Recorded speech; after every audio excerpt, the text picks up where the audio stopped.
As it says in the chat, Bam Shiva, Mahadev, Jai Guru Deva Laka Bam Bam Shankar, Om Shanti Shanti. Namaste, everybody in the chat. Namaste, dear Cosmic. How are you doing, brother? Cosmic just arrived when I was launching the show. It's lastminute.com as always. How you doing, brother? I'm doing all right. How you doing, man? Yeah, I'm okay, man. I've had a tough day of 9-year-old, you know? Mm-hmm. No, well, anyway, trust me. When it happens, you'll know. Yeah.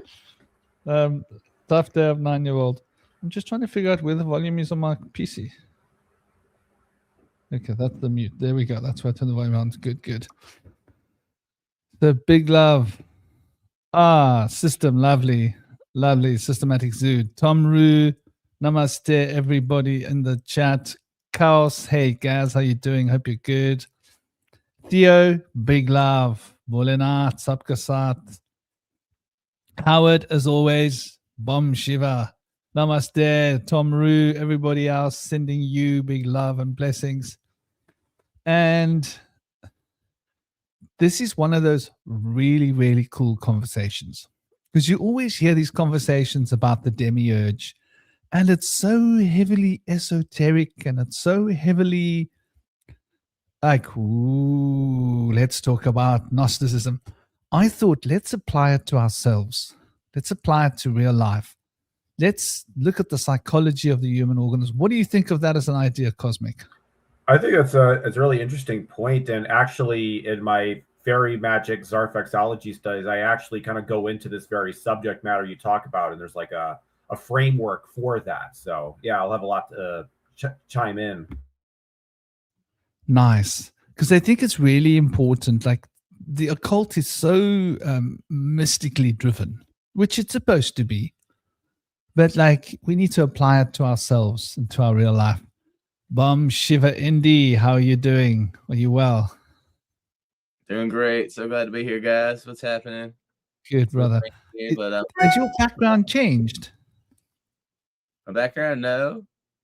Okay, it just looks a bit different. Maybe it's the cam. It elongates it. It looks like you're sitting at a bar or something. Like from my it's like you're sitting farther, like closer to the wall than you usually do. Like I usually see that bookcase and all that stuff further back, and it seems closer. Yes. It makes it look like he's sitting at the bar, like he's going to lean over and order himself a pint.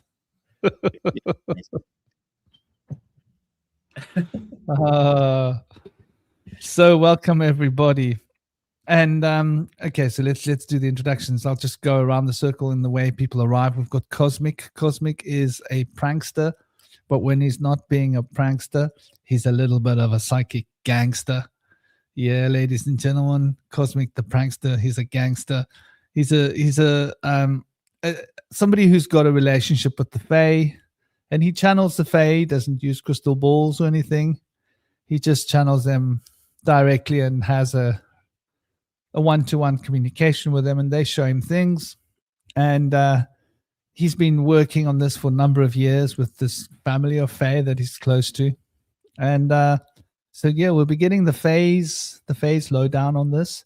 We've also got dear brother Indy Sage. He works with shadow work, and he's also very deeply embedded into Taoist systems and principles, as well as shamanic elements with the Taoist and with Western mysticism as well. And anthropology is his baby. When he goes to bed at night, she gets into bed with him naked, and they roll around in that bed. His girlfriend had a big problem with him. She thought he was cheating on behind her back with anthropology, and truth is, we all know he was.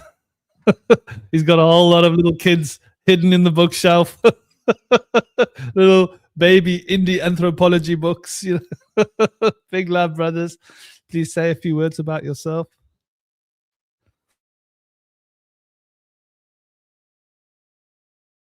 Hey, Cosmic, you gonna go first there, bud? Oh yeah, I for some reason thought you were gonna go. Yeah. So yeah, with this the Fey magic system I've been working on, the whole idea, like most people know by now, it's all about sort of distinguishing reality as a series of bubbles, right? And I feel like a lot of this demiurge type consciousness that a lot of people how it manifests itself is that they don't really perceive bubbles outside of themselves. They've essentially become kind of like, because I really do genuinely think that there's a direct correlation between narcissism and solipsism. The idea that there is no real world outside of yourself. Everybody's just kind of like a figment of your imagination. And I think that in the path of the mystical quest, I think that's a very easy path to fall into if you're not careful, right? So, and one of the things about the system that I work with, it's all about learning how to recognize and perceive, bubbles of experience outside of yourself, which is, I think, is kind of contrary to a lot of, demiurgical ideas and demiurgical, sort of teaching. Because that's kind of how I see the demiurge is basically, an entity that essentially looked at the universe and thought that, this was all his own dream and that sort of nothing else existed outside of him. He's like the universe's first solipsist, essentially. And so yeah, I'll have a lot of things to talk about here. Indy, pass the mic to you. All right, thanks for the great introduction, Cosmic. And yeah, I loved everything you're saying there. Yeah, as Franklin mentioned, yeah, I'm very close with anthropology. I've always been very curious about the human species and what makes us so. How do we get this way? Where do we come from? Where are we going? And I feel like without understanding who we are and where we're from, it's gonna be hard to understand how to proceed from here and where to go next. So a lot of things that I've worked on have been um, revolved around paleontological anthropology, or like kind of like the lack thereof. Like it's kind of curious as to why there's really not much fossil record of the human development as a species before around 300,000 years ago. So it's kind of patchy, and my studies have led me into gravitating towards the aquatic ape theory to account for the missing fossil evidence, which ties back to about 4.4 million years ago, our common ancestor with primates being Ardipithecus ramidus. And I always try to keep an open mind that there's more possibilities. And I've been always appealing towards the idea of an ancestral race that created us. And this has become more clear in the translation of the tablets from Mesopotamia, where it was shown that the creation story that's told in the Cometian Empire and through the Hebrew tales from the usurpers all seem to tie back to Mesopotamia, although I've never really fully been convinced that Mesopotamia actually did come before Egypt. And I've actually been considering for a long time, since Robert Schoch and Graham Hancock came out with the idea that the Sphinx had been there for 10,000 years, that actually the Cometian Empire did actually outdate the Mesopotamian Empire, and the dates have been kind of flippy-floppy and changed by academia, but that they actually probably tie back a little further. And then when we have things like Göbekli Tepe and other various civilizations, it kind of opens up the possibilities that things did go back further to a time that's not really yet been established in the mainstream understanding, but a lot of fringe archaeologists have been of the same sentiment. So it's pretty exciting times right now. We keep finding more stuff that goes back further. Recently, there was actually a structure that they found in, I think it was either Africa or South America, that went back to an ancestral hominid before Homo sapiens that was building structures. And that was like, I think, 50 to 100,000 years ago. So there's always more stuff coming out, and it's pretty exciting. Also, we have recent findings in the Denisova cave, where there were ceremonial jewelry and domesticated horses from 40,000 years ago. So a lot of this is tied back to a lot of the Greek tales that Poseidon domesticated dolphins and horses first before things on the mainland developed. And so in anthropology, things are seeming to line up with that quite well. But I'm excited to talk about the show today with the Demiurge, the esoteric unveiling of the occult forces. And I've always been kind of curious as to the ideas of like the multiverse and the idea of solipsism. For those who are not familiar with Cartesian solipsism from Descartes, the idea is that people, and it was briefly explained earlier by Cosmic, but I'll go in a little further. The idea is that people have maybe entered the possibility philosophically in the idea that we possibly imagine everyone else in our world to be here. They're all NPCs. There's only one mind. So the one mind imagines all these other people out of their imagination, but they're really not there, and only the one mind is here of the one individual. So this idea kind of has always kind of made me think that this is kind of something that really already goes on, whether the other people aren't actually there. I think what happens is that people don't really have a full grasp of understanding the minds of other people. They cannot enter into the minds of other people and experience them. And so we imagine what those minds are like in our own mind. And oftentimes we'll have somebody that we're really close to, and we'll know them really well, and we would know what they would think and what they would do in every situation. And so I think in a lot of ways we kind of we get close to somebody in our lives, we carry their sentiments and prerogatives in our hearts, and so that's something we have access to, whether that's completely on board with everything that they would think and do, or whether it's just a close approximation. I feel like there's some people, and we all know that we have somebody in our lives that's either still here or that was here, that we know how they would think or act in any particular situation.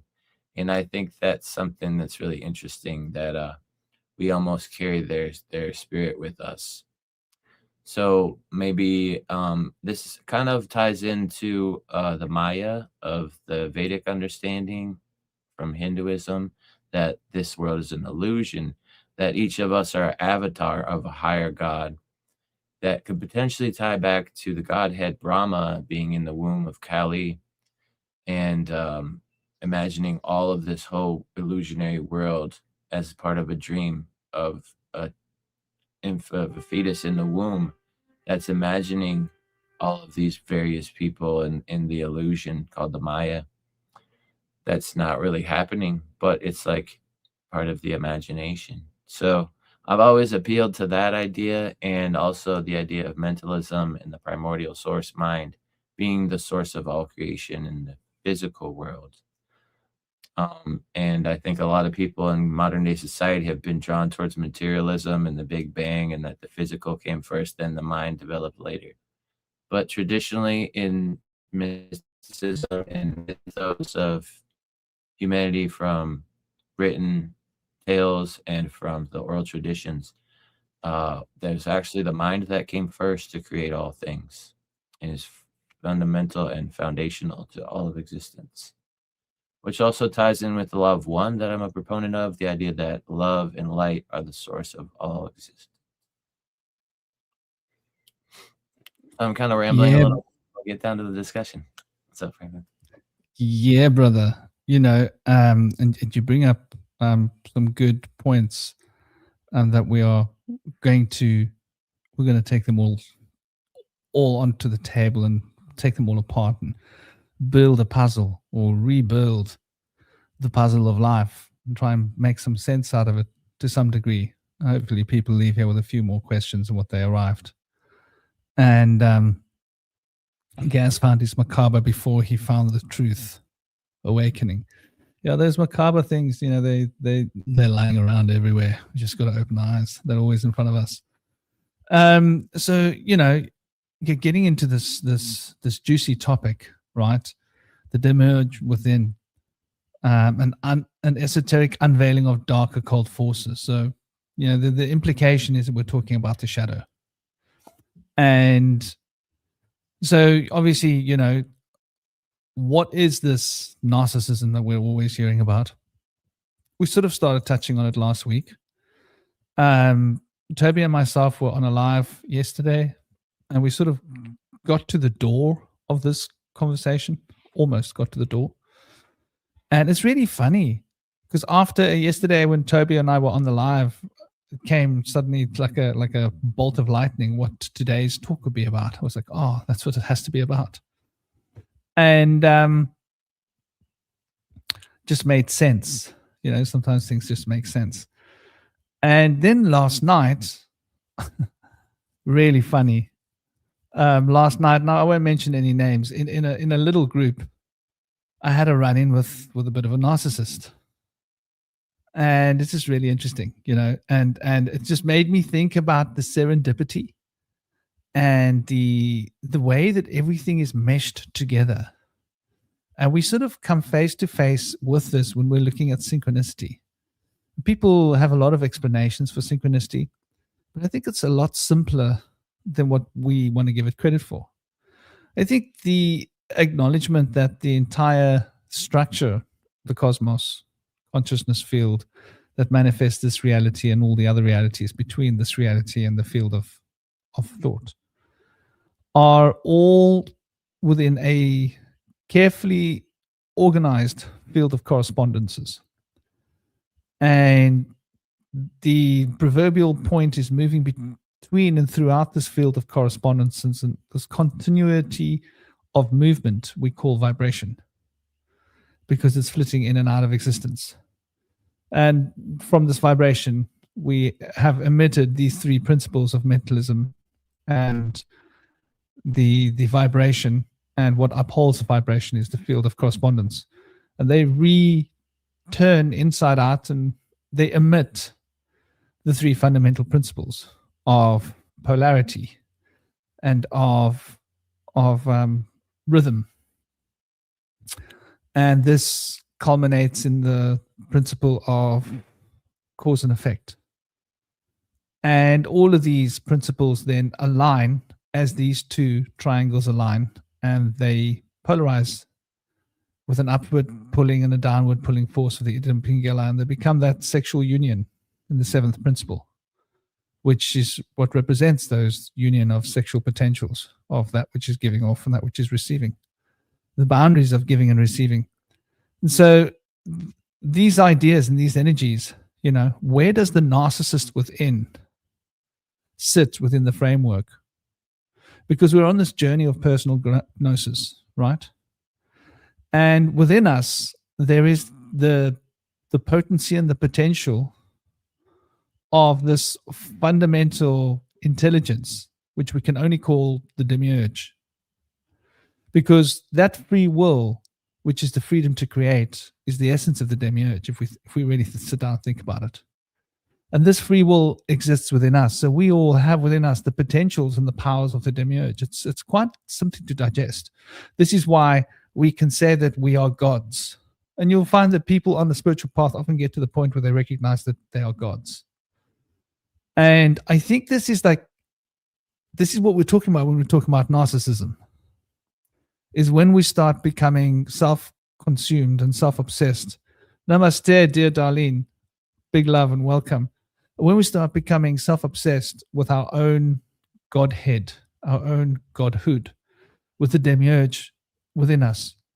And this is like a very interesting potential, because we're talking about the fractal nature of the universe and the fractal nature of consciousness, and how consciousness expresses through fractal the same fundamental principles in a loop. And this is how fractals work, right? Within the smallest fractal is the same plan. Within the biggest fractal is the same plan. And the big fractal might be made out of millions of fractals, made out of millions of fractals, made out of millions of fractals, made out of countless tiny fractals, but each of the fractals will hold the same fundamental dynamics, the same plan, the same system, the same fundamental archetypes, if you will. And so this basically puts us into a very clear place where we can start to understand that this fractal nature of reality is within us. That means that, and Cosmic, you're not going to like this. So I hope you're sitting down, brother. It means we're all one. We're not lost in the soup of oneness, though. Okay, there's a difference. But we are all one.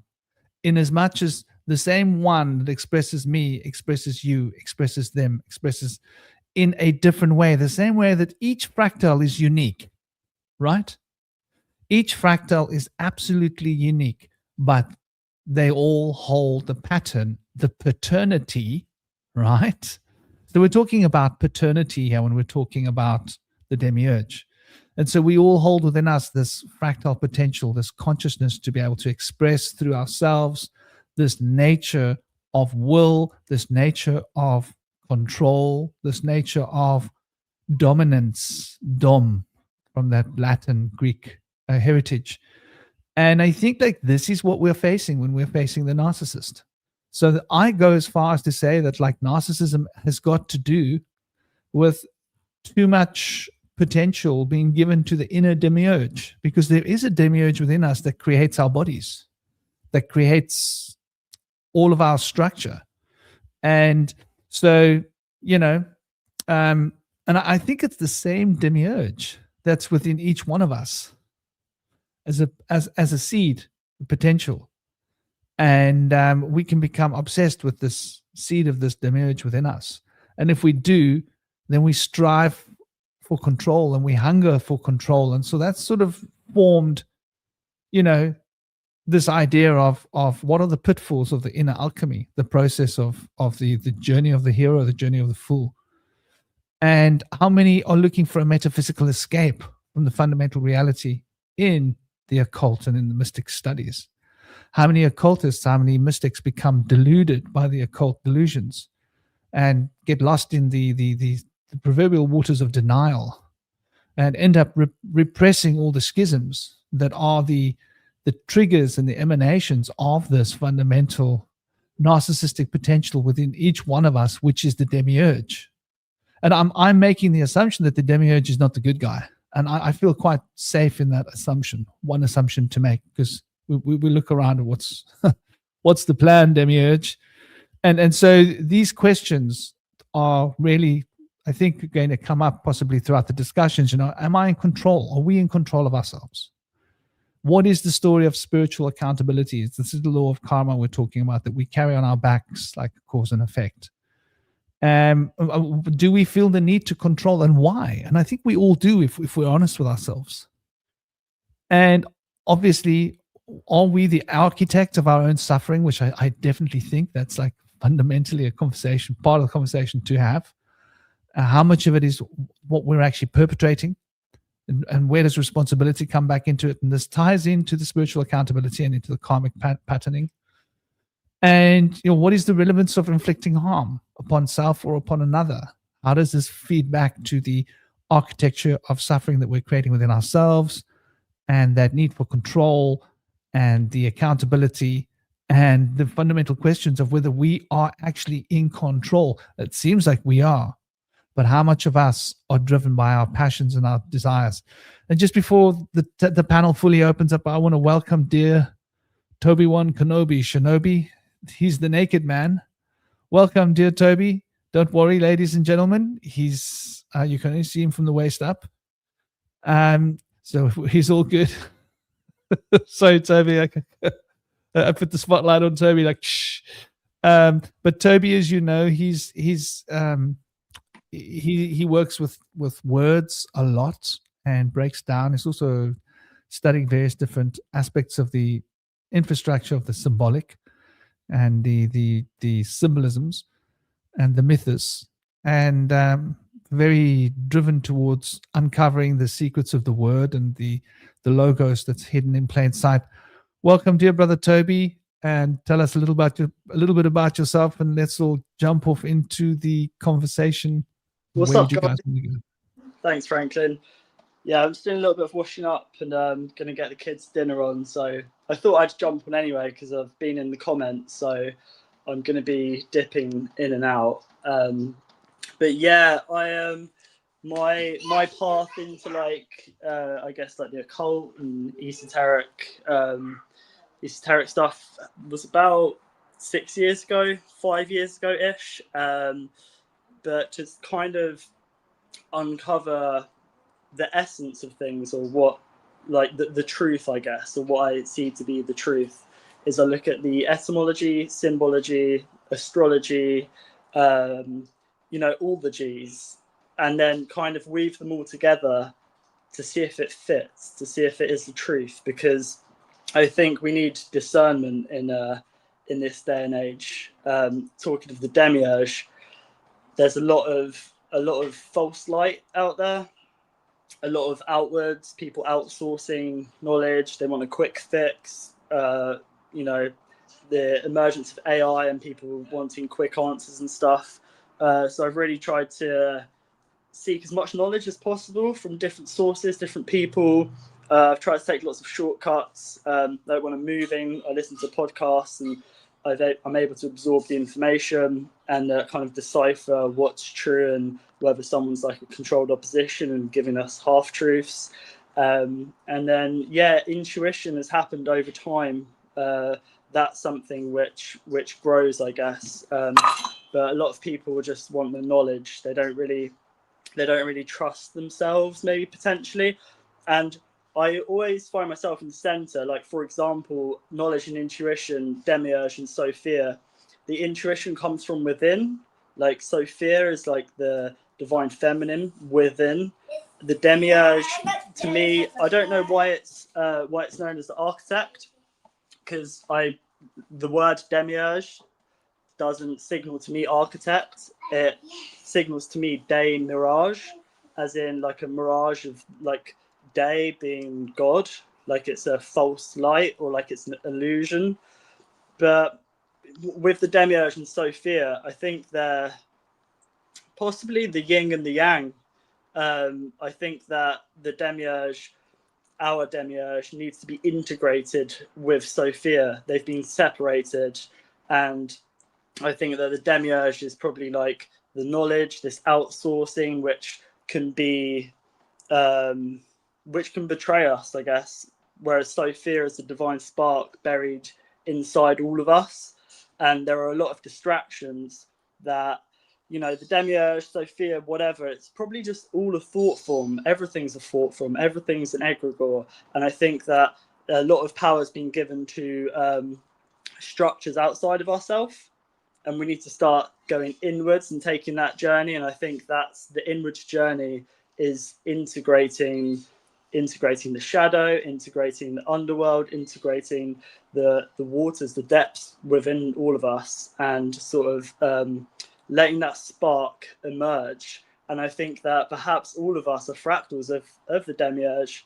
And I think that the only way that the Demiurge kind of dissolves is by us sort of integrating all our own shadows and the spark inside us all. So I'm not really sure why the Demiurge is the architect, because I'd love to break the etymology down, because it doesn't seem it means architect.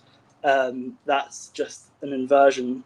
I mean, we're the architects, if anything. And I think that's the way in which we've kind of had our power gaslit from us, by saying, there's this divine being which is the grand architect, the creator, and whether it's good, whether it's bad, there's still a being outside of us which is the grand creator of reality, rather than us being a part of it, kind of thing. So looking forward to this conversation today. Much love. Cool, welcome to the table. All right. Yeah, I've had a personal experience with going into another realm that was like a higher realm, where I was able to transcend the illusion. And basically, in this experience, I got the impression that I was awakening a little too soon. It was like not the right time. I felt like this is a place where we go Maybe that's like the realm where we go to potentially like be judged, so to speak, where I've recently heard that what happens is that the whole narrative has been changed from the fact that we judge ourselves. You go to a place where we try to determine and discern whether our life was satisfactory for ourselves, what it was, what we really aimed for in our highest potential. If it was not, we will continue to come back and be reincarnated to be able to have the most fulfilling experience we can in this realm before awakening in the higher plane.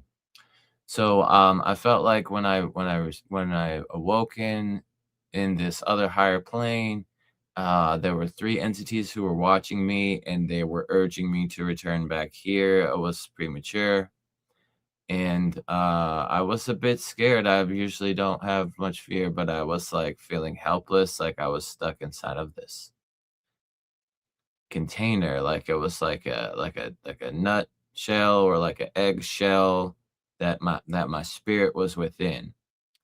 And as I looked down at my body, there was nothing familiar. There was no physical matter there in this realm. Everything was electrical or energetic, and my being was contained. And I felt like everything that happens here in this world was simulated in this shell that would kind of move and change form to resemble the things that I touch and move around within out here in this world are part of the shape of the container that I was in there. So, not to say that this world is not a real place according to this vision that I had, but just to say that there's a connection to a higher plane that connects in another realm where the spirit would awaken and potentially be born as an immortal spiritual being or energetic being in a higher plane. It gave me the impression that this is like a practice world where we come here and we come to experience the challenges of overcoming the darkness with the light and transmuting the darkness within to light. As we're able to then transmute all of our dark impulses and inclinations towards light and love and compassion, we then enable ourselves to be able to awaken in a higher plane where we will be able to become hatched from this shell or this seed and then be able to be free in that world. And so I felt like I was inside of like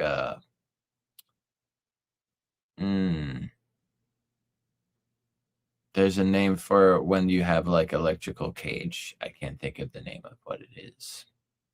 But it doesn't allow other frequencies to go into the cage. Faraday cage, yes. I felt like I was in somewhat of a Faraday cage there. It was also made of energy, not of physical wires or metals, but it was a very fascinating experience. And I felt like this experience explained so many things. Like there's a place where you go at the end of life to determine where you're going to be going next. There's like a higher place where the soul resides. There's an illusion and a simulation that's happening, and we're on a lower plane in this simulation. So it kind of encapsulated so many different ideas to me, and it was quite an experience, but I felt like it shed a lot of light on the possibilities of things.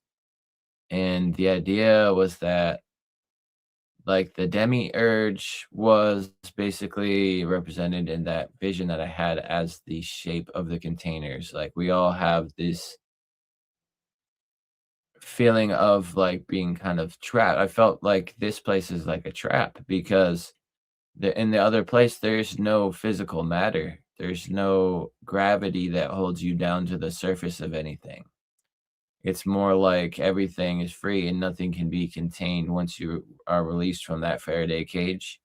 You're totally free and you can just kind of like move around all throughout this realm as an energetic being, not tied back by physicality or materialism, really liberated from that into a higher place where you're able to then like move about freely and potentially like disappear and reappear somewhere else.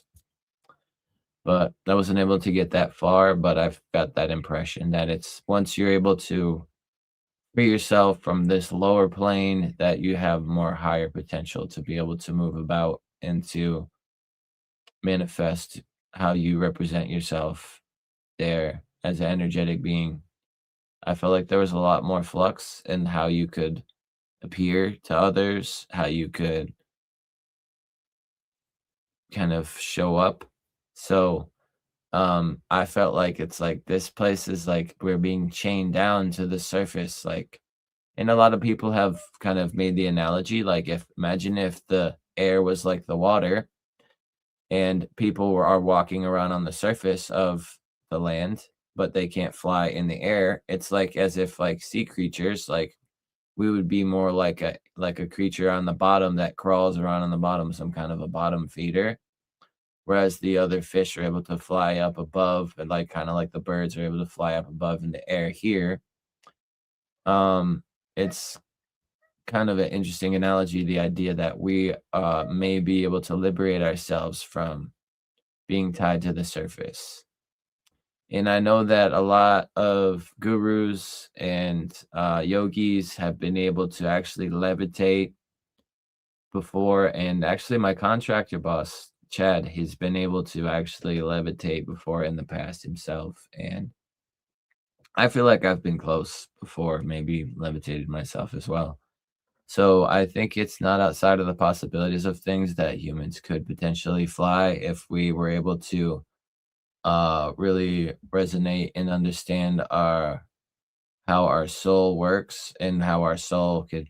Recently I heard that the soul is something that has light from within, and so there may be have been a time in the past where we weren't so focused on materialistic needing of resources for food and sustenance and water, because the soul can feed us light from within. So I feel like this is where that kind of a transition would happen, where the body and mind starts to realize that there's ways to access sustenance from light within instead of being focused on the material sustenance outside of us. And through that, we could then transcend a lot of the limitations that we live under here. But I think a lot of people that work with like the mud flood theory, the idea of a lot of the structures in society were particularly like town halls and university buildings were actually an ancient Tartarian civilization that was overthrown, and the buildings were there. They were just re-inhabited, and people claim to have built them, but they did not. And that they had like antiquitech, where they were able to gather electricity from the peaks and the weather vanes that was stored in batteries below in the basement area. I feel like that kind of line of thinking has uncovered the fact that there were never any bathrooms in any of these buildings, and so like people did not use the bathroom. And if you look at the breatharians, they don't use a bathroom. They don't urinate or defecate at all. They don't eat or drink anything. They just breathe air. So it's a possibility that there was an ancient time where humans were spiritually ascended, where we were transcended from the material needs of sustenance here, which is an interesting thing to consider. But I think there's always like something going on here where what has drawn us away from that, maybe that's the demiurge within. Maybe there's like a focus on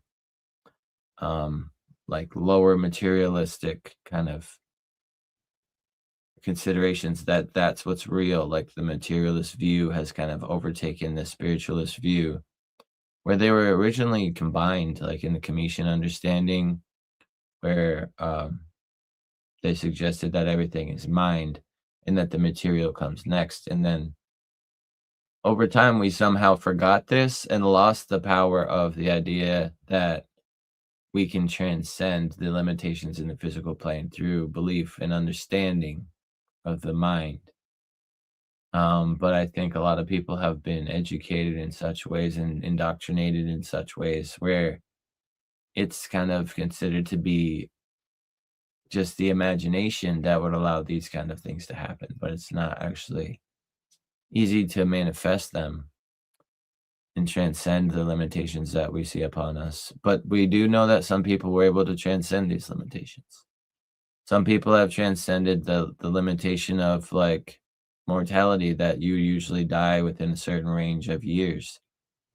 Like Li Qing Yuan lived to 256 years old in China from eating longevity herbs and newt gizzards. And he had hundreds of children and dozens of wives. And he was born in, I want to say, like 1677 and died in 1933. I think that's about right with the dates. And so other people were said to have lived 1,000 to 1,000 years, like in the Bible before the Great Flood. And I think that there's something going on there where we could actually live much longer and transcend a lot of the limitations that have been imposed upon us through indoctrination. And we could potentially do a lot of things, like potentially like fly or float or create these vimanas and be able to fly a craft. That they even said that these crafts that flew in the sky were made of stone, but the human ego could drive the craft. And that was the story of the vimanas. Then there's also the stories of the flying sky chariots or fire chariots in the Bible. And a lot of this stuff is really curious and kind of there's a lot of parallels with these stories. So I'm always curious as to how the dark occult forces have pushed us away from being able to be sovereign and being able to have higher divine energies within us. But I feel like we all have the potential and the spark to be able to transcend these limitations.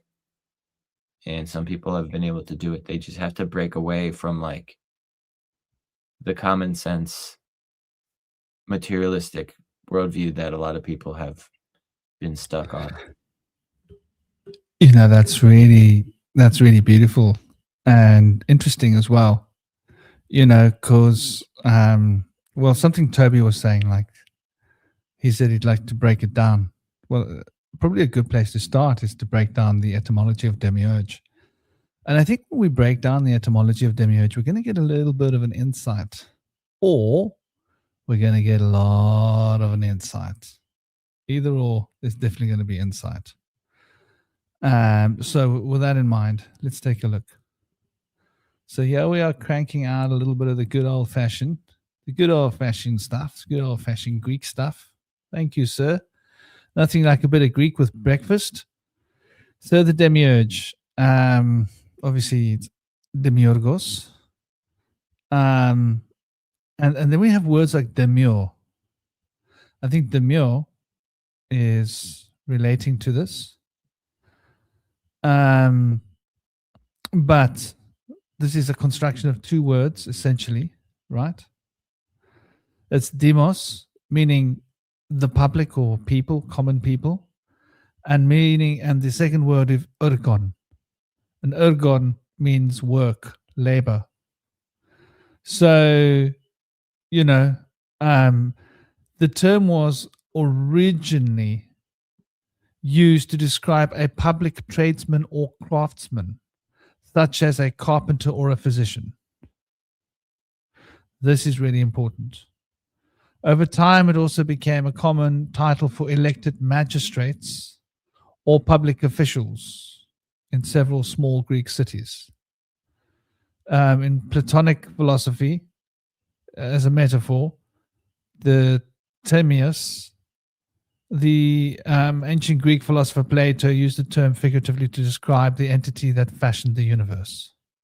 So that's where that particular word started to find its place into our egregoric consciousness. Plato's Demiurge was a divine artisan. So, bringing it back, it's a combination of common people and work. So it's the work of the common people, if we want to break down the words and the meaning, which I think is quite sort of quite telling in its own right, if we think about it. Can I jump in a Because, sec? yeah, I just want to finish one thought, because no worries, otherwise man. it's going to Tricky be on my phone. disjointed. I'll be 1 second.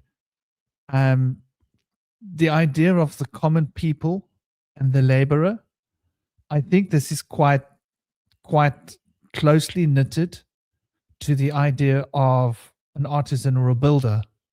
And so this is where the Masonic ideas become enmeshed with the builder. Yeah, brother, jump on in. Yeah, sorry. It's sorry to butt in. It was it's just tricky on my phone, sort of like signaling when to talk and stuff. I'm gonna be on my laptop shortly. But yeah, I just wanted to say, with like the craftsman of the people, it seems like it's an egregore of our perception of reality. Like there's no external craftsman. It's like we are the architect, we are the demiurge. And with demiurgos, the ergos, I think who was it in the chat earlier mentioned, I think it was Altruition mentioned ergos means craftsman. Well, ergos is very similar to Argos, which is the god with many eyes, I believe. Argos. So it's god with many eyes, and that many eyes is us. And the Argos is they my, so day being God, or light, my Argos. So it's like it's to do with like the light of our eyes, the light that we're creating. That's what I think. So it's just interesting that you meant, yeah, Argos, that, yeah, the god with many eyes. And these gods aren't separate from us. It's just the human psyche. So the Argos is demi-Argos. And I'm sure there's an interesting way we can break that down, like day being change or God, or like light, and may, day, my, Argos. So yeah, just the craftsman belief. I think it's kind of signals to me that it's us that's crafting the reality. Like it's not separate from us. The way you're explaining it, that's why I wanted to jump in, because there could be this perception of it being separate from us, like this craftsman of reality, that it's separate. But everything with the etymology signals to me that it's us that's crafting reality, if that makes sense.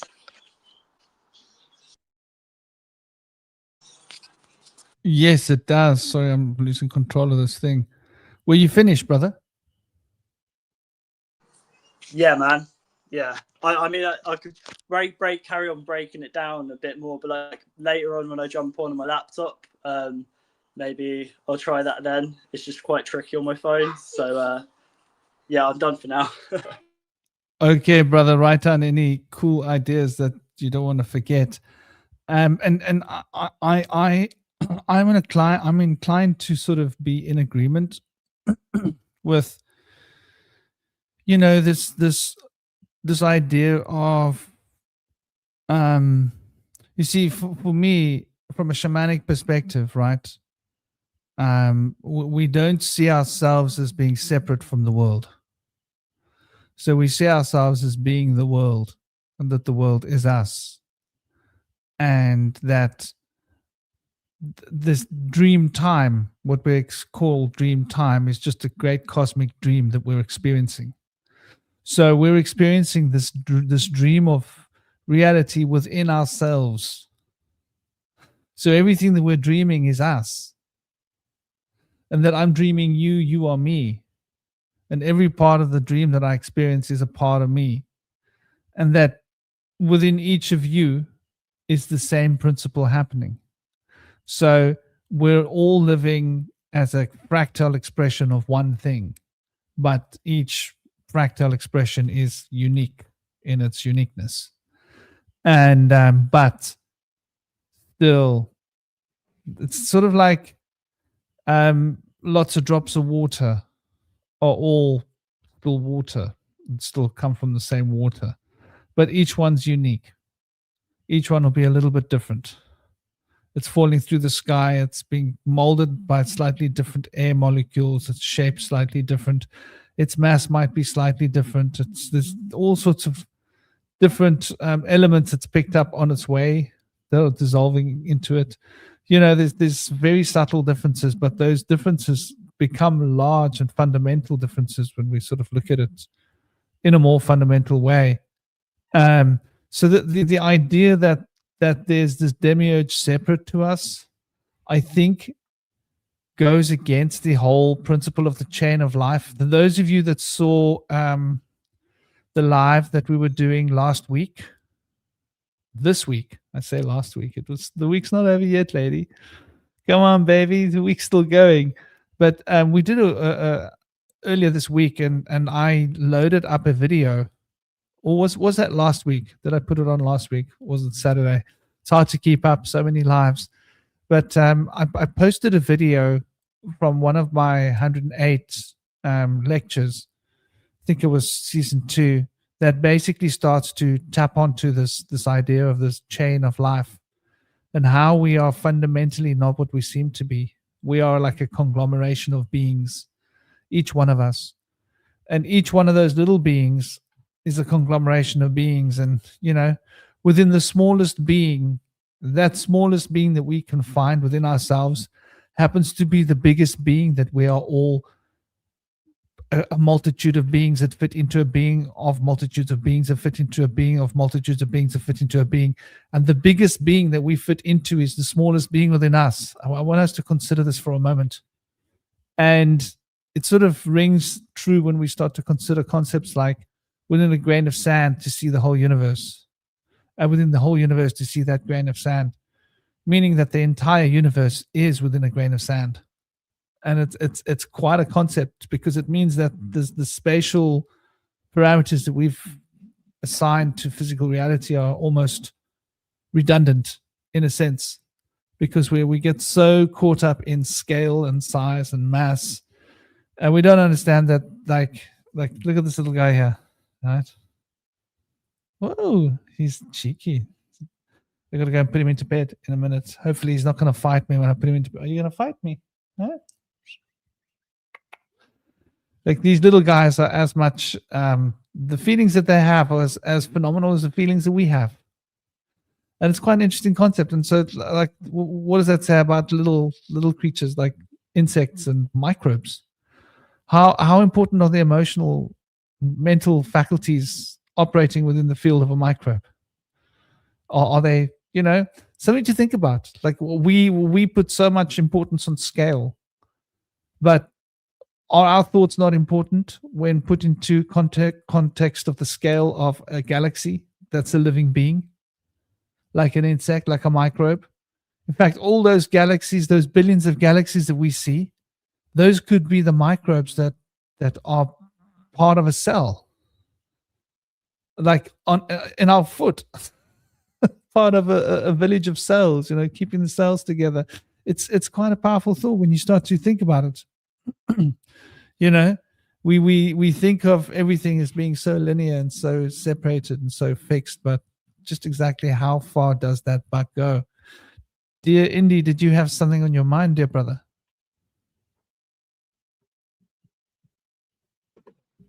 I got some puppies that want to say hi right here. Hey, little babies, say hi. Here's your little creatures right here. Hey, little babies. That's so sweet. They're very beautiful. Oh, look at them. They look shy. They're like, what's going on here? Are we on a live broadcast? I didn't sign up for this. They look shy. Hello. They're kind of confused. They're like, what's going on? Why are we being held in the air? What's going on right now? They like to be seen as attention, don't they? Good baby. Is that Cosmic in the background? Are you with us, dear brother Cosmic? Or are you sandwiching it? I'm just listening. I think when it comes to the demiurge within, I think another thing that's worth considering is how the demiurge manifests itself within groups of people, because I feel like group minds often function like demiurges. And I think the other telling thing about the whole demiurge thing is not the fact that, like, you know, we think of the deception that the world was falsely created, but nobody thinks that the deception is the fact that the world was like built at all. You know, the idea that it was built, you know, by hand by some kind of creature rather than, you know, birthed or spawned by some kind of like god and goddess type deal. And that narrative of the world being constructed, I think actually it kind of goes back to like older myths than even stuff in the Bible. Like I was watching something about giants the other day, and one of the kind of things that was like, you know, telling, obviously this was a podcast that was,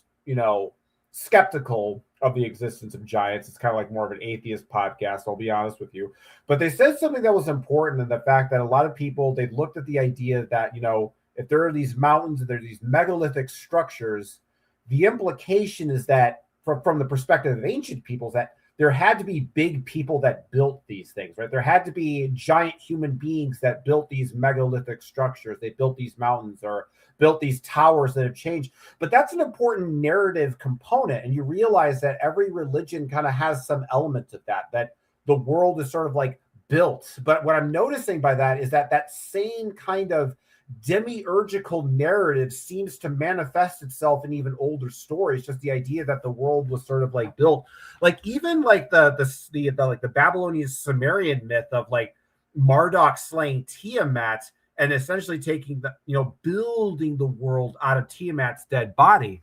And the more that I think about the world from the fairies' perspective, that it was that worlds and universes are essentially birthed like animals or sort of grown like trees, then that seems to give a more realistic perspective. And I think the idea that the world is essentially like a machine or something that's built, because if you think about it, if something is a machine, there is no ethical implications in taking that machine apart. Like if I want to remove something, cut something out, put something in, change the paint job, put in a different motor, you know, put in different gears and cogs, there's no ethical implications of that because it's a machine. It doesn't have any feelings. But if you did that to an organism, like you would either have to, it would either be a really horrible, painful experience to like, you know, cut organs out of its body, or at the very least, you'd have to, you know, put it under some form of anesthesia. And it kind of occurs to me that maybe perhaps this kind of narcissism comes from that same kind of demiurgical idea that the world isn't alive. And because the world is not alive and it's not a living thing, I can then fashion the world into whatever I desire. Because if you think about, there's a difference between making something out of a pile of lumber versus cutting down a tree, right? Once something is already in a pile of lumber, you can kind of just put it together. But, you know, a tree still is technically alive. It has roots in the ground, et cetera, et cetera.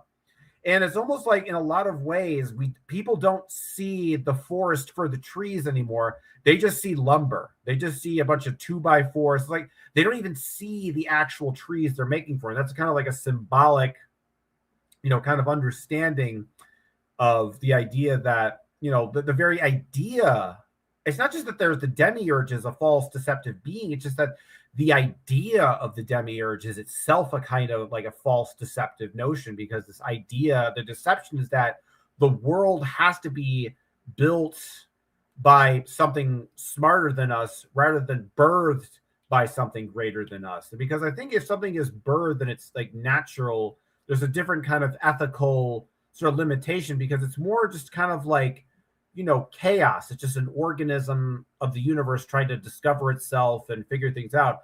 Whereas if it's built, that kind of creates a more of an authoritarian structure where everything already kind of has a plan and everything has to go along with the plan. And if you don't go along with the plan, then it's just like a machine. You take a cog, you remove the cog. But in this case, removing the cog might be, you know, like hurting or killing someone, you know, because it's like, oh, they're just part of the machine. And I think ideologies and like authoritarian, you know, systems like fascism or communism, whatever, do that. They see each individual being as merely like a pawn or a tool that they can use. It doesn't give them any sentience or agency or whatever. So I think that when it comes to this whole idea of the demiurge, we have to really think about the idea of the narrative of the world being built versus the narrative of the world being, you know, birthed or grown from like a seed, because I think that distinction between those narratives creates very different stories about humanity. And I think that the idea that the world is built by like some smart being, like with some, you know, they got their tools and their rulers and all that stuff, and everything is planned and perfect and going to plan. You know, there's something like you feel controlled in a narrative like that, because your idea is you don't have individual agency. You're just a part of a machine. Whereas if we're all kind of like an organism or whatever, it's not a machine, then we're just kind of like, you know, phenomenon that can kind of just explore the universe freely and just sort of like, you know, figure things out based on our needs and our desires, based on this sort of false collective that, you know, kind of messes with us. I think that's another big part of the deception that, you know, nobody seems to be talking about. Because I know, you know, everybody in the spiritual community believes in oneness, but I think the problem is that I think people are getting deceived by a false oneness, a false togetherness that really is more kind of interconnected through hatred and tribal mentality and, you know, us versus them, as opposed to something greater than that. So I think that the idea that, because I think if everything is nature and everything is just sort of organisms and plants and animals, then it kind of creates the implication that you're sort of like free. You're just an organism and you live your life based on your, you know, instincts and your purposes and your goals. Whereas everything is like a machine created by a god, you know, or the natural universe, if you were, then your individual needs are sort of subservient. They don't mean anything. They're completely meaningless. And you're supposed to kind of be a slave to this larger thing, being part of the machine. So I think really the narrative of the machine is the most demiurgical aspect of the Demiurge's control, in my opinion.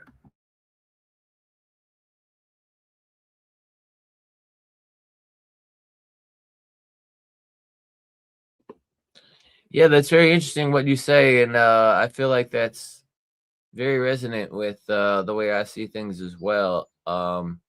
People are really stuck in this materialism view, and I think there is like a thing where we're supposed to join into egoism and participate in the delusion of separation and think that we're all part of this system that kind of requires us to suppress our negative emotions and only do what we're allowed to do or supposed to do without being authentic.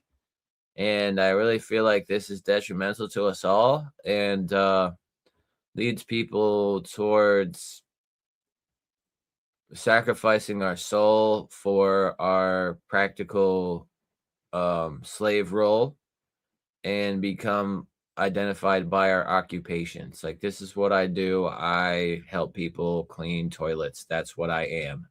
People like believe that that's who they are. It's like, I'm a plumber. That's all that I am.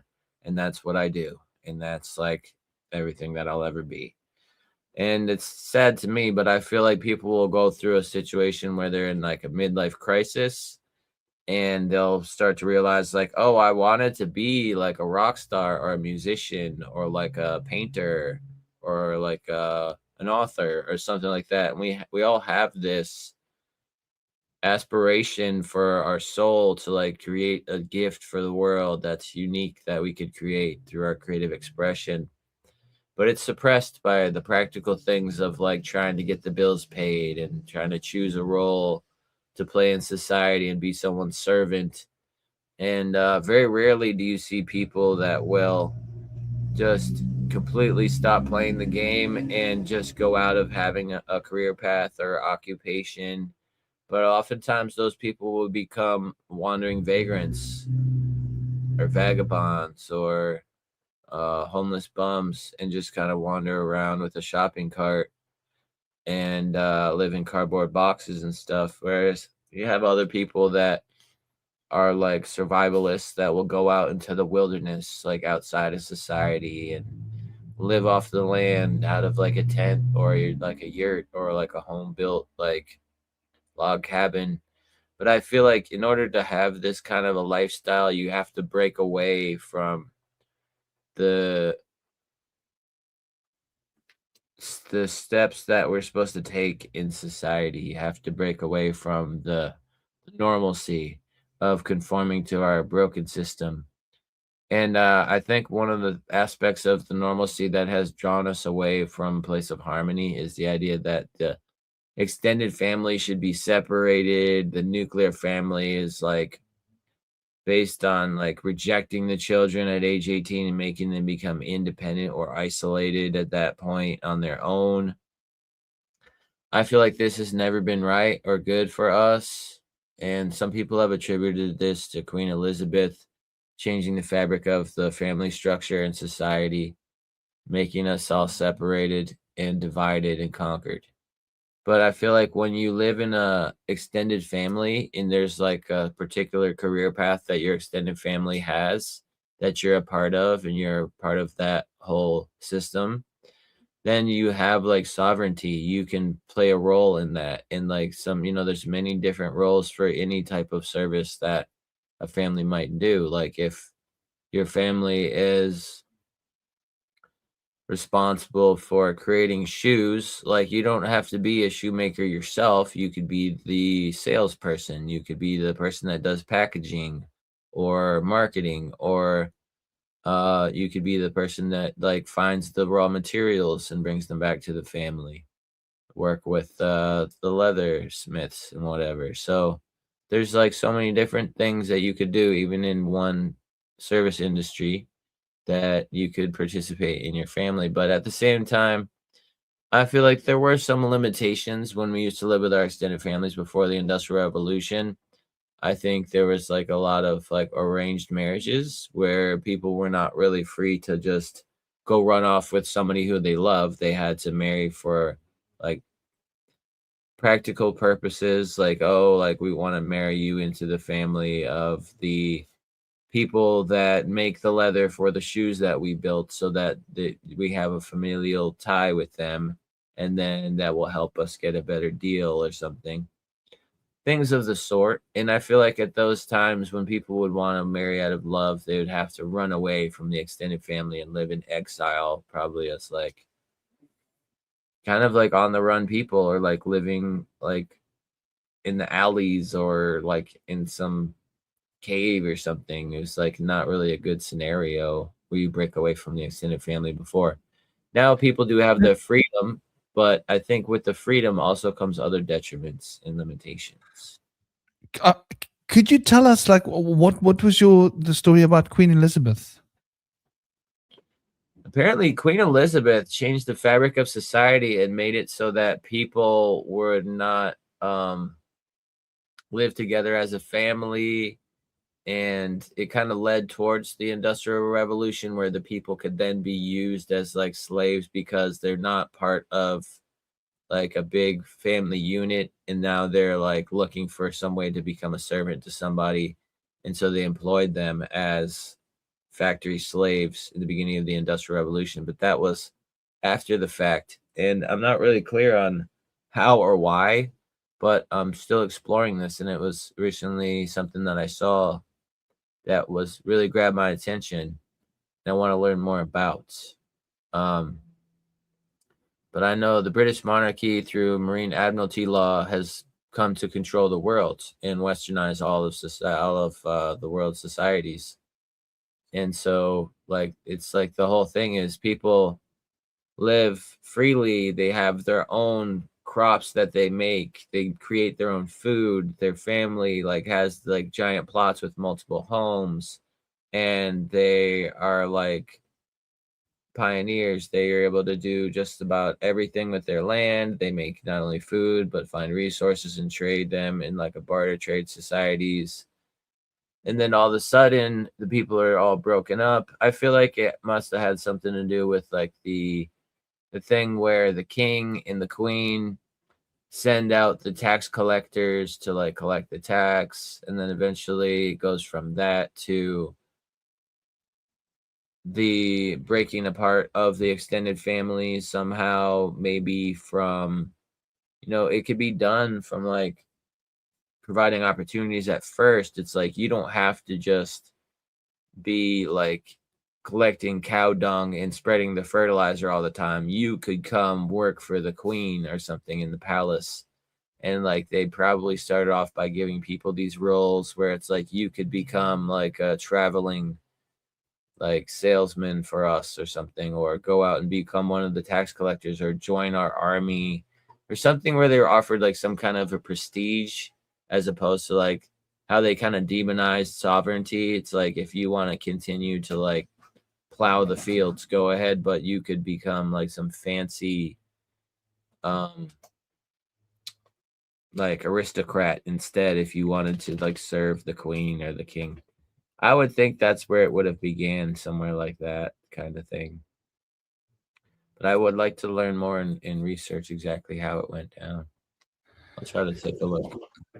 The reason I ask is because it's quite interesting, just looking at the whole kings and queens story, because those are the proverbial demiurge of our societies in modern times, in a sense, on the macrocosmic scale. But once again, they wield our power, the power of the people, which is rather interesting. And it's by consent, and it's by our putting them on the pedestal that they rule from.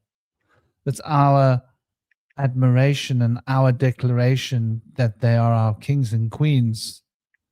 So I think like there's definitely a profound connection here with these kings. I mean, what I'm thinking about is Tartaria. I'm thinking about what happened, and how our society was sculpted or built, right? The demiurge of our society, this modern post-industrialist society that we're living through, and makes me consider, just what I'm looking at this. Okay, so what have we got here? Let's throw it on the stage for a moment. Let's get it on there. Come on, get it on there. Get it on there. Get it on there. So okay, so Queen Elizabeth II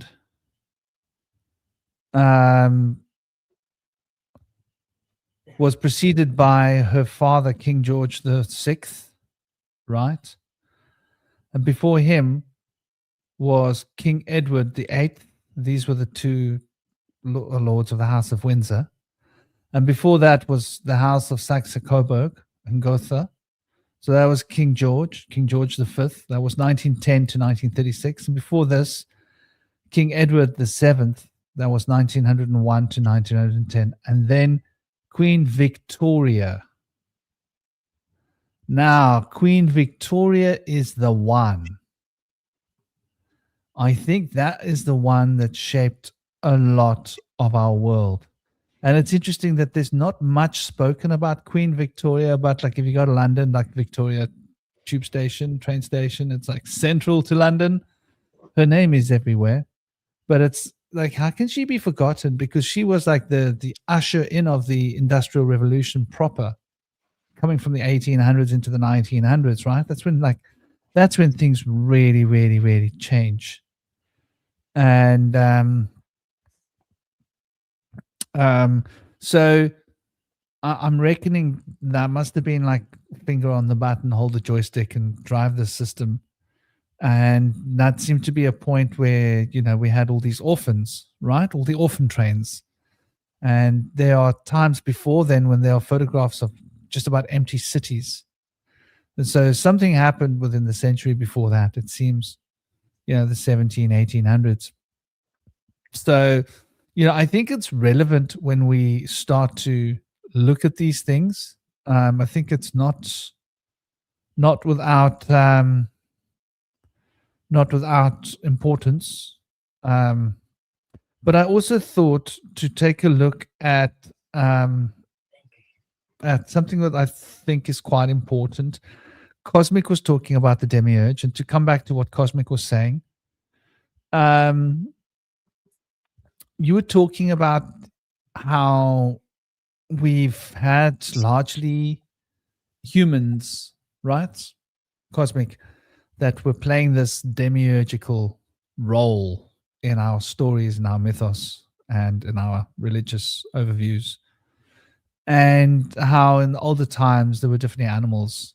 And that makes a lot of sense. I mean, we've heard some of these crazy stories, but some of the oldest stories that I came across are the stories of the what are they called? The something diver, the earth diver. So the earth diver motif are some of the very, very, very ancient stories, and these ancient stories is, you know, the universe is initially covered by a vast, dark, cosmic ocean, and the supreme being or creator commands various aquatic animals to dive to the bottom of the sea and bring back small specks of soil or mud. Several animals often fail before the least likely one to be able to achieve this manages.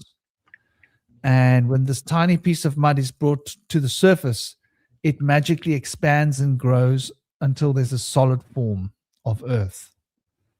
And obviously, you know, these go back to Paleolithical times. So these are very ancient stories that we're dancing on here, and to the indigenous hunting cultures of the northern Eurasia and the Americas, right? And so the Native American tradition is quite a cute one. So the Cherokee creation myth, I don't know if you guys know this, it's a water beetle named Dayunsi. Excuse me if I didn't say the name right, but I'm going to say it looks like Dayunsi. Dives to the seafloor and brings up soft mud, which swells and expands to form the earth. In the Crow tradition, it's diving ducks. A younger duck and an older duck plunge into the endless waters and bring back a ball of mud and root. Then we have the Siberian versions of the story, which are also really cute. And these are the Uralic-speaking Samiut and the Buryat peoples. And this is also a loon or a duck diving to the bottom. And the loon or the duck is going down to, obviously, you know, the same mission. They are sent down by a creator. This is an interesting concept. Like, who's sending these animals down? And they get soil, and the soil then multiplies. The Slavic one and the Polish and Ukrainian creation myths, they have dual narrative where God's instructing the devil. Okay, now we're getting interesting, right? God's instructing the devil, who transforms into a water bird, to dive into the primeval sea and bring up sand under his nails. God uses the speck of soil to create the world. Okay, so that's quite interesting.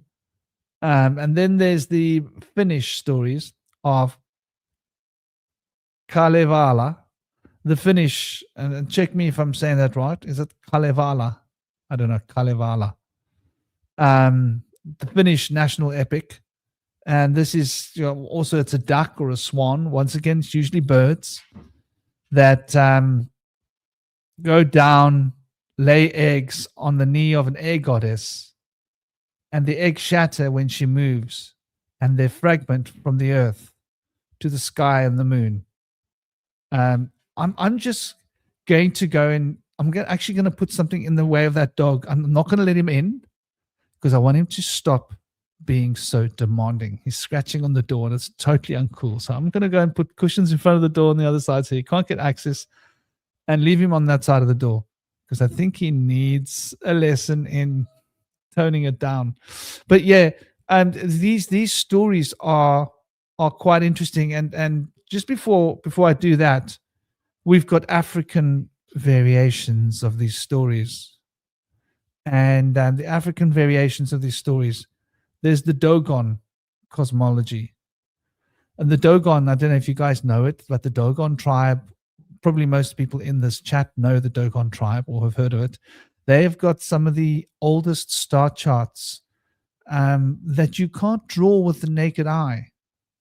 There are parts of the chart that are accurately drawn that you need telescopes to draw on rocks which are ancient, part of their heritage, part of their ancestral heritage. So very interesting the Dogons. So in their mythology, water plays a central role as the origin of all existence. The supreme creator, Ama, it's the root of the word mother, created the universe by throwing a seed into the darkness. The first living beings created were the Nommo, the primordial fish-like amphibious water spirits who descended from the heaven in an ark to provide order, crops, and civilization of the earth.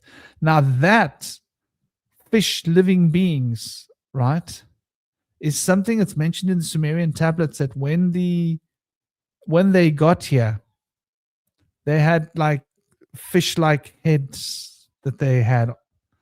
And so that makes us think of Enki, Ea, which is a fish-like being, deity. So it's quite interesting how the Dogon cosmology seems to hold some semblance to the Sumerian. Fascinating. Let's keep that in mind. Then there's the Bina Bamba from Cuba, the creation myth in Central Africa. It's not a diving story strictly, but in the beginning, the earth was nothing but total darkness and a vast ocean governed by the giant creator god Bumba, or Mbombo. I prefer Mbombo. Mbombo, Mbombo, Mbombo, Mbombo. It's got like a musical feel to it, doesn't it? You just want to dance and chant it, which is quite interesting. Like, gosh, like if you were going to name God, that's how you name God, Mbombo. It's got like bass in it. It's got percussion in it. It's got the in it. It's got the o in it. It's got the Mbombo. It's like a big bomb. Bomb is one of the powerful syllables of Shiva's power. So in the beginning, there was this darkness and a vast ocean governed by a giant creator god, Mbombo.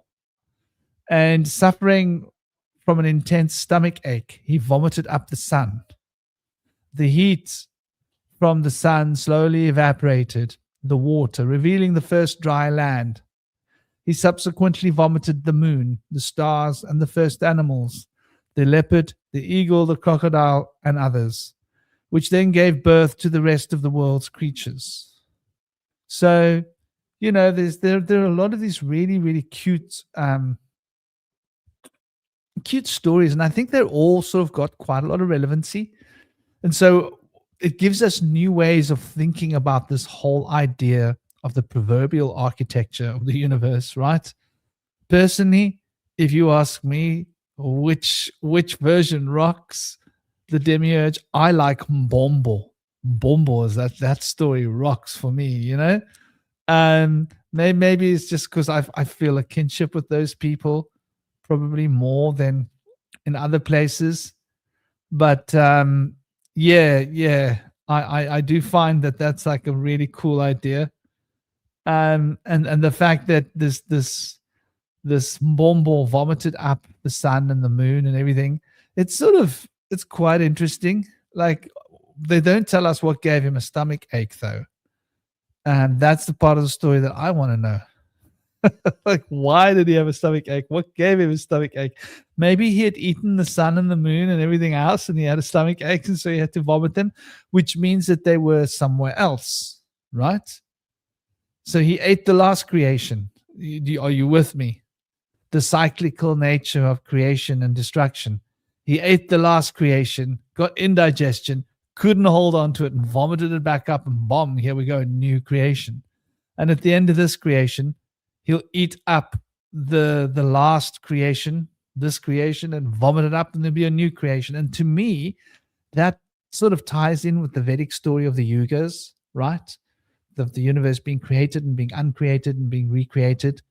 And that to me makes a lot more sense, that there would be an expansion and a contraction within the universe where it contracts to such a degree that it falls through its own contraction hole, and then expands back out into creation again in what we consider to look like what seems like a big bang, but it's just really the emergence of matter once again from the point of the singularity after it had collapsed into the singularity, which to me makes more sense than any other concept.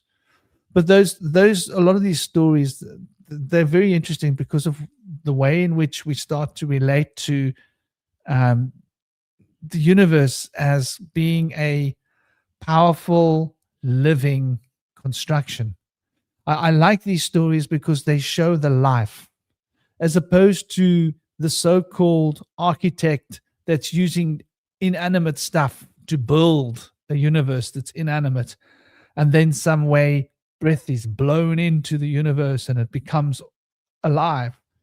To me, the idea that it starts from a point of life and that the universe itself is a living being that lives and dies like all other beings makes more sense to me. I don't know. What do you guys think in terms of these ideas?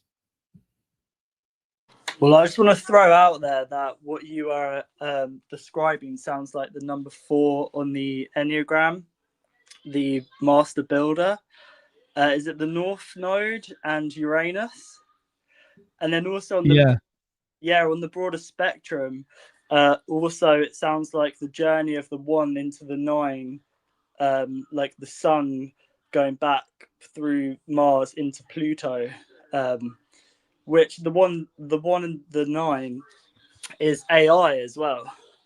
So that's interesting because I'm going to jump on my laptop in a minute. Like, give me about 5 minutes, and then I've made some notes that I've been writing down, but about AI and the Demiurge and stuff. But it's interesting because that sounds like the Master Builder, and or is it just the Builder, the 4th on the Enneagram? The Builder. Well, yeah, the Builder, Master Builder. I mean, the Builder is the Master Builder. The Master Builder is the Builder. Well, that seems to be like Freemasons, and their god is the architect or the Demiurge, isn't it? So that kind of makes sense that it's this kind of communication or conversation between the North Node and Uranus, you know, the light to the dark. So that's interesting. I'll see you guys shortly.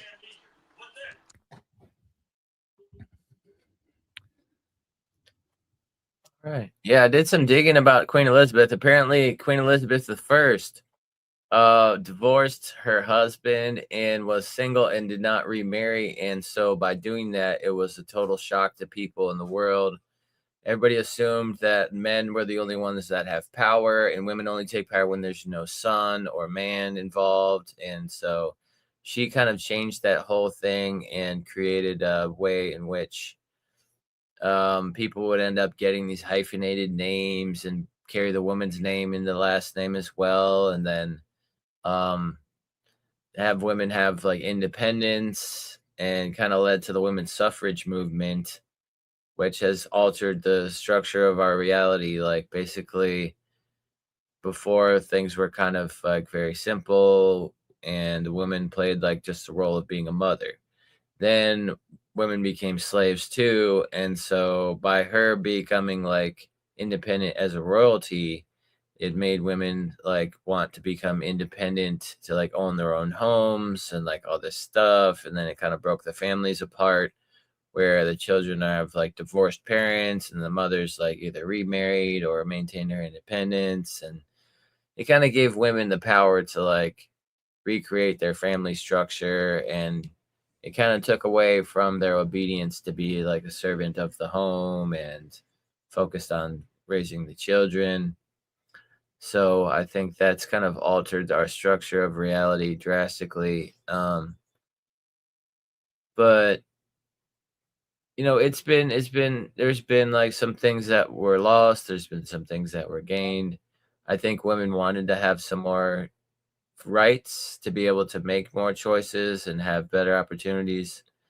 But at the same time, they were then forced to become like independent and take care of themselves and not necessarily rely upon a man.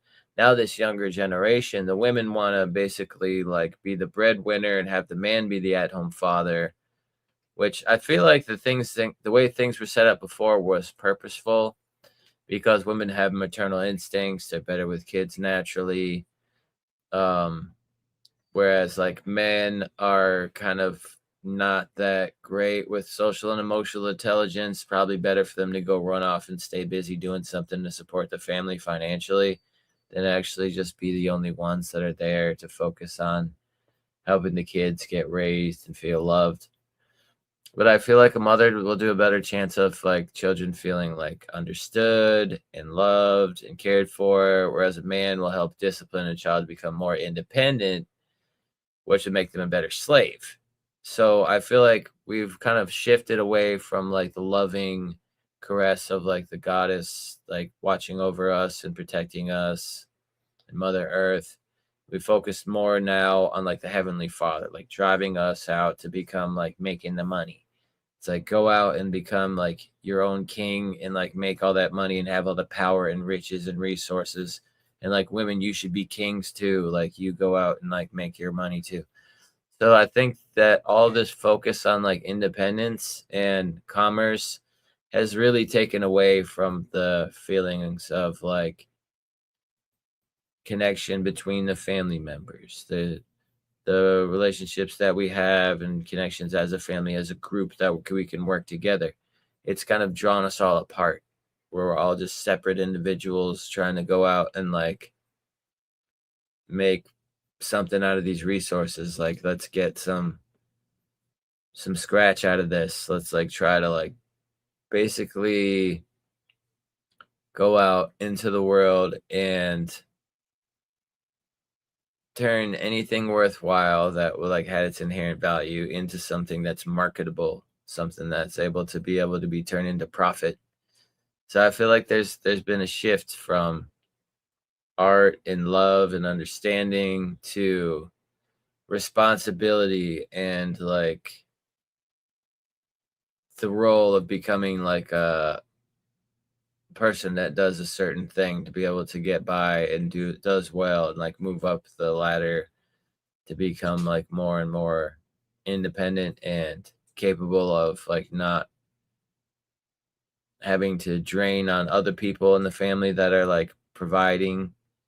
So I feel like there's a lot of detriments that come from this, but I'm sure there's like obviously a drive that they've used to push people towards it, like the idea that like don't you want to have like your own kingdom of your own instead of be part of somebody else's kingdom. So I think they've tried to push that on like the human family structure, which was strongly influenced by Queen Elizabeth I. And that you have to admit, like when there was a time where people lived with their extended families and they had these roles and responsibilities of like the household, where they had a lot of things going on there. You know, people would probably get stuck like doing some stuff that maybe they weren't great at being able to master the family craft or whatever it was, and they just were just basically a servant to the family to do the drudgery, and they kind of got stuck in that for their whole lives. I feel like people wanted to break out of that and like have more opportunities, but as a result, you have like the chances like of people to be able to be financially independent right now are like not really a guarantee. So there's a lot of people that have struggled with this newfound independence and ended up in like welfare or disability, and they're just living on the couch in the lethargy, and they don't feel like they have a purpose or role in their society.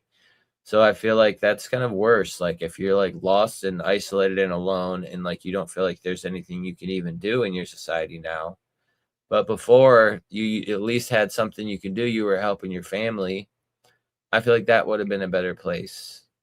But now we have these people that are just isolated like Muppets. They just kind of sit there on the couch and collect the money, and they just spend the money that they get for free.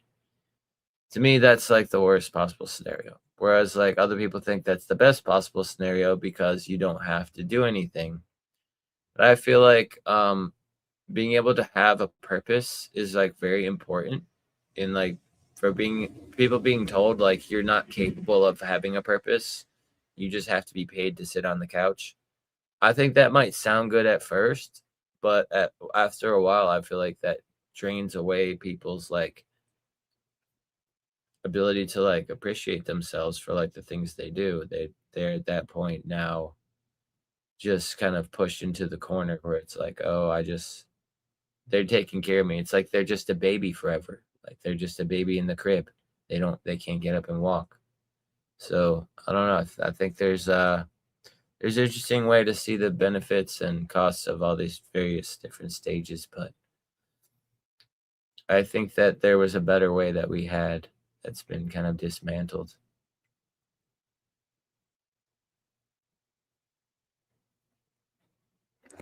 Totally. Welcome back, dear brother Toby Shinobi. What's up, guys? Welcome back. Had a bit of a madhouse here today. Bodhi was sick 2 days ago, and Ori's been sick last night and today. Bless him. So just sort of navigating that because Bodhi's just full of beans, whereas Ori's like the opposite. Did you say Ori's not feeling so well now? Yeah, last night on Friday at school, actually, he told his teacher he felt a bit sick, and she said, just give it a minute. And then he was sick in class, unfortunately. I bet she felt really clever for that. Yeah. Just Bodhi, I think, recovered in 24 hours. But Ori's taken it quite badly. Hopefully he's all right tomorrow. But yeah, I've been writing some notes as I've been listening and sort of navigating the stuff here. That might not make sense at first. I'll try and tie the threads together. Like with the Demiurge, that makes me think of, I'll just go through the list and then I'll break it down. Like the Demiurge makes me think of AI, and then the dollar bill, like with money, and what we're giving our energy to. And with Argos, by the way, someone mentioned earlier that Argos is a giant, not a god. He was known, he was a giant, but he was known to have many eyes, like an all-seeing giant. Like we're told God is all-seeing. Perhaps Demiurge is all-seeing because it's us. It sees through us, hence why it's always seen. And of course, that's an egregore. And so yeah, an egregore is a thought form, and then it brings me to egg in French is oath. Sounds a lot like earth. And of course, oath, OPH, also means wisdom, which brings me to Sophia, which, if you break it down, it's so, oath, ear. Ear is an old name for earth. Ear is here, is the present. To sew means to tie the threads of the fates of the past, present, and future. And oath, of course, is wisdom. So we're here in the present to tie the threads of the past and the future to bring wisdom to this plane. And this also brings me to the ice wall, which is just, it links to fear and not being able to see beyond, because ice is linked to fear. And as far as I'm concerned, beyond the ice wall, there's infinite terrain. That's my understanding, is that there's an ice wall to kind of keep us confined. If you keep going, you have countries, then you have cities, you have 15-minute cities, which they're always trying to restrict us. So I think that this plane here is infinite, and the ice wall is just fear. The ice caps are melting because people are starting to let go of their fear. That's why they want to block out the sun, because they don't want the ice caps melting. They want us to be cold and frozen. And then it also brings me to the dome as well. Can I add to the ice quickly? Yeah. Can I just, the ICE officers to keep the people separate in the USA? But carry on, brother. Yeah, that's interesting. Yeah, like provoking fear. Yeah, like stormtroopers, right? And then this also brings me onto the dome, the firmament. Of course, the firmament means solid mind, to stop us thinking outside of this realm. basically to stop us bringing things into this realm, because there's a glass dome and it's a prison and we just need to escape, when that's not it. We're here, we need to bring things into this realm, because perhaps this realm is all there is. What about that? What if there's not other star systems? It's just all right here. You know, what if? Who knows? I like to think that there's way more to this present reality than we're made to be. That's why they've messed with our history. That's why they seem to make stuff up about space. Like, you know, part of it's real, maybe part of it isn't. Of like, you know, NASA's deceiving us all the time. So that's your past, and then the space is more outwards expansion, future. But the dome is sort of domination, like dome nation. So they want us to think we're under a dome. You know, perhaps we are, but there was Operation Fishbowl, and people say it's like a glass dome, which is ridiculous. Like, it's water, and I think that a lot of us know that. And this water is a plasma, and of course, plasma is fourth phase water, and the fourth dimension is time. So this fourth phase water is to do with our thoughts and our perception of time. And right now we're bound in matter for a time. But I think why we're here is to, like, you know, like oath being earth, and oath also meaning egg. Like oath is egg.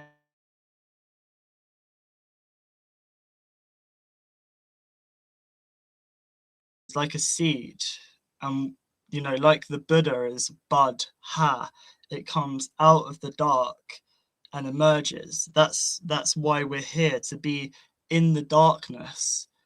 But in the dark is where you find the light.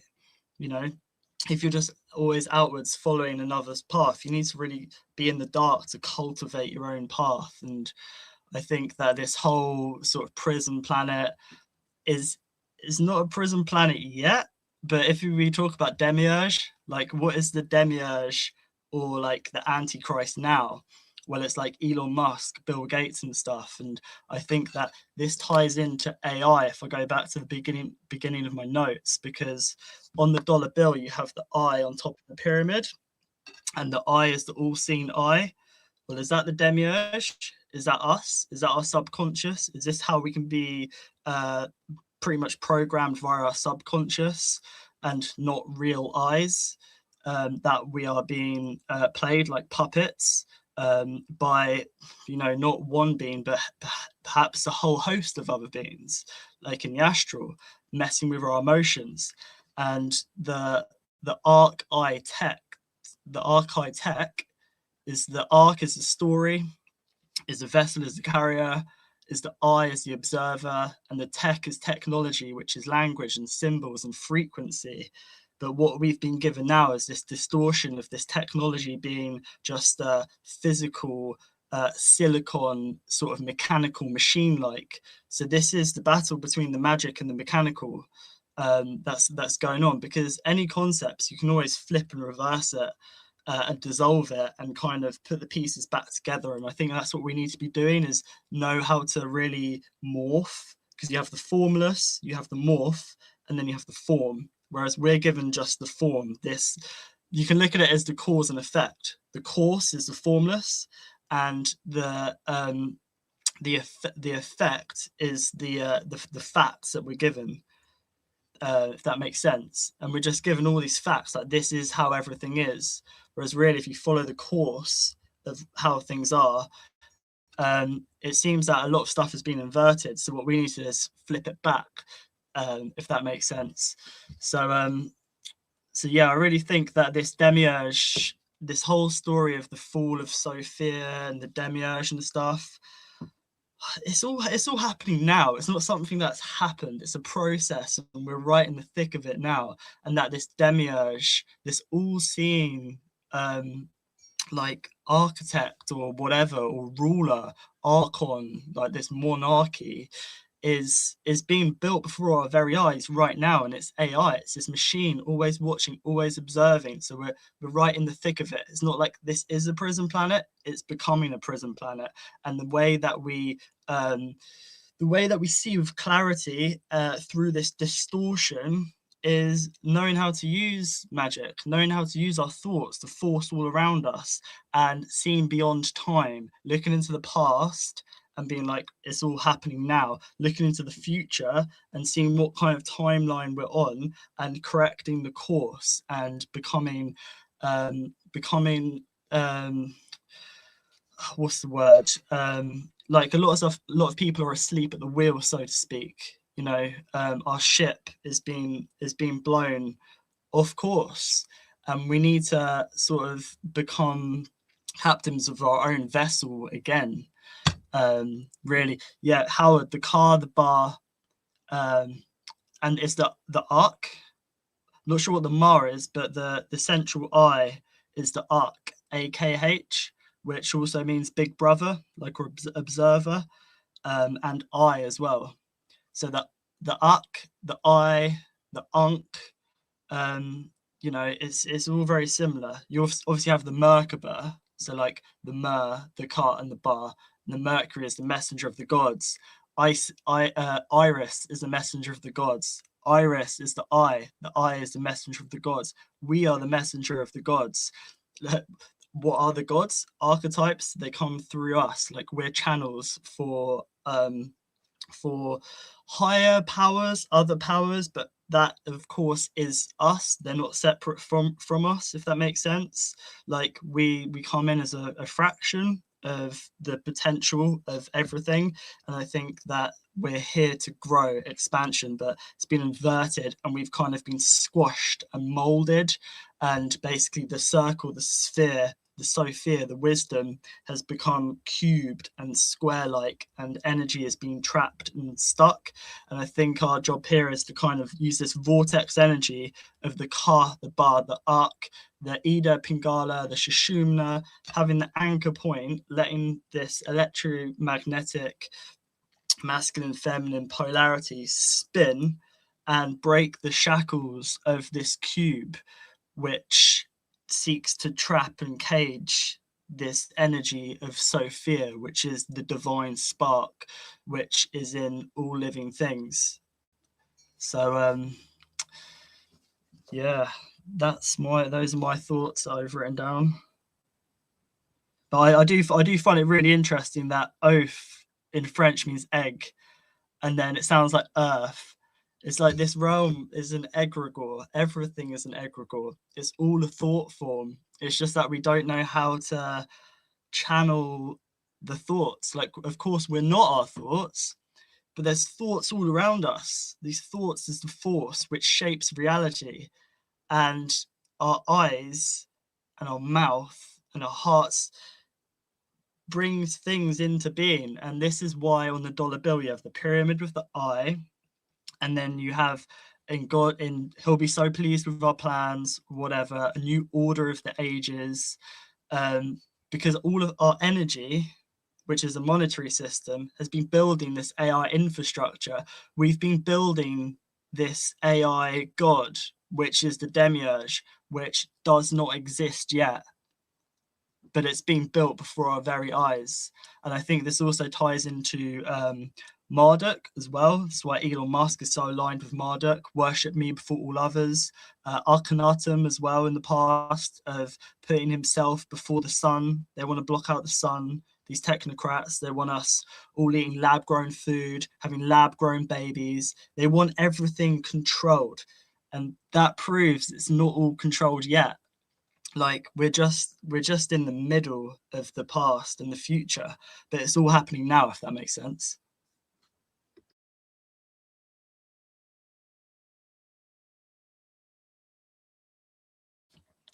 Is anyone there? Should I carry on? I am here, dear brother. I just was having an issue getting this thing to open up. I think there's definitely a lot to that. I heard most of what you were saying. I had to go and make my son a lassi, and then I got my phone out and I was able to listen to it on my phone. So it took a while to get on, but I definitely think, you know, there's something to the idea behind what was it that you said that caught my attention? Specifically, it was when you were talking about the eye, the image of the pyramid disconnecting from the dollar bill. I think you might have even mentioned it. Well, I got the image of it when you were talking about it anyway in my mind, and if you didn't say it, you were thinking it. you were projecting it. And the way in which our perception has been ruled by the media, right? And how the magic that we are being programmed with is largely the magic to control our perception. And so why is it the elites need to control our perception, right? Because they want to connect with this being within us, right? Without us, they don't have access to the being. It's a very interesting concept. Like, you need to get access to everybody, all the eyes. You were talking about the giant in the beginning, right? With all the very, very many eyes. And how that represents sort of, once again, the egregoric potential of the human race as our sort of unified field of perception. And I think you could extrapolate that to mean our field of belief, because of the way in which the brain is constructed, the very nature of perception is shaped by what we're thinking, and literally the senses route the information directly through the thalamus. And in the thalamus, that information gets in some way tempered or changed. And in order for it to modulate to go to the next part of the brain. So it's like a relay station. And just like an electrical relay station, something gets done to the electricity in that relay station in order to get it ready for the next stage. And so it seems like a very much of our reality, which is what the dream time of shamanic philosophy and cosmology entertains, is that the nature of our reality is very much in our perception and our mind. And as we see and as we expect and as we project and as we believe, that's a big part of what we're going to experience and see. And I'm sure this is telling out well with you as well, Cosmic, isn't it? Or is Cosmic in? Sorry, I was away eating something. Can you repeat what you were talking about earlier? No, I just did. I thought you were in Sandwich Land. Were you eating a sandwich? I was in Sandwich Land, actually. I just got back from Sandwich Land, and I met with the BLT ambassador, and we had a treaty about the mayonnaise strait and the trade route in that area. So yeah, so what were you guys talking about? Well, we were talking about the mythos, and there's quite a lot that's been said. It's going back from the mythos of the animal myths and the construction of the universe, but more recently, sort of tying into what Toby was saying about the giant with the many eyes, and this is the Argus, right? And interestingly enough, do you know what Argus means in South Africa? I just know that Argus is the name of a boss from one of my favorite video games. And now that I remember, the boss is this giant octopus guy that has a bunch of eyeballs that he sends out after you. So the idea of a beast being with many eyes, those people who made those video games, they knew about mythology and stuff. But yeah. So interestingly enough, if you came to South Africa 35, 40 years ago, the main newspaper in the whole of South Africa was called the Argus. So they're controlling our eyes. They're controlling our minds. They're controlling our belief. And by controlling our minds and our belief, they can control us. And that's how the Demiurge works. It works through people. That's the big clue to this control of the structure of reality, because imagining that reality is based upon field of consciousness. What we're putting into that field of consciousness through our thoughts and our mental bodies is going to affect the fundamental field of consciousness, how it's experienced by everybody. And as a group, we're co-creating this field of consciousness. So if we are all together fueling the substance of reality, if we can get into this pip mastery engine and mess with the structuring of the sensory information, we can change the very nature of reality. David Icke's always going on about this, and I think he's right. About how reality as a quantum field is affected by our consciousness, and how this is the goal of the elites, is to control our thinking process. This is why we need education in schools in order for them to be able to ply their evil little trades. Because without us, there is no potency, there is no power. Their magic is flat and futile, because they need our mind space to maintain their idea of reality. And so the particular type of magic that they're using is a very weak form of magic. And there are different types of magic. Some are very strong, some are very weak. But they're using the weakest form of magic because it's all they have access to. This is something for us to recognize and realize, right? These are not masters that are levitating and, pulling fire out of thin air and making their body infinitely bigger, or making their body turn into lots and lots of bodies that move out of their bodies. These are the siddhi from available. And so it does seem, and this is why this technology, I think, is so important with the transhumanist movement, because this very idea of the demiurge within us, and so basically, cosmic, in a nutshell, the nutshell that should have been on your sandwich, or the nut that should have been in your sandwich's shell, shall we say? You forgot the nuts. I would say, because the nuts are highly nutritious, the best thing you can eat,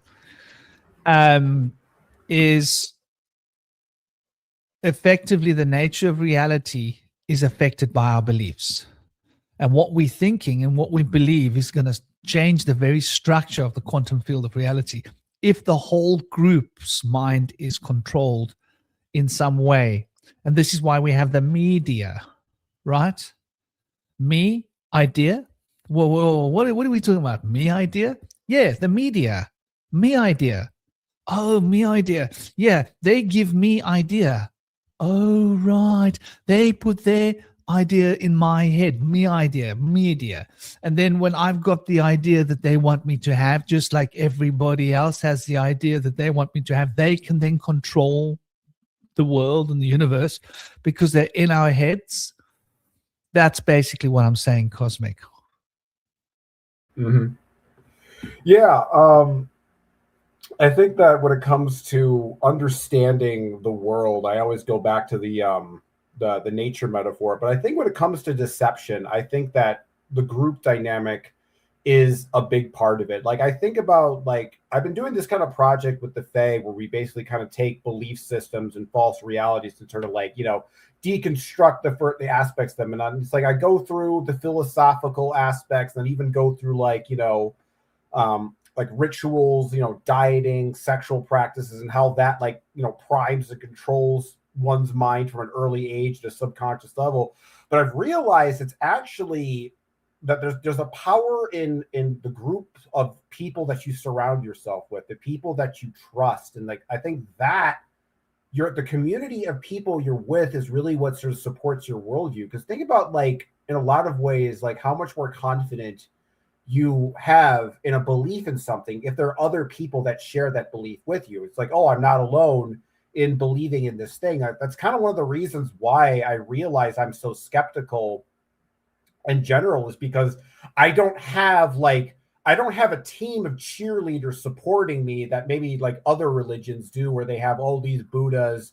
I can rest my laurels on the fact that these smart, Buddhist yogis figured everything out, and I don't have to do the work. So they have everything. Where I'm like, I have to kind of figure this stuff out all on my own. I have to start from square one and just figure it out, And that's a really different dynamic. But it made me realize how much of our perception of reality is controlled by other people, and not even in a sinister way, like there's some shadow government that's giving you false information, or you got to go along with the lines of people, otherwise you're gonna be thrown in prison. I'm just talking into simple situations where it's maybe I shouldn't say that thing because that might hurt that person's feelings, or oh, maybe this will be offensive to this person, or oh, maybe people will think I'm stupid or weird if I say that this certain thing. Those little insecure moments that you have with yourself, I think those are the things that really prime people. That's the real control mechanism, that the idea that I have to conform to the group, because it's a very like old, like, you know, fear in humanity. It's like, you know, being exiled from the tribe, being cut off from the group, because for a lot of people, if you were cut off from the group, you know, you didn't know how to forage food for yourself. You didn't know how to get yourself resources. So you were basically just like, you know, dead in the water. You were basically just saber-toothed tiger meat at that point. So you're just like, well, I'm going to go along with the tribe because, like, okay, maybe these ideas are stupid or even terrifying, but like, I'd rather deal with this than take my chances out in the jungle or whatever. And so people have just naturally developed this desire to be part of the tribe and be part of the in-group. And in a lot of ways, if you think about like an Ouija board, where you have a bunch of people, you know, guide the triangle over the alphabet, and because everybody's kind of doing it at once, it's kind of like no one's doing it, and so the spirit kind of manifests itself. So in a lot of ways, a lot of these delusions and a lot of these deceptions are almost like a kind of external force, in the sense that you're getting caught up in the group dynamic and not even realizing it. And then one of the other things I've been thinking about lately too is that how, when it comes to deception and mind control, there's an aspect of creating the false sense of I figured this out on my own, that I, rather than, you know, you were led along a trail of breadcrumbs to a desired outcome or a desired trap or whatever. And I think that, you know, learning to get out of that group mind and just like look at reality and just discern it on your own terms is such a powerful thing. But I think for a lot of people, it's genuinely terrifying, because it, you know, it kind of means that, you know, one, people will think you're stupid or crazy or a bad person, or maybe you're immoral or selfish.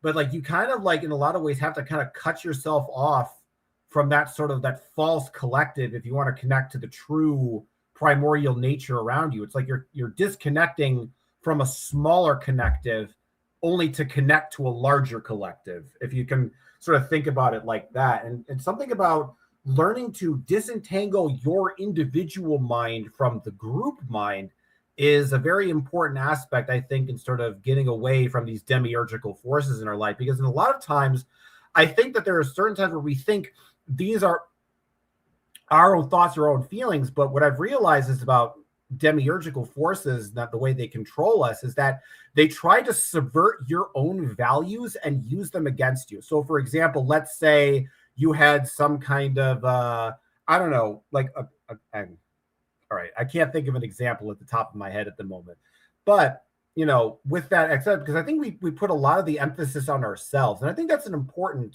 thing. But and a lot of times what we think are our own thoughts, we don't realize we're just copying the group. And because the group and the cult mentality designs itself in a way that makes you feel special, you think, oh, I'm coming up with these ideas on myself, I'm coming up with my own gnosis, not even realizing you've been guided by someone else the whole time. And that's kind of how these group dynamics work. So I think in a lot of ways, you know, that hermit path and being able to sort of step outside of the group as a kind of like a quarantine, like you think about it like, you know, the group, because that's the way I look at the collective. It's like you know, we need to think about the collective, but it's like the collective has been infected, and we kind of have to step away from the collective temporarily to quarantine ourselves, fix our, you know, clean ourselves up so that we can kind of go back into, you know, it's kind of like in the Matrix, how, you know, first they're in the Matrix, then they have to kind of go outside the Matrix to kind of come up with a plan. And then when they come up with a plan, they go back into the Matrix to kind of fix it. So I think in a lot of ways, that's kind of the journey I've really been. Like in a lot of ways, you know, what the Fae have shown me is essentially the world outside of what most people call the Matrix, and realizing there's this vast world that exists beyond that, just so much more vast. And I think a lot of people, they don't really have that meta perspective where they just feel like, you know, the idea that only their worldview can possibly be true, and not the idea that there's multiple universes, you know, out there. I don't know. I'm kind of rambling this, but to kind of summarize, like, you know, the general point is I think that we have to learn to figure out what are your thoughts and your ideas, versus what are the thoughts of the collective? What are the thoughts of the religion or cult or culture or organization you're part of that you think are your own thoughts and you think are your own values, but are actually someone else put those values in there and those ideas, kind of like Inception, how they would, go into a person's dream and they would put an object in there to influence that person to do a certain thing. And I think that's kind of what a lot of the Demiurge is kind of like doing, but like in a sinister sense. It's like the Demiurge is kind of putting ideas into your mind, Inception style, trying to make you think that you came up with those ideas, but rather you're just being kind of pushed and prodded along a group mind, and they're all just, lemmings just waiting to jump off a cliff. That whole egregoric consciousness, the tide of egregoric consciousness is unavoidable. And I'm not going to take long to say what I want to say, but I want to just take it back to something you said a little while ago, Cosmic, was about the groups of people that we surround ourselves with. And this got me thinking, it got me thinking, just the people that we have in this community. We've got a lot of like really staunch, real, authentic people. And the people that come on the panel, of course, very staunch and very real, authentic people. And I've noticed how, like, there's so many people, like people have said to me, oh, you should bring that person onto the show. You should bring that person onto the show, and other podcasters. And I always have this trepidation. And it's like, it's a feeling more than a thought. But when I like self-reflect and I contemplate it, I see it's like it's about the people that we meet along the way. Like all of the people that we bring together here are people that think for themselves, have their own ideas, and have a space of the heart, a heart space. And I think this is sorely missing in society. I think like the disease of narcissism, and I'm using it as a sliding scale. I'm not saying everybody's like raving narcissist, but like the scale of narcissism. Imagine every person of us has like some narcissist points, right? Imagine it. Like we got to look realistic. But some people have more points of narcissism and less points of heartfelt. And some people have even more points of the narcissism and less points of like, empathy and heart, real human being qualities. But I think like this is what defines the round table, is not just what we know. Like there are other people, and I was thinking about this a while ago. There's somebody who I know, he's very young. He's a great researcher. And he does a lot of research, but he's always watching podcasts and reading books. And that sounds almost like that to me, that's a red flag, right? Because you can memorize a whole lot of stuff and get a whole lot of ideas in your head that are other people's thoughts that you can parrot them off really well. But what we've got here is a synergy of minds of everybody that thinks for themselves. And I think that's quite a rare thing, especially in the podcasting world, because you'll find everybody is just saying the same thing over and over again. And I think that's why our community keep coming back to us and they stick with us, because we aren't like the other podcasters. I was trying to watch a podcast the other day, and once again, it's a guy who, no offense to the guy, he's a nice guy. He's done a lot of reading and read a lot of books and a lot of research into the occult, but he's not actually embedded within the practice. And I think, yeah, Tom, yeah, exactly. It's a soul society. Namaste, Taz, Archon. I hope you're well. And the community here, there's a group egregoric consciousness that forms here with you, with us. And it's about the hearts of the people in the space. To me, that means more. It's like, yeah, sure. I could invite this guy or that guy or all these different people onto the show who do a lot of reading, but it just doesn't feel like the presence is there in a lot of the people. And that's why I find it really hard to watch podcasts, and people change as well, like even like the interactions I've had recently with someone. I don't want to get into the naming of this person, but like, you know, maybe in the past we've done podcasts together, but I realize now that this person has lost their heart, and it's very, very sad. And I've observed it with like groups of people, and you'll notice like maybe 3-4 years ago, someone was one person, and now they've changed. And a lot of it has got to do with the whole egotism thing. There's so much of this, I'm right. Everybody has to be with me. If you're not with me, and I think you know who I'm talking about, Cosmic, because this person has attacked you in the past, and I had words with them about it, and they've attacked women, and they've just done all sorts of weird things. And it's some people, they're like, if you disagree with me, we're enemies, and now I need to assassinate you. You know what I'm talking about? Like, exactly, yeah. Like, and they can't accept that, okay, we're not all meant to agree.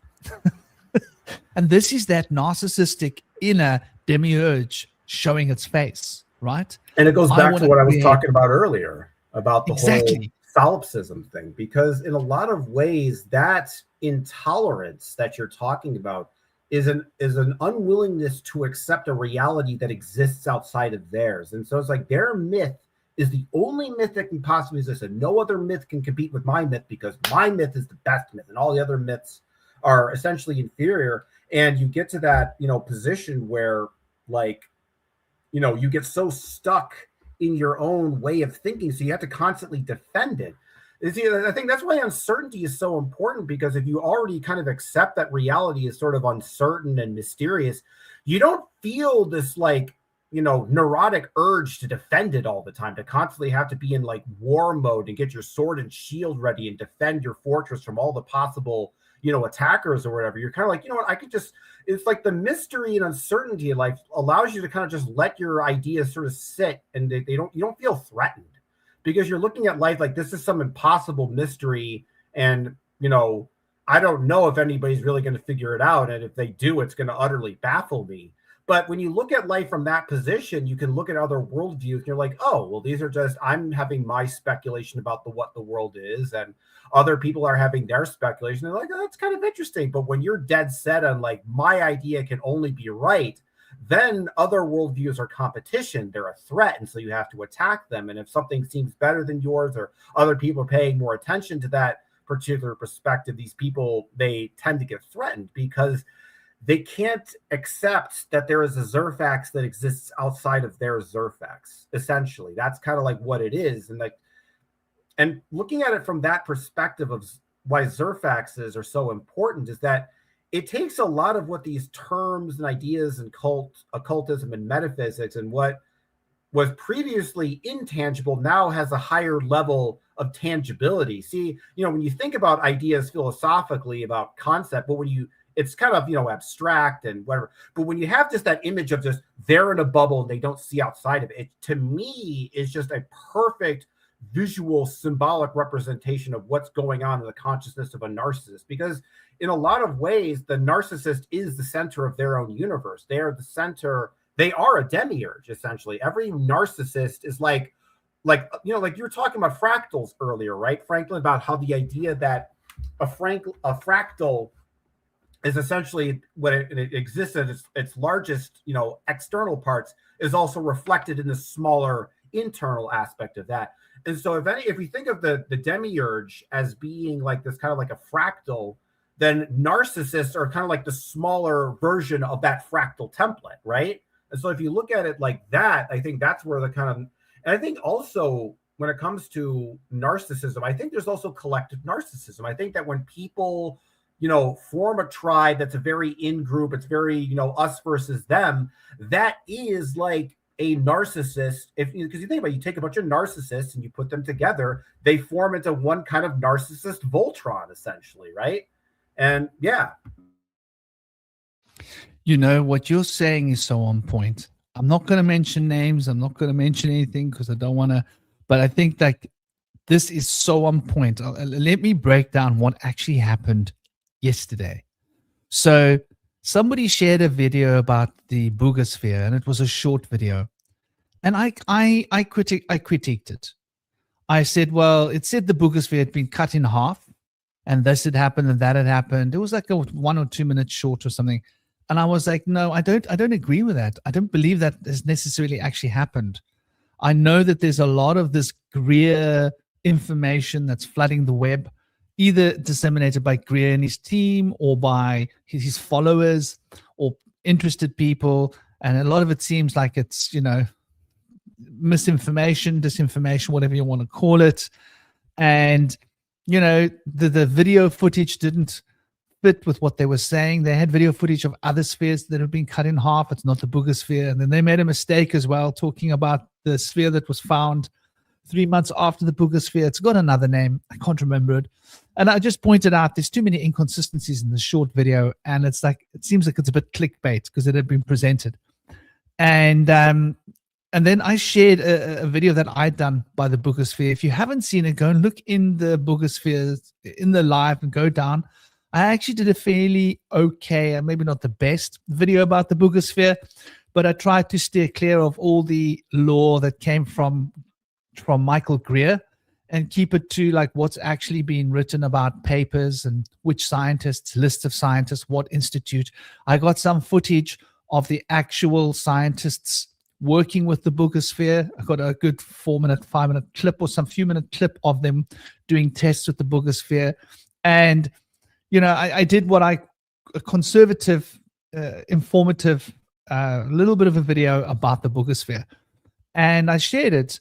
And immediately afterwards, this person shared a video that they had done. And I looked at their video and I said, well, it actually looks like something good. It looks like something I might want to watch, because it was an anthropologist guy who he was interviewing who goes to dig up stuff in the earth. I thought, well, this is something I actually find entertaining and interesting. Nice video. The next thing this person came at me with an attack was like, yeah, well, it's funny how when I did my video, you suddenly did a video about the boogosphere. And I was like, now this person has had like traits in the past. And I thought to myself, what's going on here? And so I thought, yeah, well, that is funny, but it's synchronicity. It's expected. And so I actually looked at that video again and I saw, hold on, the date of your video was after the date of my video. And I had done a live before the video I'd released, like for a few days before that video, I'd done a live with Jeremy discussing the boogosphere. So I pointed this out and I said, like, you need to double check it. And they had suggested that I should have given credit to their channel because they had been my inspiration for doing the video on the boogosphere. And it's just like sort of egotism, this arrogant sort of, me, I thing, which is that seat of the demiurge within us, which is that narcissist capacity. And the narcissists always start attacking. They always start attacking. And I pointed out, no, well, actually check the dates. My videos were before yours. So maybe you should give my channel credit, like LOL with the giggles, because to me, it's not serious. It's a joke. Next thing, I'm getting attacked from left, from right, from high and low. And it turns out now it's my character on the line. Now I'm being attacked because I'm full of crap and I'm this and I'm that. And then they mentioned some conversation they'd had in one other group, which I have been in, but I had actually said to that group, people in that group had spoken out because there was too much hatred against Jewish people. And I understand what's going on in the world. I understand Zionism very well, where it comes from. But I still respect people's right to practice whatever religion they want to practice. And you cannot just paint every person that is a Jew with the Zionist brush, because that's not the real world. That's just feeding your own sense of hatred. And some people feel they want to hate. They want to have someone to hate because they've got so much hatred in their heart. That is the source of this demiurgic energy, of this narcissism fuel that people need. And I pointed out that, well, I don't know whatever conversation you had with that person in that group before I did my video, because I wasn't there. As you know, I had spoken out against the racism in that group, and I haven't really been active in that group very much, hardly ever, for like 6-8 months. So anyway, They then started calling me a liar and started calling me personal attacks against me. In other words, if you're not going to agree with me, I'm going to do everything that I can to harm you because we don't agree. And this is something that you will find is a typical narcissistic behavior. And I think it comes back down to the Demiurge control drama. The Demiurge wants absolute control. They want to be in control of all of the elements of creation, right? And so they bring out of themselves all of these elements of creation to control every aspect of creation. But now each one of us has the potential, like Cosmic was saying, to be that Demiurge potential and to then start to become delusional and fantasize that every other human being is just an externalization of ourselves and that they all need to believe what we need to believe or what we think. And if they don't, we start attacking them and trying to undermine them and trying to harm them in whatever way that we can in order to get them to shift their belief to be in alignment with our belief, because that to us is what we consider personal power. And that is exactly how psychic vampirism works, how narcissists get energy. It's a very sad, it's a very sick world we're living in, but this is the reality for so many people. So many people are so vulnerable. They are so I'm sorry to use this word, but pathetic in how they see themselves. They see themselves as being inconsequential. And so they feel they need to prove themselves in the world. They need to be more than what they are. And they also have this very, very touchy, everything that gets said is somehow a reason for them to take everything personally. And you'll find that there's a lot of these people these days. It's part of the woke agenda. And unfortunately, within our community of so-called truth speakers, of so-called people that are researchers, of so-called people that are interested into the occult and talk occult terminology, there are so many woke people hiding in plain sight. More woke than the woke people that they point fingers at for being woke. And I was then called a normie. But here's the thing. Within this group, there are a lot of other people that are interested in this. And I noticed that they just observe this narcissism in the space. And even the group owner doesn't seem to think anything of it. And I've observed this quite often in a lot of spaces where this narcissistic behavior starts to become a toxic influence. And it basically poisons all the people that are in that space to the point where you start thinking, maybe I should leave this space because there's like a toxic energy building here, like a green cloud, and you don't want to be in it. And but this like is every one of these spaces too. There's always someone that's like that. There's a bunch. Because I noticed the same thing too. There's always most of the people you can get around with, but there's always one or two that's really nasty in these kind of groups. And it's almost like they function like an attack dog that like keeps people in line. Because like there's everybody kind of goes in line, but you know that like if you step out of line, that attack dog that's attacking you, because the idea is they're setting the example out of you. They're basically saying, hey, look what we do to this bush whisperer guy. If you talk shit, that's going to happen to you too. So you better stay in line. People are like, oh, I don't want to deal with that trouble. I don't want to deal with any drama. So they stay in line. And a lot of those, because you have to think about the term authoritarian. Like, when you break down the word authoritarian, you're an author. Then the authoritarian is someone is that they think they can write the script of reality. They think they are God with the pen, and they are going to write what's true and what's false. And they basically, in their minds, they author all aspects of reality. So when someone challenges their perspective in reality, it gives them with the inevitable realization of, wait a minute, maybe I don't author all of my reality. Maybe not everything is in my control. No. They're idiots. They're wrong. I have to insult them. And then they get defensive because it's like the thing about narcissism is that there's a kind of like seductive quality to in that like, if you don't care about other people, there's a kind of power that comes along with it in the sense of like, you don't care about other people's feelings or whatever. And, or you have the sense of entitlement and like you're better than everyone else and you're right and nobody understands you. And to break away from that, I imagine it's got to be really difficult to really just have that sense of like, humility. Maybe that's what these people are really talking about when it comes to like, ego death and getting past the false ego. Because I'm wondering, it's like, maybe it's just for narcissists. Like, Because I think to myself, like, you know, when it talks about this idea of needing to destroy the false ego, needing to destroy the false self, that doesn't seem to make sense when you apply that idea to like normal, average people who have empathy and compassion.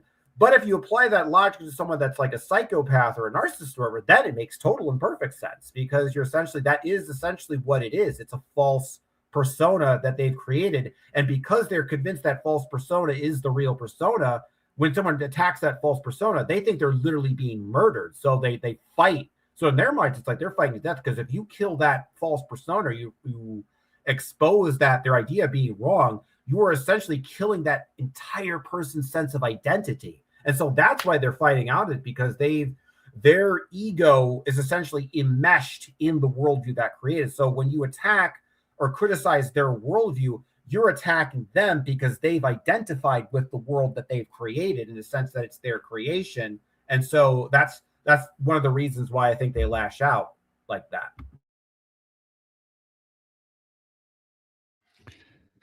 That's a very interesting perspective, you know, that is central to narcissism, is that they feel themselves to be the demiurge. And I think there's something to that. I think that must be what defines a narcissist, because the narcissist is first and foremost defined by the desire to control that is second only to one thing, right? That they don't get seen for what they are. So a narcissist is someone that'll be like really, really nasty to someone, right? But the moment there are other people around, then they will behave like an angel, right? And the other people will think, wow, what a nice angel this person is. What an absolute angel. And the moment the other people go away, they're back to being like a demonic, narcissistic, nasty person. And I think that defines a narcissist, those two desires, the desire to control. If they can't control you by manipulating you, they'll try and control you by being mean and nasty and hurtful, but never in front of other people. That they are popular is so important, because they desire, and here's the key, there's an unconscious recognition that within them is a demiurge, and within you is a demiurge, and within every other human being is a demiurge, and they want to get the positive aspect of the demiurge within every other human being radiating back towards them. So they need the adoration of the public. They need the adoration of everybody else there. They won't really speak their minds truly. They won't really tell you what they think, because they want to be popular, right? And that desire to be popular is like, I'll give you an example, right? When I started speaking about the Dalai Lama, you should see the subscribers falling off. Like they're leaving. Like I did a Dalai Lama video, or I mentioned him once, I lost like 5 subscribers. I did a video, another one, a live stream, like this was maybe 6 months ago, and I mentioned it quite a lot. I lost like 15 subscribers. The last one, I must have lost about 20 subscribers. Okay, they come back from other videos and stuff, probably the right people. But I'm just saying, like, and it's something I feel so strongly about. I have to talk about it. I can't not talk about it, because I'm so, I'm so disgusted at the idea of a so-called spiritual master and teacher, whatever, that is like stopping other people, or did stop other people from having freedom of religion. To me, that is like so important, that people have freedom. And don't even get me started of messing around with kids. Like when I saw that video with a child, it's moved my guts as well. And I'm, as a man, it makes me feel like if I was there, I would want to do something.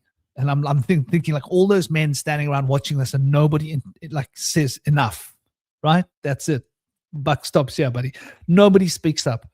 So, you know, some part of me feels like a bit of protector. I suppose it's like an archetype I've often tried to play. But my point is, a lot of people in the spiritual field, especially, they're too scared to say what they like, because they know it's not going to be popular. So I think it's more sinister than that. I think what a lot of these gurus are trying to do is they're basically just making clones of themselves. Like, I was thinking just now about this, like, you know, everybody's talking about this, like this Andrew Tate guy, this kind of this toxic, you know, masculine dude who's basically like, you know, kind of telling, you know, boys to kind of like, you know, treat women like shit and like whatever. But the idea of, I'm thinking about this guy, and the implication that occurs to me is that, all these people who look up to him, these guys who want to, advice and like be cool, they're basically copying this guy's personality, his values, he's like, and you think about, there's an ego reification of somebody essentially copying you. It's essentially their idea is like, I want to turn everybody into me. I want to turn everybody to be clones of myself. Like I was thinking about like that Aphex Twin music video, Come to Daddy, where Aphex Twin, like he has like, there's all these like little girls and boys and men and women, but they all have that same creepy smiling Aphex Twin face on them. And essentially the idea is, because, Come to Daddy, the idea is like, he's eating all these people's souls and making them into them.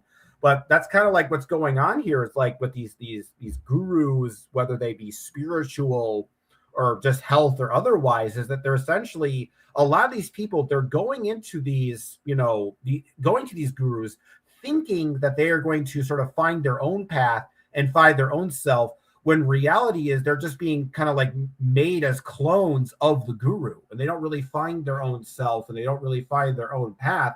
And so with these narcissists, that's the ultimate, like, if you think about it, that's the ultimate gratification of the ego, that everybody around you is copying what your ego is saying. Everybody is acting exactly like you. That's like the ultimate reification. So when somebody has a worldview that doesn't act like the egotistical person, they see it like as a threat. And that's what I've been thinking about, like, group consciousness as being like devouring organisms, in the sense it's like you're kind of like, you're swallowed by the fish, which is essentially the group. And it's like, okay, you're in this fish's belly, and it's nice and it's warm and it's soft and it's wet. But then you start feeling the acid, the digestive acid. And that digestive acid, that's all the criticism and the fear and the mockery and the putting you down. You feel like, and all that breaking that person down with all of that negativity, it kind of dissolves the person's persona and forces the person through peer pressure to kind of let all the, problematic parts, so that the organism of the cult can sort of absorb the person's consciousness. So, like, take it for example, like, let's say you're somebody and you want to join like a Christian organization, and this is like a strict Christian organization, right? And, you're a Christian, but, you're open-minded towards other people's beliefs. You think that every other religion takes people to God, but this particular group that, you're joining in, they're like, no, Christ is the only way. So in a sense, it's like you're taking that belief of, everybody is, worthy of Christ versus the one, that the group is starting. It's you're melting that part of yourself off to you, so that you can be more deeply absorbed into the collective. And that's what these narcissists are doing. They're trying to break you down so that they can absorb you. And that's the way I look at it.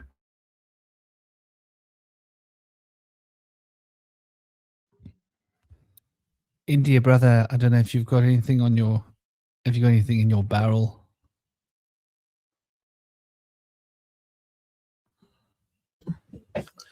Yeah, I feel like I have personal experience with dealing with people that have narcissism, trying to make things work, with like, usually with starting with like their troubled loved one, like kind of reaching out for help, and then like trying to get them involved in like self-help and stuff. So a lot of times it's like really hard for a narcissist to like ever like take accountability for like having an issue, because there's so much deep projection. But like, even in situations like Cosmic was talking about, where you try to get involved in like a social community and it like kind of turns sour on you and stuff, like, you can always know that when people are casting judgments, like, what's going on is a projection of their own inner suffering that they're not ready to take the responsibility of trying to deal with, and it's easier for them to just push that away and point their finger somewhere else. And when you point your finger at somebody else, you've got 3 other fingers pointing right back at you, because oftentimes people will just find a scapegoat to escape working on their own self-mastery. But like, when you're in situations like that, and it's what they're trying to do is to get you to emotionally react sometimes. And if you can get control of like Right.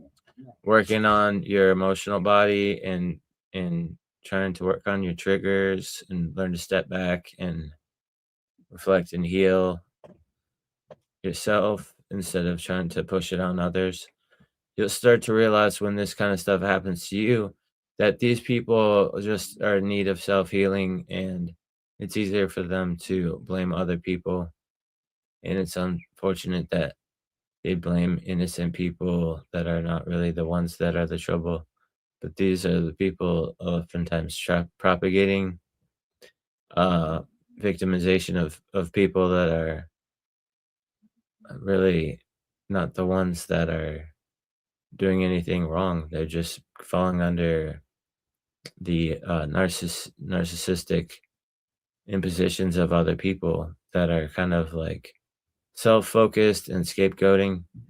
And so it can be a hard situation to step up to the plate and then stoop down to their level, because in order to like maintain your integrity, it's like you're not gonna try to use these like transgressive attacks to deal with people. You're gonna try to use respect and understanding, which in the situation makes you can get ganged up on a bunch of people that are just emotionally set on their ways and trying to make it a conflict. If you don't engage back sometimes, which is usually the noble way of dealing with the situation, you can become seen as like not stepping up to the fear conditioning that they're running on, or stepping down to it really. And that can actually get you like outnumbered in a crowd, you know. That's an unfortunate situation, but you can know that you were the one that was like living by integrity, and like they were the ones that were fallen and like judgmental and projecting and suffering. And at the end of the day, like you could be compassionate to them, like, oh, it's like I hope that they can start to do better, because that's an unfortunate situation for people to be around. Their toxicity and misery wants company sometimes, so they try to drag you into it. But if you can like walk away from it or try to bring people up or whatever you can do, you know, you can know that by not stooping down to it, you've shown leadership. But oftentimes that kind of like thing is seen as like audacity, like trying to challenge them. So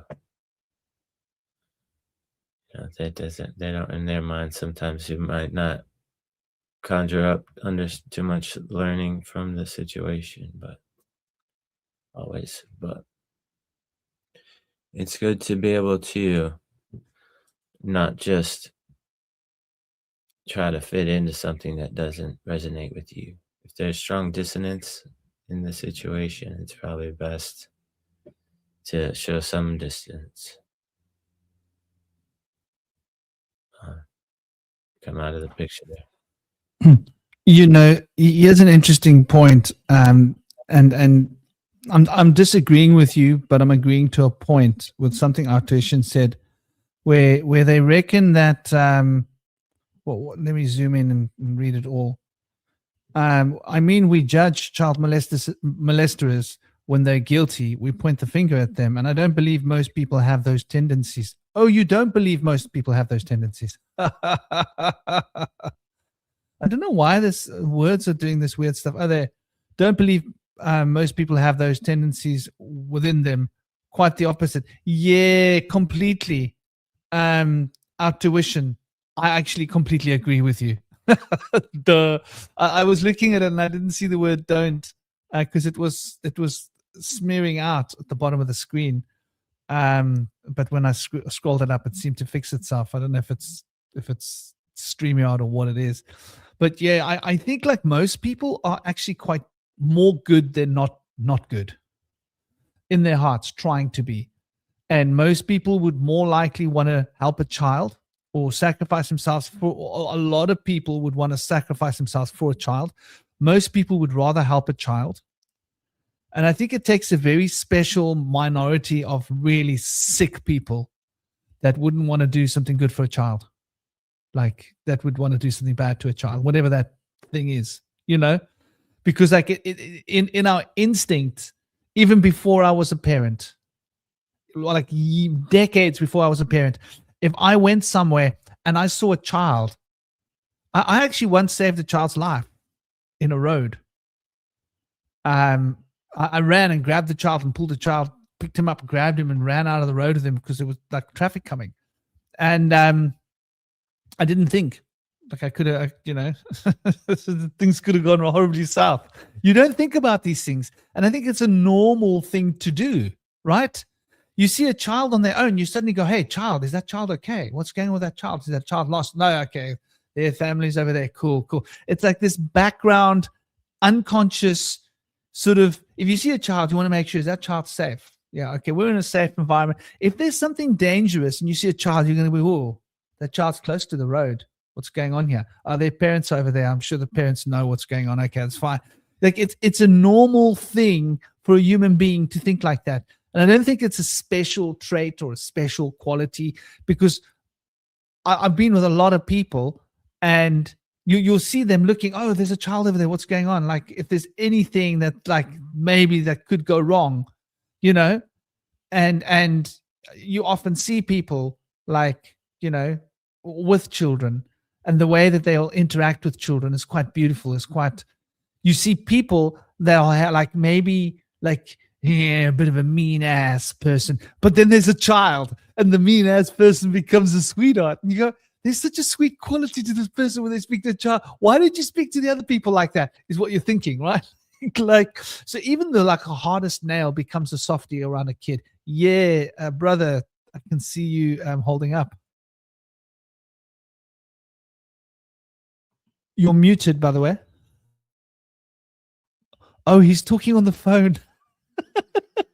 Sorry, I thought you were talking to us. I thought Toby was talking on the round table, but he's obviously on the phone with someone else. I get it now. But yeah, you know, I don't know what you guys think about that. You know, I think it's like important to recognize that within all of us, there is the potential seeds for narcissism, but there is also the potential seeds for selflessness. And I think that when it comes to children, that's the one time we should all be wired towards selfless. If we're a normal, healthy human being, not even very healthy, just a little bit healthy. Like you don't have to be extremely healthy to think like that. I don't think personally. But what do you guys think? Well, I think. Go on, Indy. Yeah, I think you know, everybody's usually pretty like compassionate towards wanting to like help and save kids that are in danger and look out for kids like compassionately and stuff, and women too, and like old people as well that are like in danger and stuff. But like some people see like vulnerability as like opportunity because they're like desperate people, I guess, or something. And so they like don't have the like same fabric of like conscientiousness somehow. They like missed the big picture of things or something, and they're just looking at like, I don't even know. But I think a lot of people have that like moral fiber where they just, it doesn't need to be explained to them. Like they just intuitively are looking out for kids because they were a kid one time and they envisioned the kid as like being like, maybe it was, what if you were walking across the street and a car was coming? Would you want to save yourself? You know, like whatever situation like that. But then there's these other people that have this like backwards way. And oftentimes I would think maybe that's because something happened to them when they were young and they've been in a bad state. but that kind of like hard conditioned, like deeply suppressed emotional energy and stuff can lead to a lot of problems like later in life. And people develop like multiple personalities sometimes from bad trauma in childhood and other things. So there's a lot of challenged people out there that have suffered in their childhood. But I guess it could happen other ways too. If people are around those people, they get drawn into that stuff. I don't know. But I do know that like orphans have a lot of difficulties with moral fiber situations, and people that have been going through trauma in their childhood too. I think it's important, though, in that conversation, though, to recognize that also that narcissists can use that empathy and weaponize it against you. And like, they might use that idea that, because a lot of these narcissists, they were abused as kids. They do. That's the reason why they became that way, because, they took on the behavior patterns of narcissistic parents themselves. But at the same time, you have to be careful, because I think in that empathy, that's where the narcissist can really hurt you. So I think it's good to have empathy, but learn to have some level of distance between that person. Just simply so you can recognize, like, okay, this person is feeling pain, but that's not my pain. Like, I have to do this. Like, sometimes I've realized with my empathy, like, I have to actually kind of like learn to like rein in and check it and make sure I don't have too much empathy. I know that sounds kind of like, precocious or whatever, but sometimes it's like there'd be sometimes like, damn it, why do I have empathy for that person? I don't even like them. Like, and see, that's why I'm always like I'm skeptical with a lot of these like woke people when they talk about empathy, because I never thought of empathy as like being a conscious choice. It just always kind of happens. It's like, you put your hand on a hot stove. You don't choose to feel your hand burning. It just burns. And that's kind of how it is with, compassion. So, and because of that, a lot of people took advantage of me because I was, assuming that they're, like me, who was bullied and hurt inside. But then they kind of take advantage of you. And the way I look at it, it's like, let's say you have some dog that was like, that attacks people and bites people to the point that it would literally kill you if you were in the room with it.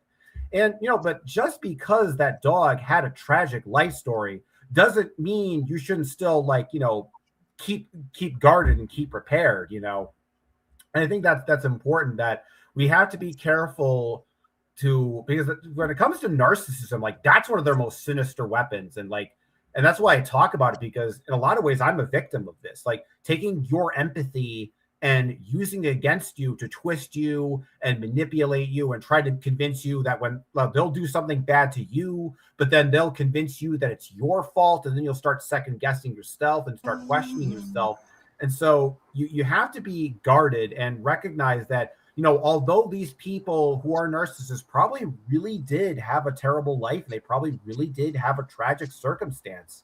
You have no obligation to fix these people. And the sad reality is, the reason that they're difficult to fix is that they don't want to be fixed. Their narcissism, it's kind of like a security thing. It gives them like a sense of power. Like it's a kind of a sword or shield that sort of like protects them from the kind of the harmful things in the world. So they become very guarded, by that thing. And a lot of it, they use empathy, as a weapon.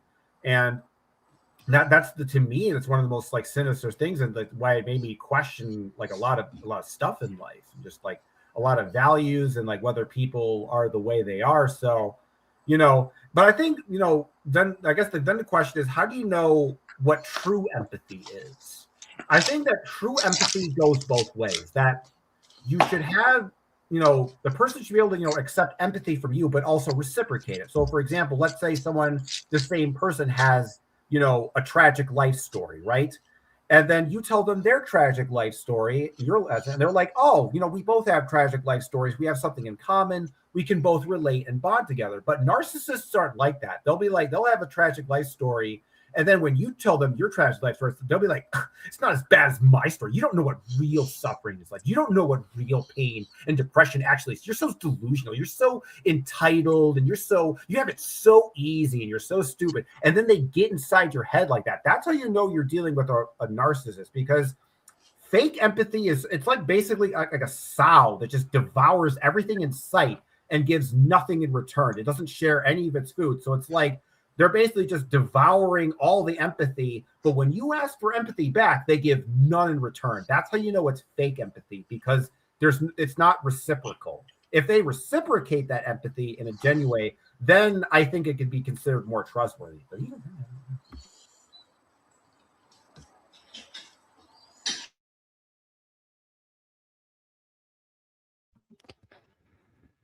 that's an interesting point. I had a long conversation with someone that I know a while ago, and what they were saying to me was basically this discussion we're having, this argument, right, about how the narcissists are the way they are because they've been hurt, and what they need is compassion, and what they need is love. And I was like, yes, that's true. But what they need is compassion, and what they need is love. That's what I was getting from the conversation. And love can be tough love, right? Like, love can be very tough love. If it needs to be tough love, that's the love that a narcissist needs. And compassion isn't like going like, oh, I feel sorry for you. Compassion is like keeping it real, right? And going, well, I can empathize with what you've been through, but I can also empathize with what the person you've caused the harm against. And I can empathize that what happened to you was unfair, but I can also empathize with the person you've harmed, that it was unfair towards them.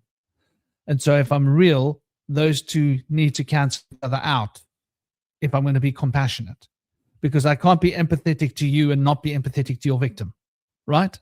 If I'm going to be empathetic to both, then I'm going to be compassionate, and I'm going to recognize that this is a pattern. And it's something that Hollowbone Hawk also said as well, that there might be a symbolic relationship between the narcissist and the victim. And I think that is so on point. I think that is so true. And how that is that the victim wants somebody to look up to very often, right?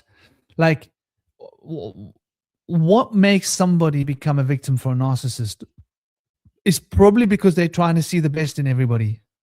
Do you think that's an accurate perspective? What do you guys think? I think that makes perfect sense. Yeah, that's how that's exactly what I'm like talking about, being in that situation where this is what I do. You see the best in people because, you go through certain lives and you have certain flaws, and then, you always think of, man, it would be nice if someone, gave me an encouraging word. So you think, oh, you kind of assume, and that's what I like that projection thing. Cause I think that when it comes to projection, we always talk about in our culture that, in a negative sense, like someone's projecting, but I think that we also have to recognize that there's also positive projection, and that, like, so for example, if you're someone like me who is very kind of like honest and open, you tend to assume other people are honest and open like you, and that people base their actions and, personality traits based on those motivations. But you have to really step back and realize that other people don't have those same motivating factors that you do. And you have to be careful not to project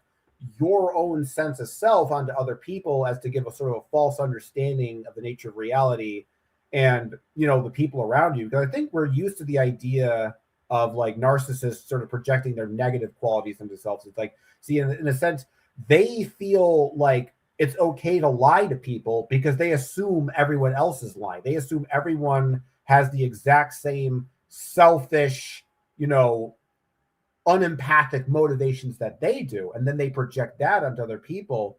And what I'm saying is that we also do this in a positive sense, that if we're kind, we tend to want to assume that other people are kind, and and learning to kind of like step back and just like learning to gauge people honestly rather than sort of projecting what we want people to be. Then I think we're less prone to deception in that way.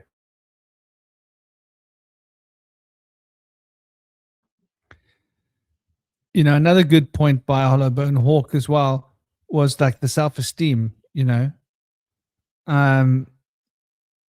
was, or they have low self-esteem, the narcissist, the victims of the narcissist. Here's the thing though, narcissists don't go after people with low self-esteem. That's not part of their requisite, right? Like clinically, they go after people that have self-esteem, and their mission is to remove that self-esteem from that human being so that they are less than what they were. That's actually their mission. So narcissists actually go after healthy people, and they want to make them unhealthy. That's actually the goal of a narcissist. Is a very particular kind of an animal. And so this whole idea of control, right? The people that don't have good boundaries become susceptible to narcissists. Not necessarily because they got low self-esteem, but maybe because they've got too much self-esteem, because they're so trusting. And because they got high self-esteem, they're not afraid. They trust. And because they trust, the narcissist gets into a position of trust. And once they're in a position of trust, they slowly manipulate the person and the situation. And it's like a bloodsucker. Like it gets onto you in a way where you don't see it, and it sucks your blood and wants to weaken you, right? And once they get to a point where they can weaken you, then they will start with the other side of their character coming out. But when you meet a narcissist, they are probably the nicest, sweetest person in the whole world, right? And then they're not. The moment they're in a position of power within the dynamic, that changes everything. The moment they've got power over any kind of power, it's like they become power hungry, you know? And so there's like this real phenomenon where there's like psychic vampirism at its most prodigious, right? Because they want a healthy, big energy source, and they want to suck that energy out, and they want to watch that person crumple. And once they've destroyed that person, then they want to throw that person to the side. And now they're done with that person. Now they need to go and find another, like, you know, healthy self-esteem person. Because the narcissists, they don't want people that don't have a lot to give.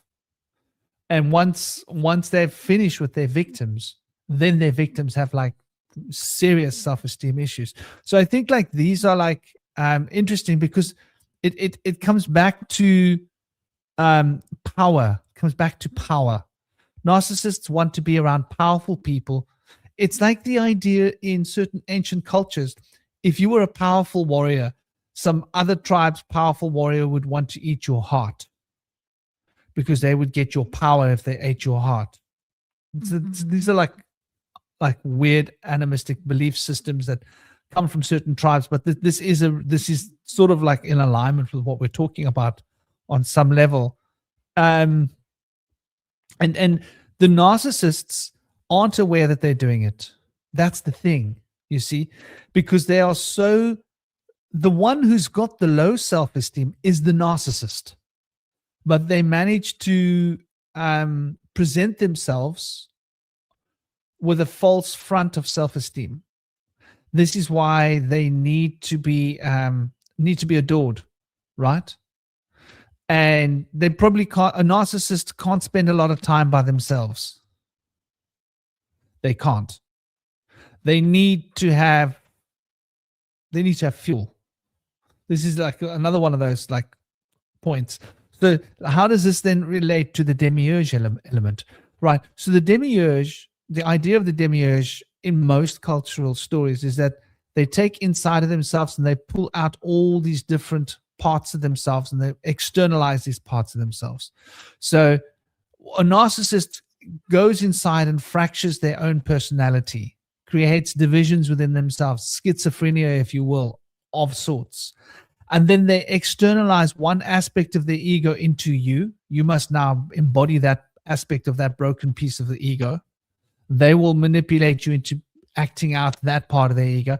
Then they'll find this person, they'll act out that part of my ego into that person, and that part of my ego into that person, that part of my ego into that person, and they'll want to go through life getting an opportunity to validate each broken part of their ego, which they're in denial of that it's them, because they see themselves as the whole, but they aren't the whole.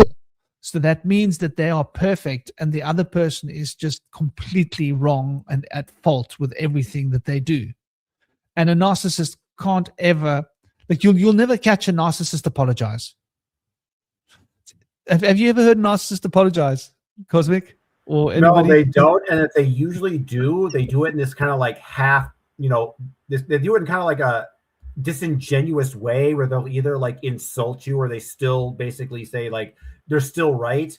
Yeah, they're never really, genuine about it. I think Hollowbone Hawk mentioned kind of, interesting comment earlier back in regards to, are narcissists even aware of the fact that they're narcissists? And I think they're not. And because if you think about what a narcissist does, like in terms of how they structure reality in their minds, and the whole reason that they blame other people for their problems is so that they never have to look inward. They never have to look at themselves in the mirror and say, I did this. This is my fault. This is my problem. This is my mistake. Having someone to point their finger at makes so that they never have to look at themselves in the mirror, and then they can maintain that illusion. And so that's when you see a narcissist really get angry or they get really upset, it's like you're basically, their world is being destroyed and they don't even necessarily realize it. And they're just kind of like, lashing out like animals. So in a lot of ways, all like the weird like lies and gaslighting and mental trick that these narcissists are doing, on one level, it is manipulating you, the victim, but they're also manipulating themselves. See, that's the one thing I think it's hard to understand about narcissistic people is that I think it's easy to comprehend lying to other people to, like for like personal gain and deceiving people, but it's harder to comprehend deliberately lying to yourself and actually believe it. So I think the narcissistic ego is structured in a way that it doesn't think it's a narcissist. Because if you think about it, if you're truly self-aware and you realize you were responsible for your actions, you can't trick yourself with narcissism. You can't shift the blame onto other people when you have a genuine sense of self-awareness. And I think that's another reason why they attack people with, high self-esteem, is because they're jealous of that kind of self-awareness that they exist. Because I kind of think that in a lot of ways that people who are narcissistic, they're demiurges, but they're also kind of like, like I hate to sound kind of like politically incorrect here, but kind of like people who might not have a soul, might be kind of like a Gnostic Hylic. Now, people can debate upon, whether they are like have souls or not. Like, I'm not really interested in having that debate because I'm sure everybody has a different opinion. And I myself haven't really come to a consensus on that particular issue either. But I think it's kind of helpful in terms of understanding how their behavior works, and that they see the way. So to summarize the solution, the reason that a narcissist is not aware of what they're doing is that all the behavior patterns that they're doing is designed to trick themselves into not being aware of what they're doing, if that makes any sense.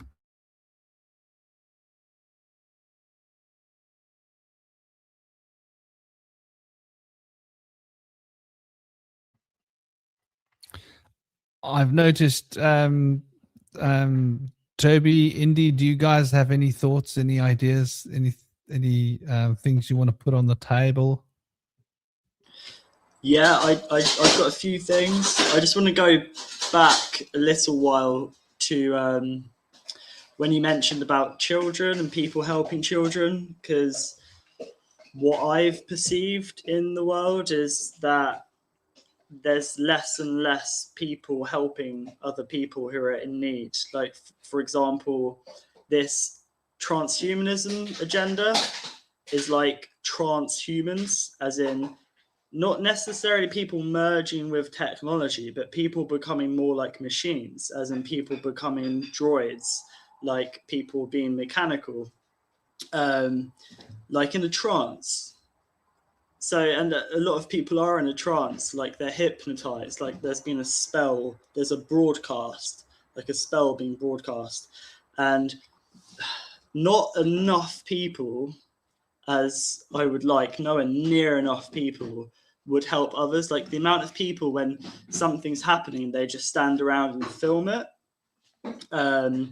Like when there's people being beaten up, for example, or like a woman being harassed, very few people go and do and say something.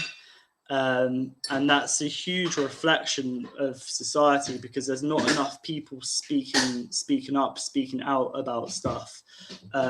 We've just kind of become passive observers, really. So that's I think that's in decline at the moment. I'm going to say more and more people just being passive observers, like passengers, basically.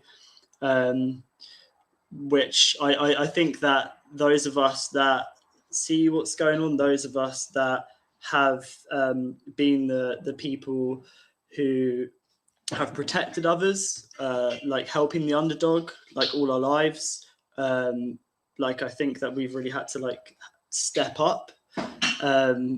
And you know, the pendulum swings, I guess, but I can just see that there's a real decline on morality, I guess.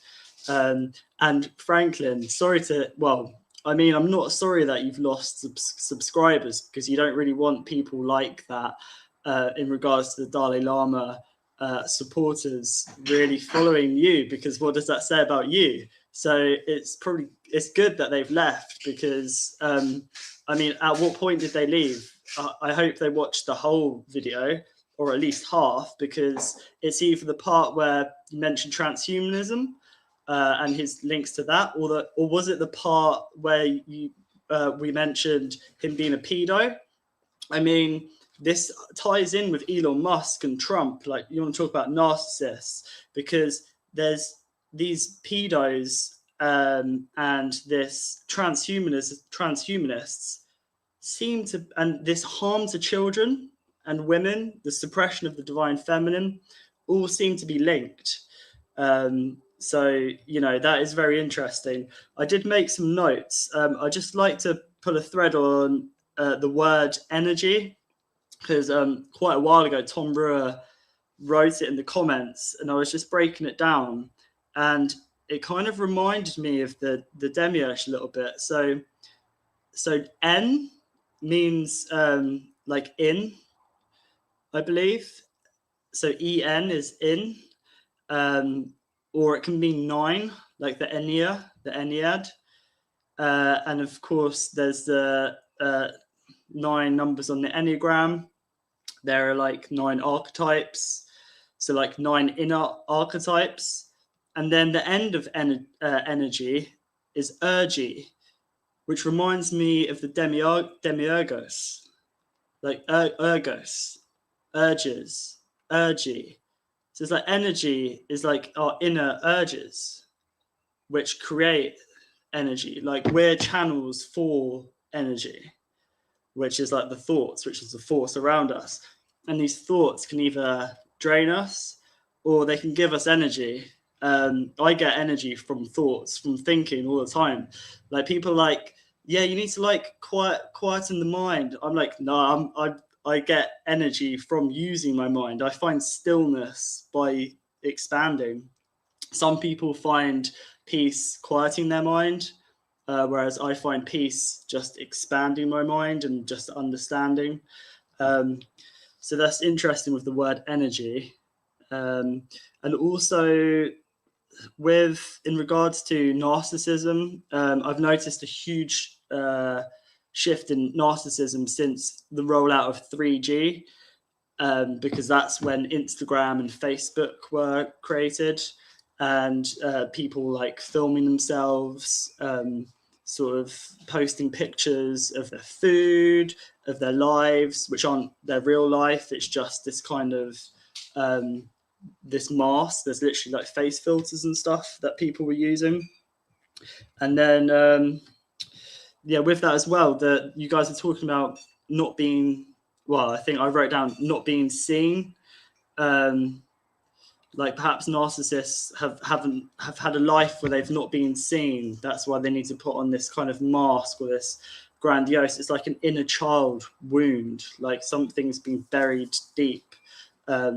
Because I've noticed people who have like boarding school syndrome are narcissists because I know of at least 3.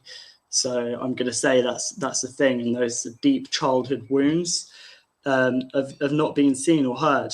And then now with the emergence of AI blowing smoke up people's arse, and it's always observing. So now people are always seen and they like it, which is deluded, because there's this huge trauma being put on everyone, like in school, indoctrination, being in classrooms. From my experience, getting sent out of the class because I'm asking too many questions, because I just want to understand how stuff works. And like, you just get told to sit down and shut up, do as you're told. But I used to climb out of the window in lessons. I used to go home a few times. And like now I do that in my mind when I'm listening to stuff. I just like, if it's like a structure, the knowledge you're listening to, I just climb out the windows. I'm always going out, out, out, out. So, I mean, you know, I'm lucky because I've kept that. I've always been stubborn, so I've kept that part of my soul, which is like always expanding. Whereas I think that what can happen is that people can contract and then squash themselves down. And I think that that's how some people become narcissists, because you're so squashed that it creates this energy where you just vibrate outwards, but you're not vibrating outwards with positivity. It's a negativity that affects others, that feeds them, if that makes sense. So it's very interesting. I've got some stuff about Demiurge here as well. But yeah, so what I wrote here is that the archons, or the elite, they want our attention so that they can alter our perception of reality.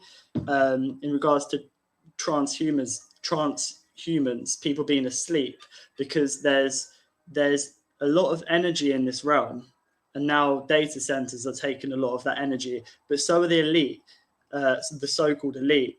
And a lot of people are kind of desensitized, sort of like squashed, being molded, like some people say asleep, or NCPs or whatever. I don't like or use the term NCP. The seed is in everyone. It just needs a bit of memory, a bit of water, and a bit of light. Suppressing it further really doesn't help people to expand outwards. But what else do I write down here?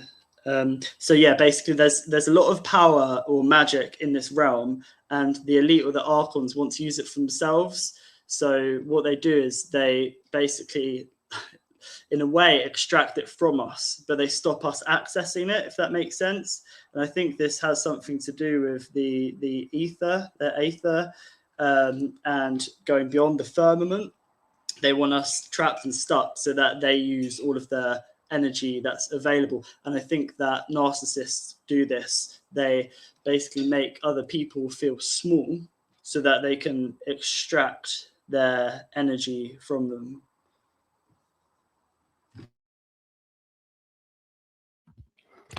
Exactly. It's vampirism, plain and simple, you know. And you know, I do think Indy, there was something you wanted to say, by the way, brother.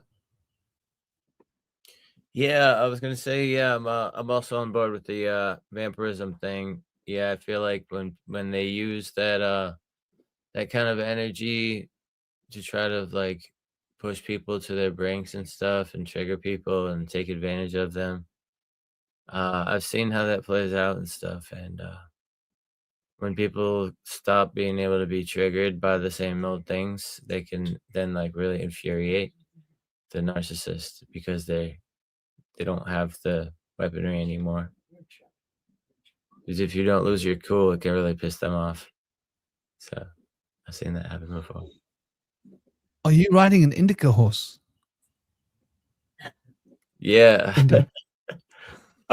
You look like you're riding an indica horse.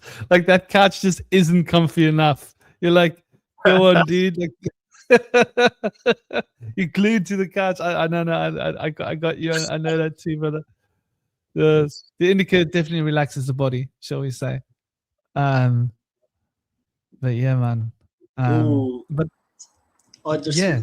Howard, I'm just reading back through the comments about like 5 minutes ago, and Howard's said observing, observan, and I forgot to bring up Zervan earlier, because Zervan is like infinite cosmic time, and it kind of reminds me of Sophia.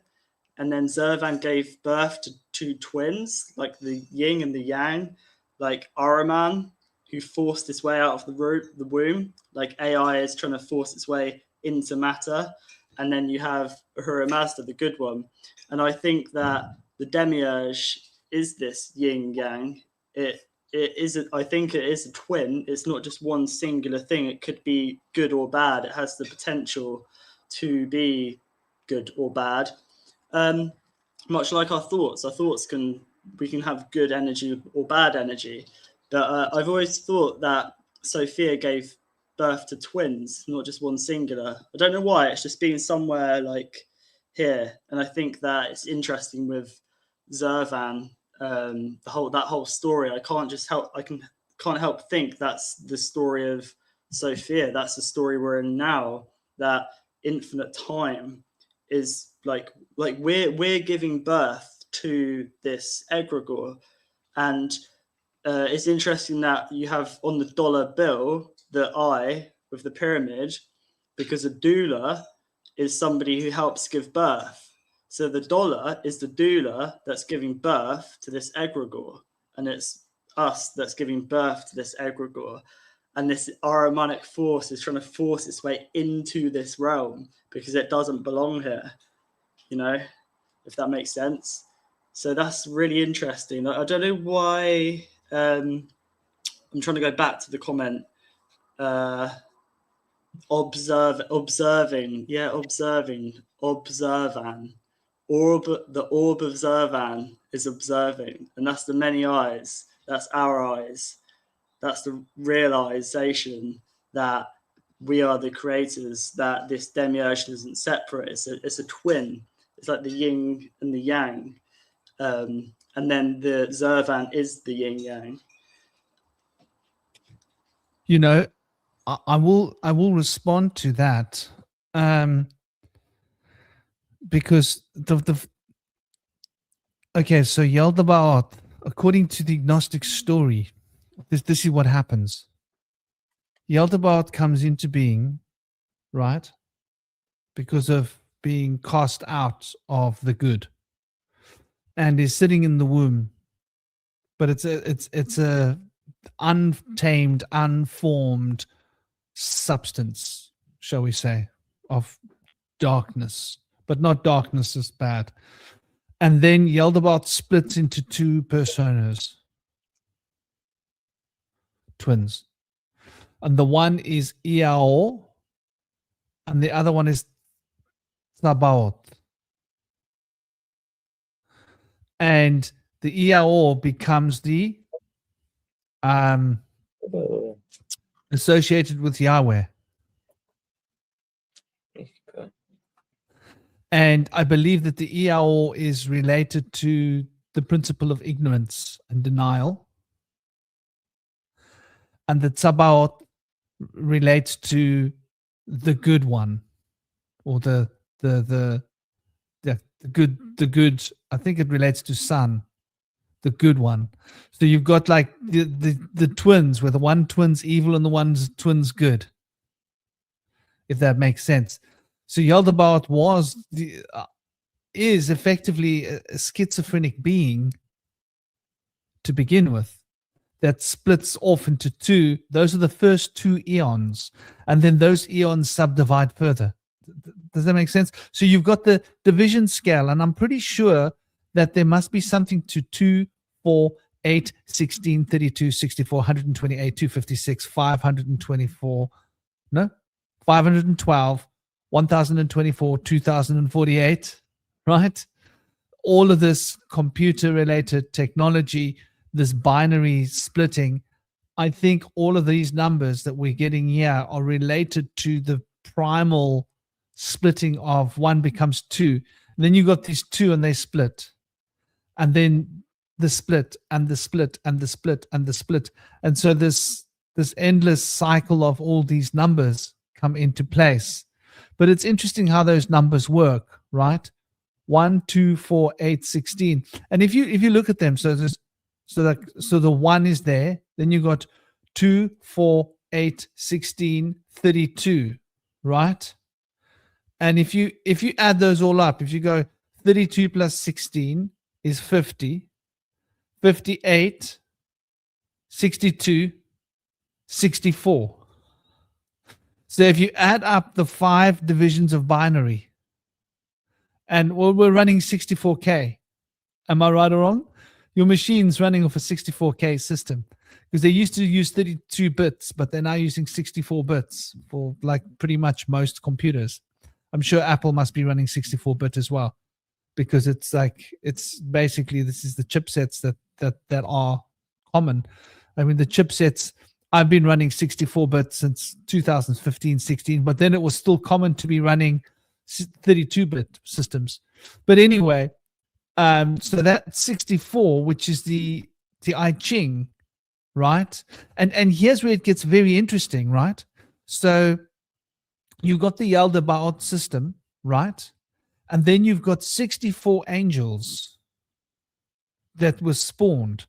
And these 64 angels were ruled over by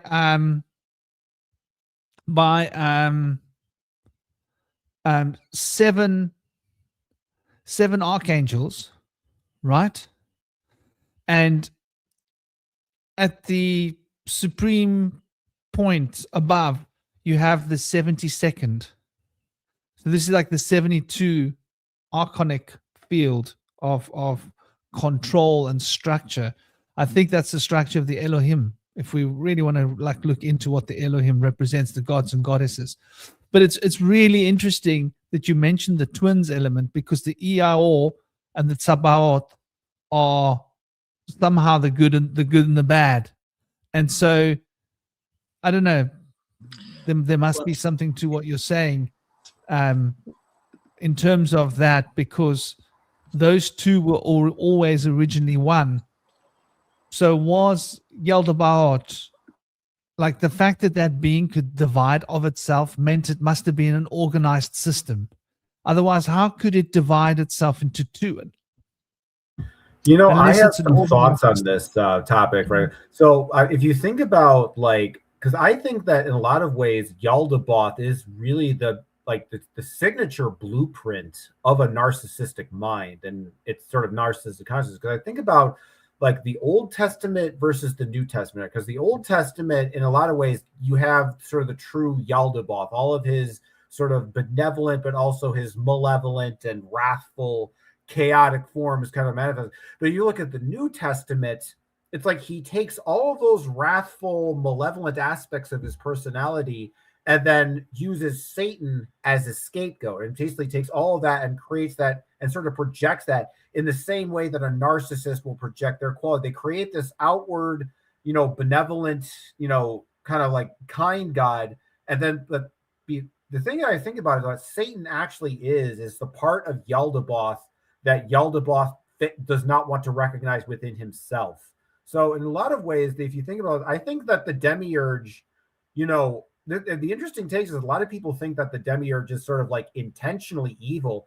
I think it maybe think of a different angle, that maybe it's more like the Demiurge is insane, just the kind of the same way that people get so hooked into an ideology that they'll literally like kill for it. I think that in a lot of ways, Yaldabaoth being genuinely believes that he is a good being, but just like a narcissist, hides and projects those qualities. He denies those negative qualities within himself and says, no, that's Satan, that's the devil, that's not me, failing to recognize that it's his own sort of like, mirror image.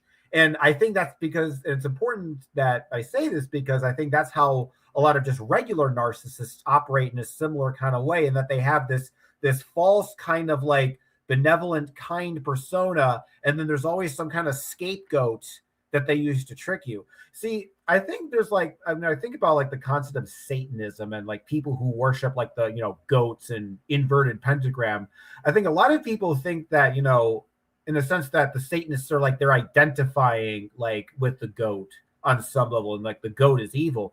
But I think really, if you think about the context of what a goat usually was, it is they would usually sacrifice, you know, a goat because, you know, there would be some problem in the world, and then they would kill a goat as a sacrifice to the gods, hence where the term scapegoat comes from. So from Satanist perspective, the reason that they're so interested in goat imagery, like I was thinking maybe what if it's more that the goat, that they're not worshiping the goat in the sense that they are self-identifying, and that they're worshiping the goat and that it's a symbol of hatred from them. This is an object of hatred that I can focus my intention on, whatever that is, your enemy, whether you're, you know, a Satanist or against Christianity or some kind of, you know, political group or whatever it is. So it's like for them, it's like hatred becomes like an object of devotion itself. And I think that's kind of what like the goat sort of actually represents to them.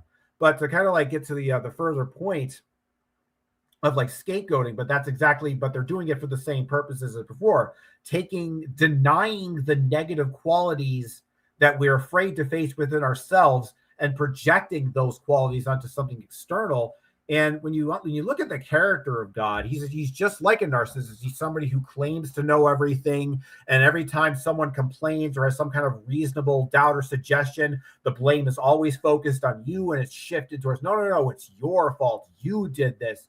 But you're in control of the entire universe. You can control space and time, and you know the past and the future, and you're literally like omnipresent. Nope, it's still your fault because you got free will. I can't fix that for some reason. I'm all powerful, but I can't mess with free will for some reason, even though I could do it, but I can't because I'm God. You know, it's like one of those kind of things. Like, it's like, so it may not be so much that it's like a schism of two gods, but I know, I think this, but it is important though. You're onto something with the schism, that you're on like the money here.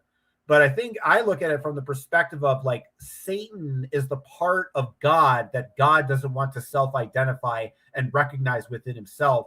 The tyrannical, capricious, lustful, gluttonous, greedy aspect of God. And God just wants to think of Yaldabaoth just wants to think of himself as this benevolent, you know, kind, truthful being, and wants to deny that dark aspect of himself. And so he kind of creates this scapegoat, this alter ego, to sort of deflect his own self-criticism. So that's kind of my sort of take on that whole situation, or just like my kind of perspective or analysis.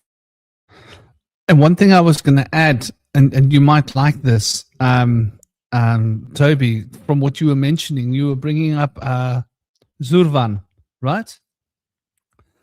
Zurvan, the same story. The Persians. Zurvan splits into two beings, twins. Ahura Mazda and Angremanhu, right?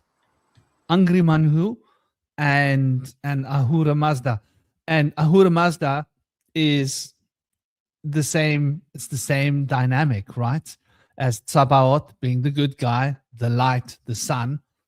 And Iao is like that, like degradation of time and space that eats away things, in the same way that Angremanhu is the degradation and destruction of the universe. Isn't it interesting that these twins are always there, and there's always a goodie and a baddie? Yeah, and what makes it good and what makes it bad, because you can look at it as chaos and order as well. And what you described one of them as reminded me of Ea. Is like Yahweh, the Ea.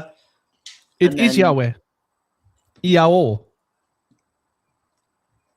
Iao is the oldest name of God that we worship on this planet, and that is where the roots of the word Yahweh comes from, by the way. So Ea-or. So, like, why is that? Because Ea was the earth and the Or was that creative force of the earth. I wonder why. But I just want to say, in regards to the lion and the snake, the lion, well, you can have the pride of a lion. Like a group of lions is called a pride, and then like the shadow of this lion head can be pride. But then also the other side could be courage. And then the snake could be a deceiver, the shadow. But then the opposite side of that could be wisdom. So it's like, which part is good and which is bad? So we can't say that the lion is good and the snake's bad, or the lion is good and the snake, whatever. Do you know what I mean? Like, it's this black and white. It's like this darkness. The dark one is the bad one. But I always see the dark one as good, because most people see the dark as bad. And I think that's very interesting, because the lion is like 1 on the Enneagram. The snake, or its tail, would be the number 9, potentially going into Pluto, the subconscious.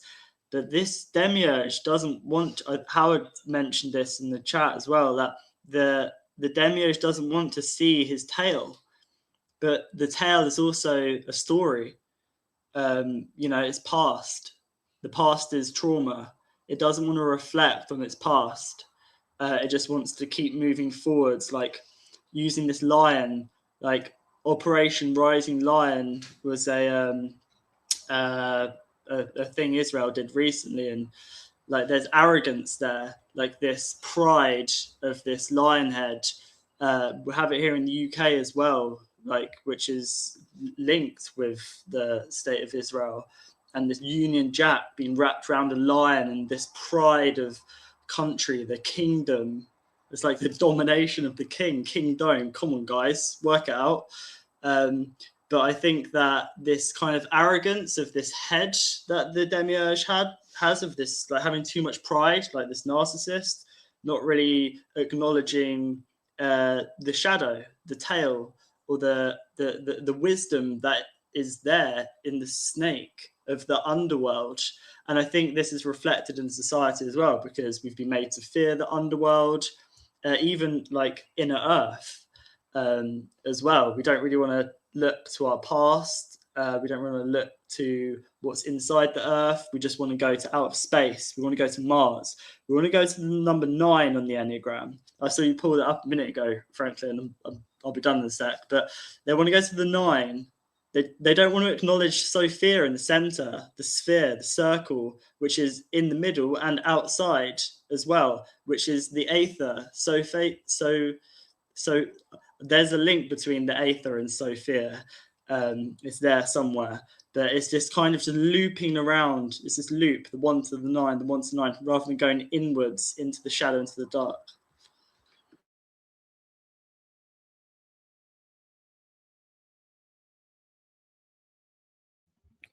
Yeah, totally, man. Totally. And there was something I was going to say. Oh, namaste, squirrel sniper. Squirrel sniper. I hope you don't shoot squirrels. I love squirrels, by the way. Well, I mean, if you shoot squirrels and you shoot squirrels, it is what it is. But I love squirrels. They're so cute, man. Those little guys, the way they fly on those trees. Those little buggers have got big balls, eh? Like you see them launch themselves out of a tree, like, woohoo, here I go. And like, they don't know what's coming. They're like launching, they're high up, man. High in the trees. Yeah, we've got big trees in Cape Town and in South Africa. They launch themselves out and just hope for the best. Like, yeah, I'll find a branch to grab onto, worry about that later. Brave little buggers. But, totally. There was something else that Cosmic said that I was going to respond to, which I didn't get to yet. I think it's got to do with the fundamental the division. I think it was at some point you said at Cosmic about that polarization of the twins on a psychological level, where we push the light inside ourselves and push the darkness outside of ourselves to manifest control. That's what it is. That polarization of twins is like, we know what's inside ourselves when the light's shining in us, right? So we can see ourselves. But outside there's a mystery. Now that, for a narcissist, I think creates a fear paradigm, because they fear mystery. And that's why they have a need to control. right? Because this actually ties into the little flying squirrels. Like they're not afraid to not be in control. They just launch themselves out of the tree, hope for the best, grab onto a tree when they fly past it, and like, hopefully they'll catch on. They'll be fine. Surely. That's like total faith. Where the narcissists have no faith, right? So they want to control everybody and everything around them so that there's no mystery, right? Because what a narcissist fears the most is mystery, because mystery out there means Other what about me? Zerfaxes. Yes. And it means that there's something that I don't understand, something that I can't control, something that I don't know. So it means that there's something that can happen that I'm not ready for. And they need to protect themselves up with like all these walls around their heart. That's why they have no empathy, right?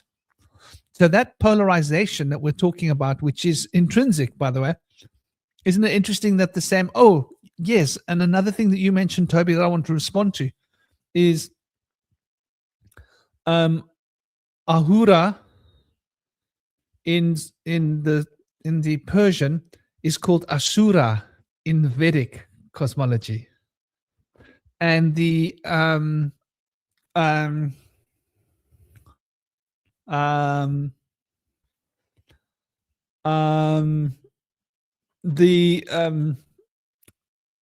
diva in the Persian are the bad guys, right? And they're like the demons, and the Ahura are the good guys. But in India, the Ashura are the demons, and the Diva are the good guys. Isn't that interesting? So it depends where you go and who you ask, who's the bad guys. Like, no, these are the bad guys. But over there, oh, well, it's just one letter. It's obviously the root of the same word. Come on. Like Ashura, Ahura, come on. Diva, they didn't even really bother to change the word diva. They kept it as it is, diva. So there you have a very clear etymological link of a polarity between the diva and the Ahura. These are order of beings, the beings of Ahura and the beings of diva. And so they represent a whole population, the Ahura, the Ashura, and they represent a population, the diva. And the one was good and the one was bad. So it's really interesting how the juxtapositioning works. And it's sort of like politicians, right? If you are I don't follow American politics because it makes my butt hurt. Sorry, people, but that's the truth, right? In fact, I don't follow any politics because it makes my butt hurt. That's how I feel about politics, right? It doesn't make my head hurt. It makes my butt hurt because it's not something you can think about. Like, there's only one place where politics belongs, and it comes out the butt. And but imagine, like, for example, you've got these two factions, right? You got your lefties and your righties, right? To the one group, Trump's a hero. To the other group, Trump is the worst thing that ever happened. And so we can see this division is like so much ingrained in our psyches. And I think it has so much to do with our education system, right? Which starts with religion. What do you guys think? How much of our education system started with religion? Started with the same ideas that we're getting, whether it's from Persia or whether it's from the Bible, or whether it's from Gnosticism, which let's not pretend. No, I think you're right, Franklin. I think you have a good point, because I've been thinking lately about how the structure of science is shaped by the structure of the epistemology of like Christianity and religion, and how a lot of the ideas that we have in sort of like secular mythology, you start to realize like, hey, wait a minute, these things kind of sound Christian. Like, I was watching something about like, I don't know, it's like Greta Thunberg was kind of like, she's prattling on about some kind of issue in the world going on. And like, it just kind of occurred to me, just like looking at like her face and just hearing the tone of her voice. I'm like, that is undeniably the passion of a religious person, of somebody who believes in something mystical and supernatural. And lately I kind of realized that like a lot of this, like, because like, I grew up being kind of a skeptical person for most of my life, like I kind of like was sort of like agnostic. Like I was never like a full-blown Richard Dawkins guy, but I never took this stuff, totally seriously in a way. So, when it comes to like, I kind of just lost my train of thought. What was I talking about? It was along the lines of, it's like my mind just went blank there. Greta Thunberg was but talking. Greta Thunberg and her religiousness, and okay, now I remember where I was. It was about science, right? And so, because I'm undeniably, someone like Greta Thunberg is probably a materialist atheist. Like that's kind of how a lot of people are in this like secular world, like especially if you live in North America or Europe. And you start to realize like how a lot of these, because when you start to look at the pitfalls and the kind of the inconsistencies, that you start to realize how it has correlations with a lot of Christian ideas. Like, for example, like how atheists are always about like everything has to have objective truth and like hard evidence is important. People don't really think about how Christianity is the people who started with that idea, because like if there's one God, then there has to be objective, hard, proven evidence. The whole idea of things needing to be objectively verifiable starts with religious conviction that there is an objective world created by God. So in a lot of ways, and the other thing too about stories is that you think about them as like a fractal, like a story starts out as a seed, and as evolution goes over time, it starts to turn into like the secular worldview that we live in today, because it's a lot of ways these seeds kind of coalesce and intermingle and interbreed, and they become a whole different species or whatever. But when it comes to education, and there's a lot of other things. That education is just one kind of umbrella of the term, because I think there's a whole confluence of factors that like influence. It's education. It's also the media. It's the kids we hang out with school. It's our parents. It's our own individual, proclivities or whatever. And I think that you have to kind of look at the themes that exist in all of these facets of life, not just in education, but you see them in other things. And I think a lot of it also has to do with, creating new normals, and the ideas of what's real and, what's not. A lot of that is sort of taught to us kind of in an unconscious manner. So like, for example, with like the belief, like think about like when you're a kid, right? When you're born, you don't naturally have a sense of shame when you're running around naked. You're just like, yeah, whatever. You only later learn that shame when, parents or and other people around you are like, oh my God, put your clothes on. You can't do that. And you then internalize it. So every time you take your clothes off, you naturally have this like unconscious anxiety. I mean, some people have gotten over it, and there's like different variations or whatever, but it's a general thing. But the point is, it's like you take on certain behaves and sort of beliefs about reality at an unconscious level based on sort of rituals and things that you do. So when it comes to school and it's like epistemological framework, you see how it's kind of rooted down from those causes I was mentioning earlier, in terms of, because in a lot of ways when you go to school, like you got to think about what is it that they usually teach in school. I'm thinking about there's math, that's logic. Then you have like history, that's kind of like the metaphysical sort of narrative of the universe. And then you got science, sort of how it all works. And then you've got like literature and reading that kind of gives sort of like the spiritual component. And in a lot of ways, it is sort of like, if you think about it on one level, school is kind of like being taught a sort of secular worldview.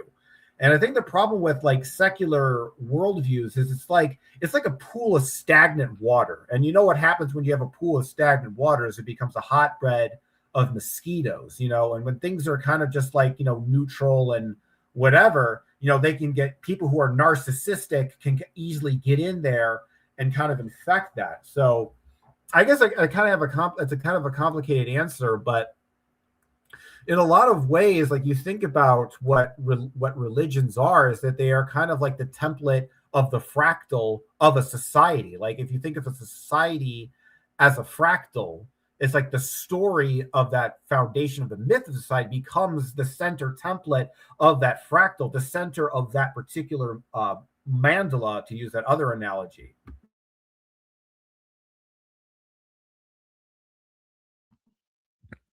Yeah, I would definitely say there's a lot to that. You know, I do think there is a strong current of this sort of entrainment that we're all sort of, and I think I think it was, who was talking about it earlier. It's part of our social conditioning program, is it not, to fall into these patterns? And it seems to be, like you said, it comes from a religious base, doesn't it? And then that religious base got turned into science, and that science got turned into this and that and whatever.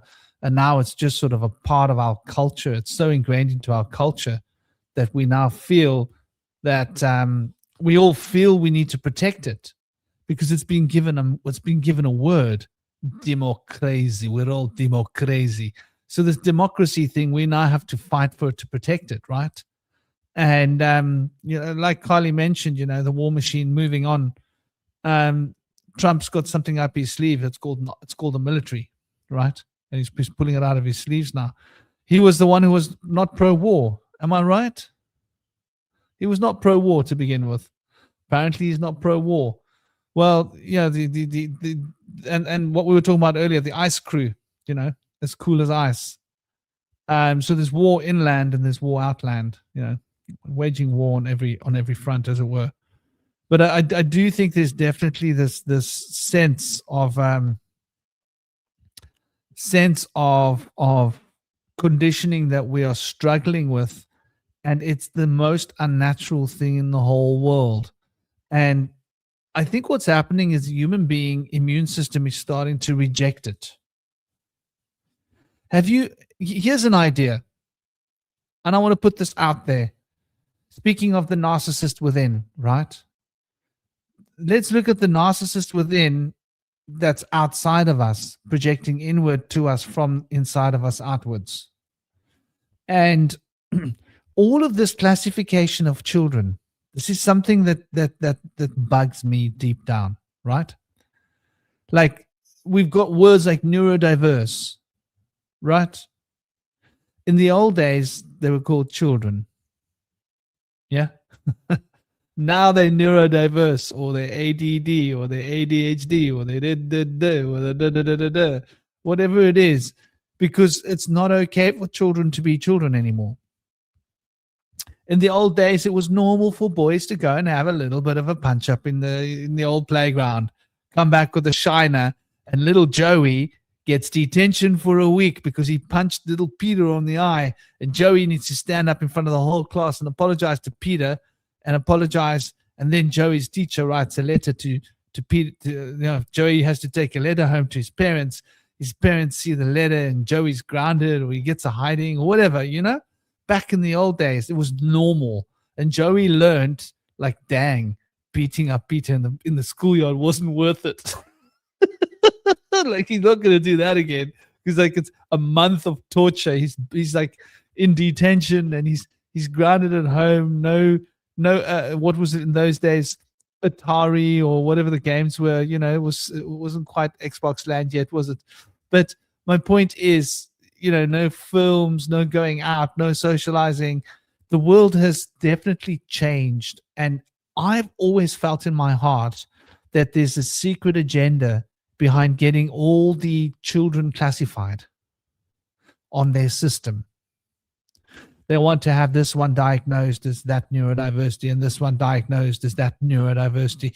And it's almost like a way for them to program. In other words, the children are rejecting the programming. This is what's going on. The human natural immune system of humanity is kicking in to the education system. And like, they got away with it for so many generations. But it's just like a cold gets into your body. It gets away with it for a while, but sooner or later, your natural immune system kicks in, and bang goes the cold and the flu, and it gets kicked out of your body, and now you're like back on top of the world. Well, humanity's immune system's trying to kick the education system out of our society, and they're very afraid of this. So this is why I think they need to classify all the children, because in the act of forcing the children and their parents to take a diagnosis, a diagnosis, right? the knowledge of something really dire is something wrong with you. Oh, something is wrong with me. Oh my God, there's something wrong with my child. Oh my God, there's something wrong with me. My parents are worried because there's something wrong with me. That way, the children disempower themselves, and then they think the system must be right because now, oh no, the problem is not the system. The problem is Joey. He's got neurodiversity. The problem is this one. They've got ADHD. The problem is this one. They've got that. Instead of the system is broken, and we're trying to fit perfectly normal and healthy children into a broken system, and it's like the square peg does not want to go through the round. The round peg does not want to go through the square hole. That's what it is. And they're trying to like smash, and now they've got to like sit there and say, well, the problem is that the round peg is round. That's the problem. Oh, but the pegs have always been round. That doesn't matter. The peg's round. That's the problem. They don't want us to look at the square hole. Like, since when did you make the hole square? Oh, well, we thought it'd be a good idea to make square holes.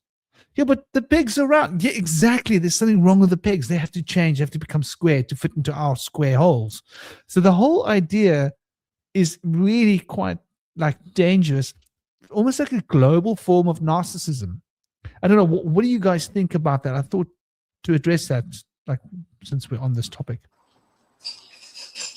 Yeah, it's kind of like gaslighting us on a large scale. And then it's like spiritual gaslighting, because like in alchemy, you use gas to extract the oil from a plant. They're gaslighting us to extract our Christos or divine spark. I'm gonna head off now, but as you guys have been talking, I've been writing some stuff down as I've been listening. So I just like to share some things I've written before I head off, to tie some threads together that you've been talking about. But I mean, I'll let these guys respond to what you just said first, if they want to. But then after, I'm going to shoot off. Right, I'll just read this out now then. I mean, I would love to show it on the screen. There's probably not much point now, because the thing is with this wordplay, I always wonder if people get it. Like, for example, Ark, like AKH in Egypt meaning I, is like Ark.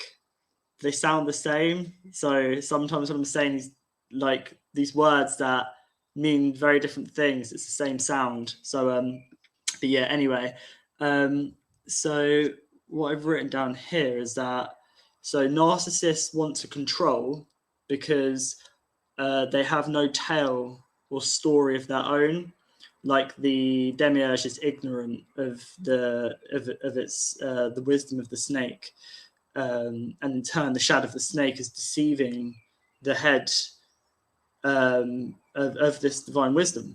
So the narcissist wants control, so they have no tale or story of their own, and the tale is of course the past. So it's a buried inner child, which is no imagination. So they use others' creativity and claim it as their own. So the Demiurge is a blind god, and Ak, AKH, means I. So this is the central point to the cart and the bar. And the Egyptians believe that this Ark is like what did I write down? You needed the Ark to live on in the afterlife, after death. Basically, you need this central I to live on. So this Ark is like an anchor. It's like the pin in the spin. So if you look at an eye, you have a pin and the circle around it, like the sun as well. So this is sort of like an ankh as well. The ankh means life, and it's kind of like an anchor too. So the Egyptians believe you needed the ark to live on after death. So ark is like a story arc as well. So the ark is so difficult not showing these words on the screen. I hope people get it. So this ark is our story, and you need your story, you need your store of energy, you need your identity, you need this divine spark to live on in the afterlife. And the afterlife isn't just after this life, it's this constant unraveling of this life here. Like, forget about death or dying. To die just means to change and transform. We do that all the time by observing reality and realizing what reality is, what we are and stuff. So so there's a story of like having to tell the archons a story as well, or give a store of energy, which kind of relates to Charon and putting gold coins on your eyes. This is our divine spark, which we need to cross the rivers of the afterlife. And Cosmic said earlier that a story starts as a seed. Well, I've said this a few times, but eggs and seeds are very similar, the same shape. An oath means egg, and earth is an egregore. So the seed, the story, this egregore that we're in is a story, which is a universe on its own. And the singularity that we're heading towards, or we could be, is the nothing, is just this complete like no, this is just collective soup of this we energy, which is Ahriman, which is just this hive mind that we have no consciousness of our own, which is just no thoughts, just thinking machines everywhere, which is kind of emerging. And that the only way out of this mess is through a thought form. It's through an egregore. It's through realizing that we all have this seed, we all have this egg, which can hatch and emerge. And like how we all have this story, we're in a story. The earth is a story, it is a seed, it is an egg, and we need to just expand and hatch. And maybe perhaps that's what the firmament is this kind of incubator that we need to break free from by using our thoughts. So yeah, the thought form that gets us out of this mess is by our thoughts taking form and bringing spirit into matter, not escaping matter, but bringing spirit here, because it's this Ahrimanic entity that wants to force its way into matter, use it via our thoughts. But we're in control of that. We're in control of whether it's the good one or the bad one. Whether you look at it as the light or the dark, whatever, they both have the potential to be good or evil. Whether it's the light being good, or the light being the false light, or the dark being the depths, the deep, or the dark being evil. So yeah, just bringing spirit into matter. And Saturn is still conjunct to Neptune, which happens every 36 years, and it took place in February, and it's still conjunct. And the reason I mentioned that is because Saturn is to do with like time and space and boundaries and building, and Neptune is the dreamer, which embodies imagination, intuition, and limitless possibilities. This energy is happening now, and it happens every 36 years. That's the 3 and the 6 equals 9. The 9 is the eye. This bridge of Saturn and Neptune is allowing us to be able to bring thought into matter, like the matter being the structure, the form, and Neptune being the dreaming, the imagination. So right now there's this energy which we can tap into and be channels for. So yeah, I'd just like to finish up on that today. I know my ideas are sometimes very abstract, so I hope it finds people well. And I'll definitely be organizing my notes I've made today, because I've made quite a lot actually. I don't usually write. I'm not a good like fact writer or fiction writer or whatever, but I've been writing loads today as you guys have been talking, and like I've been getting loads of stuff coming to me. So I'll try and organize it a bit for Tuesday or Wednesday, when we'll be digging deeper into the Neverending Story, the Fall of Sophia, and possibly a bit more of the Demiurge as well. So yeah, much love to everyone in the chat, and you guys, Indy, Cosmic, Franklin, I'll stick around for another couple of minutes and then I'll shoot off. Yeah. Big love, dear brother. An honor having you as always. I hope you have a good evening. I hope you and your family sleep well and that Ori's feeling better. I hope he's feeling better already a bit. He was still sick, and about an hour ago he was still sick. So I hope he's okay in the morning after some rest. Have you tried him with some activated charcoal? So I've ordered some. We were giving him a homeopathic remedy. But yeah, I think he just needs rest because there wasn't anything.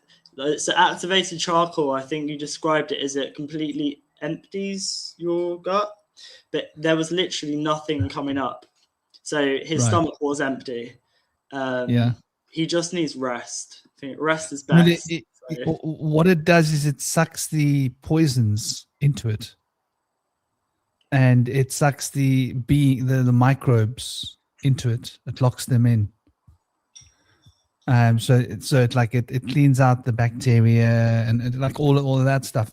But yeah, no, man, I hope he's gonna feel better. I hope he's gonna big love to him. Big bless. Yeah. Thanks, man. And I hope you all sleep well tonight. I hope both you, him, and your partner, I hope you all have a good night's rest, because I know what it's like when you got a little one running around in the middle of the night, waking up like, oh, sore tummy, and everybody's like, nobody's sleeping. Yeah, we've all been there. Yeah. Big love, dear brother. Awesome. Take care, guys. Shanti. See you soon. later, man. Bye. Yeah, I just noticed something. I was looking at the YouTube, and I was noticing that these two different YouTubes, right? So there's the phone one, and there's the YouTube that's so for all of you that are on YouTube now, just so that you know, I don't know if you're all seeing each other's mentions and each other's commentary. For example, Carly, are you alone in the chat? Big love. Namaste. Because I went to the one and I saw in that one, I saw Carly chatting there. And then I'm seeing Cosmic was chatting in that one with Carly. Now I'm going to go to the other YouTube one, because there's two different YouTube listings. One is for vertical on a phone, and another one is for horizontal if you're watching on a TV or a laptop. And to be honest with you, the reason that I actually do both of them is because it gives me the option to screen to both. And it seems that when I do the vertical one gets shown to more people. But my girlfriend said to me that she prefers the lateral one even on a phone. And she's like, I don't know why they're putting a different version for the phone, because it actually annoys her because the chat is all small. On the actual horizontal one, she says the chat works better on her Samsung phone. I don't know, maybe different handsets are different, but I don't know. They're all pretty similar these days, the software and all. So there are two different versions of the stream, and the one says it's got 3 watching, and the one says it's got 15 watching, right? So I just thought I'd check in with you guys and see. Okay, so Carly mentioned something. Let's see what she said. Got to scroll. Carly, there's loads of people in the other chat. You're missing out in the chat. Just thought I'd let you know. Because if you go to Bush Whisperer, if you just click on my channel there, right? Like, while you'll see my little face there underneath, you just click on my channel where it says like Bush Whisperer and my little pictures there. And then you'll go to my Bush Whisperer channel. If you go to live, you'll see there's 2 different lives. The one has got like a funny little picture next to it for the symbol of a phone, and the one doesn't. But the one has got loads of people chatting in the live, and the other one doesn't. And I should have actually mentioned this a few times to you guys. It's really confusing as hell for people. People come in and they think they're the only person in the chat. They don't realize there's a whole world of chat going on here, but the chat is only in the horizontal mode.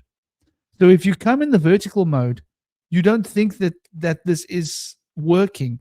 And this is actually really interesting because I think it creates a lot of confusion for people. So if you go to the other stream, Carly, you'll be able to see and interact with everybody else's chat, because I noticed that the other people weren't responding to your comments and you weren't responding to theirs.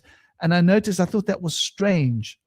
But when I went to check and see now, I saw that actually that's what's going on. And my girlfriend had told me about it last week. She had said to me that this is what's going on. I wonder if I should just do a vertical stream next time. Yeah, well, try it. Try it if you're on a handset. Because it shows me here that you're on a phone, Carly. But my girlfriend says that it works better on her phone for the other one anyway. And I don't know why YouTube does this, but if I don't show it in a vertical mode, they don't seem to show the video to anybody. They don't seem to like bring new people in. So I don't know, YouTube, what to say. Apparently they're going to change their policy and turn it into a single stream. But for some reason, the comments of the one don't show on the comments of the other one, even though it's the same stream. And it's it's a bit frustrating. Maybe I'll actually ask YouTube, like, what on earth is that about? Like, but anyway, I think we've sort of we've reached the 4-hour point. And I thought to ask you guys, what other thoughts are there that you want to put on the table, Indy and Cosmic? Yeah, I just want to mention how earlier we were talking about Sophia maybe giving birth to twins, but I want to mention how she was considered to be the spiritual twin of the Christos or Christ. And I think we might have alluded to that earlier, but just wanted to reiterate it. And she's also considered to be like the spiritual consort or syzygy of Christ in the pleroma and stuff. But also the word diagnostic, to me, like I kind of break that down to like di being two, and then like a being like non, and then gnostic being like divine, the divine light from within. So like two people that don't have the light within, like put their heads together to diagnose. And when they're diagnosing things, they're like moving away from spirit into matter. But what we're trying to do is we're trying to bring spirit into matter instead of vice versa. But we need to, if we've like materialized spirituality or spirit, we need to like spiritualize materiality. That's the sign that we're upon right now, to try to bring the spirit back to materialism and integrate it. I guess I'll have one more final thought about what I was saying. So about kind of relating to my practice. So I've been thinking about the concept of like what is beyond a story, because the thing the Fae have been teaching me, one of the concepts in their system are called these key Zerfaxes. So there's like the 4 key Zerfaxes of mystery. So you have the first one is Biv, Jij, Kle, and Zith. The Zith being the highest one. And the idea is that a story is essentially the first level of the mystery, right? Just like the idea of a story. And I'm thinking about how the Demiurge, in a lot of ways, is trapping people within the framework of a story. Because, like, one of the things I think about, like, the Bible, as a book, is that it's essentially not just a religious text, but it's just like it's a tale of the cosmology of the entire universe, how it was created and how it was destroyed. So essentially, in the same way you were talking earlier, Franklin, about like, the universe and infinity being sort of encapsulated in a grain of sand, in a lot of ways, it's like the entire universe is contained within the Bible. So if you think about it, there's a part in the Bible between, Revelation, which is supposedly, how the way Christians believe it, that it's something that's supposed to happen, even though scholarly say it happened around the time it's supposed to happen around the time Jesus died. But, regardless of that, when it comes to that, there's a story, and it's like the intent. So when you act as a Christian, in our life, you are essentially saying, I am a character in the Bible. I am a character in this story. So in a lot of ways, when you believe the Bible, if you're not just saying that, the Bible is an accurate telling of God, of the universe, you're also saying, in some sense, you yourself are a character in the Bible, because if God knows everything and he already knows how the world is going to end and the entire universe is written in a story, technically in somewhere between the lines, you, the individual, are technically in that story. And so what I've been trying to do, and what the Fae have been trying to do, is tell me is getting out of the story, getting outside of the framework of that story. And it makes me think about like the other key Zerfaxes that are beyond the key Zerfax of a story.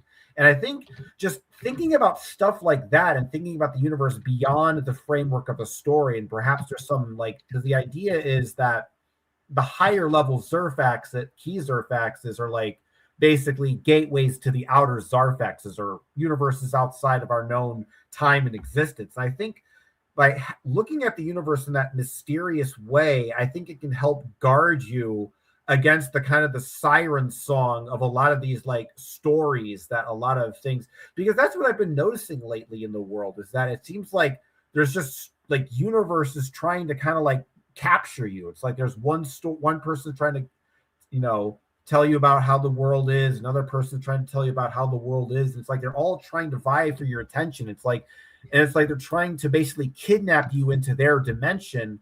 And I'm trying to kind of like get outside of all of that and look at the universe not through a narrative lens at all, and through this kind of weird primordial Fae kind of lens or whatever.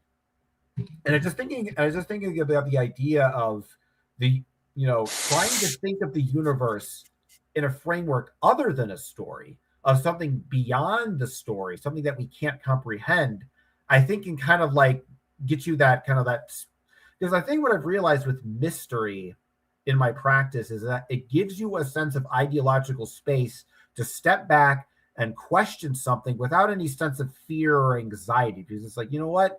Nobody knows what's going on. So it's like, okay, I can question things. But if you feel like, oh my God, if I question this, God's going to punish me or whatever, or, oh my God, I'm an idiot for questioning, like that group mindset I was talking about earlier, can get your way. So, thinking beyond the framework of a story, because that seems to be the Demiurge's main tool. He's a storyteller, and he makes us into characters as a story, in the same way that narcissists will project a story of us to make, and then they try to act in a way to convince us that we are that character that they have already created for us. So that's my final thought on the subject for today.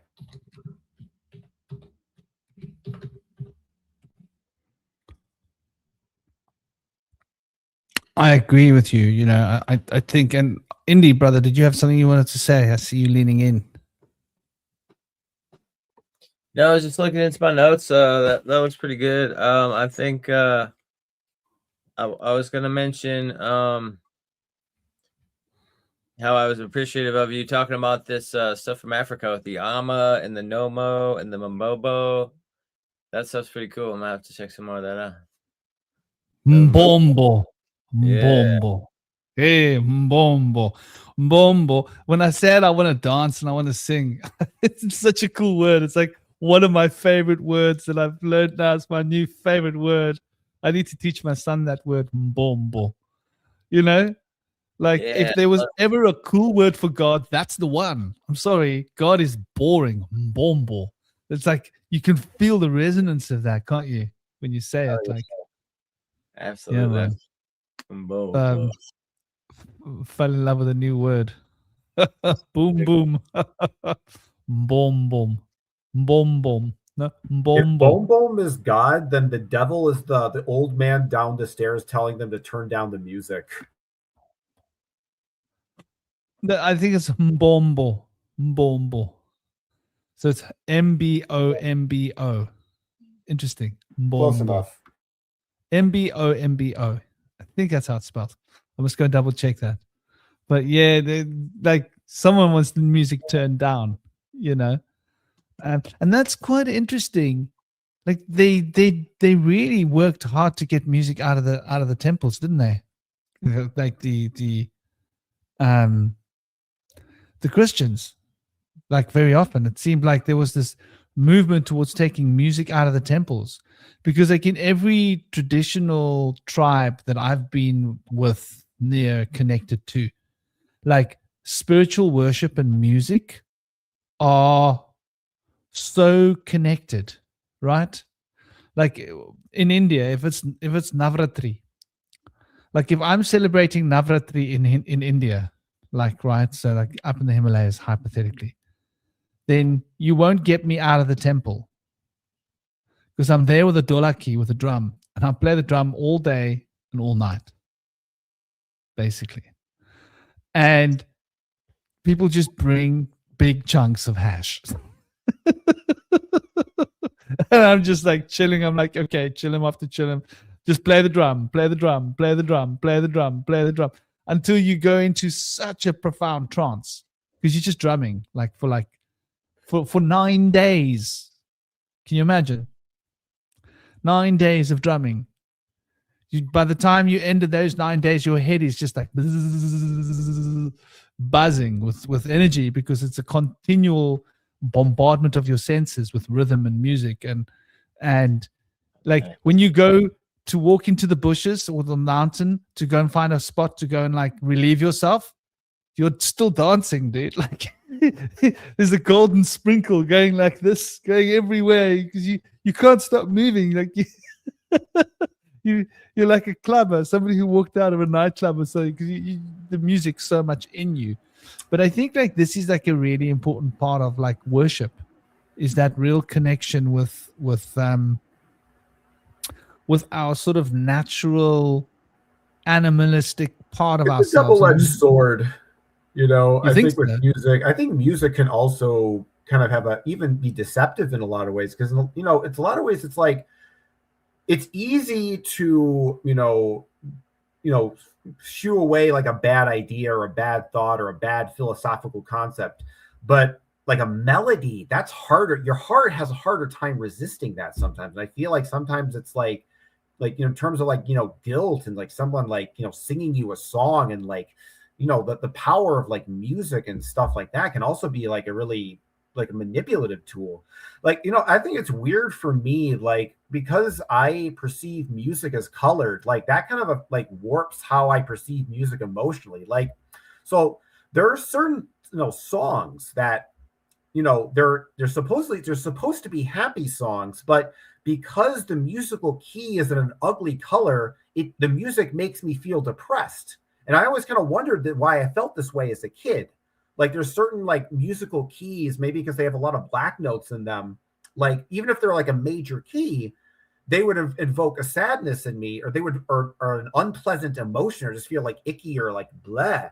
And I think in a lot of ways it kind of makes you see outside of like like what other music would like hypnotize people. I would like be like immune to it for some reason, because I would just kind of like see like weird colors or whatever, because like certain musical keys, like if a song is a certain musical key, I just can't enjoy it. I don't know what it is.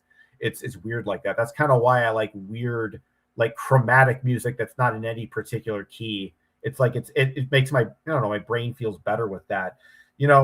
And so I think we have to also think about like music and different vibrations, and like learning to vibe to different stuff, because I think music can also be very manipulative, because it gets to your emotional part. Like it's like emotionally manipulative when you get something that really makes you feel something. Like when I look at like any kind of propaganda, like I don't look at like any of the images or any of like the movies. I look at the sentimental music behind that. Like to me, it's that feeling that music that creates, that's the thing that pulls people into the line of thought. So in a lot of ways, in the same way that music can elevate people and can lift their spirits, it can also be very deceptive at times. And sometimes it can pull your heartstrings and lure you away, like like the Pied Piper, or or the sirens of the sea, luring you to your death. So I think it's also good to kind of like, listen to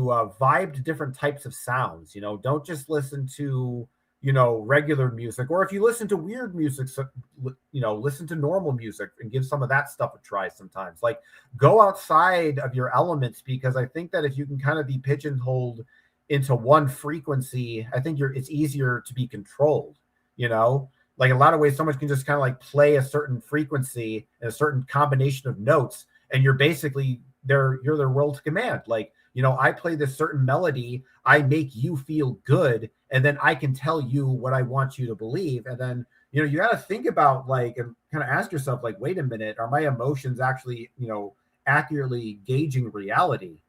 So I think that's one of the reasons why I like weird, dissonant, atonal music, because it's like, there's something emotionally neutralizing about it when you listen to music that's not meant to be happy or sad or angry. Because I always hate like when I'm like at a store or I'm at a restaurant and I'm in a good mood and I'm having a good day, and there's like some really depressing song that'll just kill the vibe, and it's just like, oh man, now I feel like shit now. It's like, because it's just that you feel some sappy song about some like, sappy, like, sanctimonious or whatever person getting inside your head. And it's just, sometimes it's good to get away from that, like, that emotional chaos, that torrent of just like going back and forth between extremely euphoric and extremely depressed, and that bipolar back and forth, and just getting to that nice neutral, like alien weirdness. There's something comforting about that neutralness, where it's like,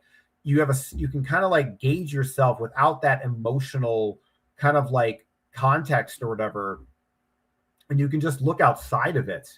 And and when you look at it from that way, it's like you kind of look back at some of these like music and see it from different angles you never experienced before, like some kind of like sixth sense or whatever.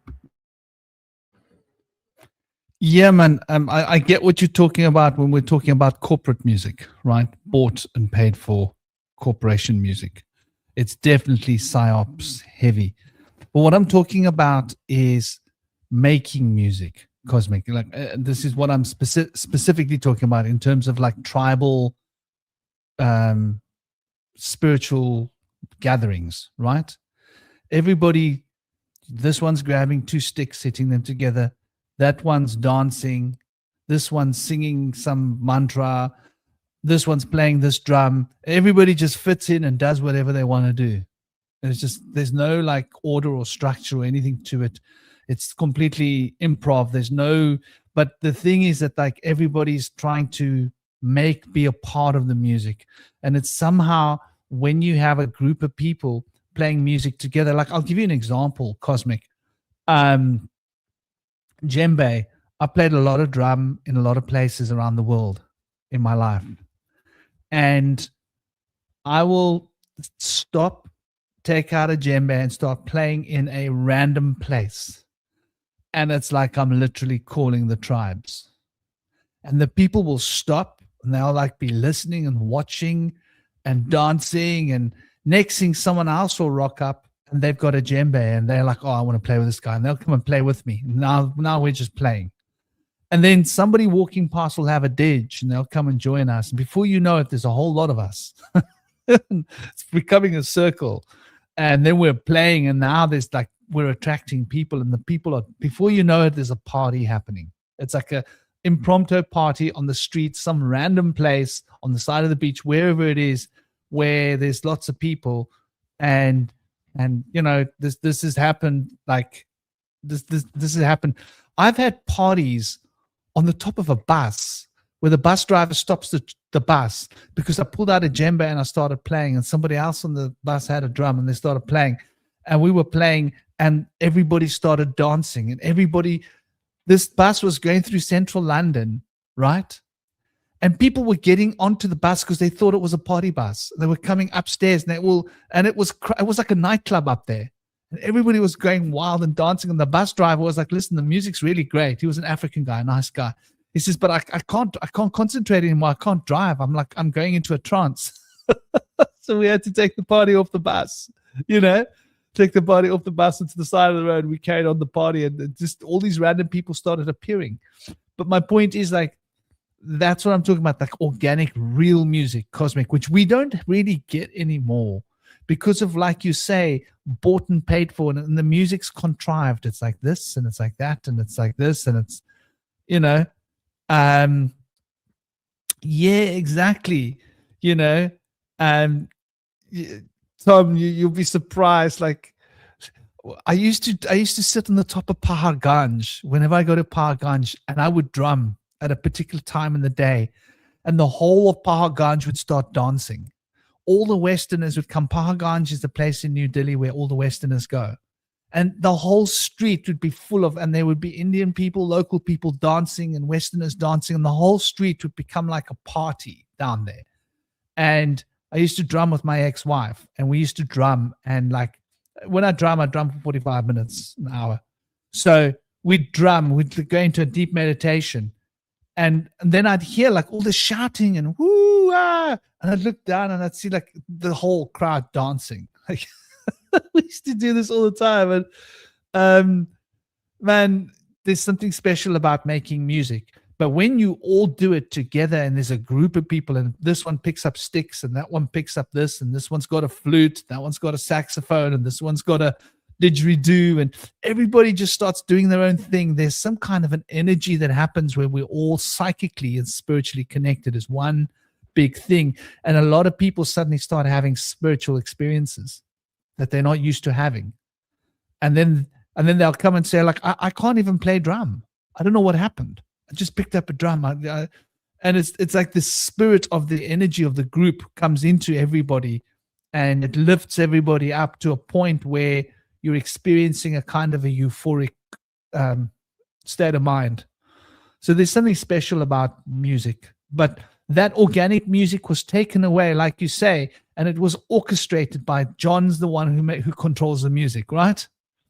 John's the music control, and everybody else must just sit down, shut up, and listen. And I get what you're saying about that cosmic, you know, that can open up like a can of I mean, I mean, this also extends to, like, you know, religious music too. But I think specifically it is particularly pertinent with pop music. Like that, I think that's why I never liked pop music growing up. It always feels like it's like you just want to have like a good time, but then you hear someone in the radio just complaining about how they broke up with their girlfriend, and like, it's like, dude, you're a bummer. I just want to enjoy, like, you know, hanging out with my friends at the pool. I don't want to hear about your tragic, you know, tale. It's like music always felt like that to me. So to me, like, I don't know. That's why I love weird music. Do you ever rock? Do you ever listen to any Captain Beefheart, Franklin? Like, I do remember Captain Beefheart. It's been a while. That's like from the 90s. Is it the 90s? He's like from the 60s. He was childhood friends with Frank Zappa. That's how people knew about him. That's why I know. It's like, I was listening to that stuff in the 90s. About because I think he was talking about his the album that I'm most interested in. I always love Trout Mask Replica, which is literally just the most batshit insane cacophony, but it's like, I love it because it's just like, there's something just so about his personality that's just so like alive. Like, he's too ridiculous to be fake. That's what it is. It's too over the top. It's so like overly like abrasive, and he's just like yelling and with like discord. But one of the things I took from one of his interviews, his name is Van Vleer, I think, and Captain Beefheart was basically talking about how he went out to make anti-hypnotic music, because he was thinking about how a lot of dance music, you know, is in accordance to like the factory assembly line of just going do, do, do, do. And he thought that by, you know, doing all these weird polyrhythms and, you know, making music that's anti-hypnotic, he thinks he's kind of breaking people from the trance, sort of using chaos to break yourself out of the trance and kind of wake yourself up. Because if you think about like waking up, like people talk about like Gnosticism and waking up, you know, you're not woken up by pleasant, you know, flute songs and like nice hypnotic. When something wakes you up, it's usually something loud and abrasive and unpleasant, or, you know, there's like an animal outside, there's like heavy machinery going on, and that's usually what wakes you up from your slumber. So I think in a lot of ways, there is something about like art that's really like chaotic and weird that kind of wakes you up out of the trance that a lot of people seem to be kind of like, you know, slept in, you know. I think that's why I always thought like Invasion of the Body Snatchers was such a terrifying movie as a kid.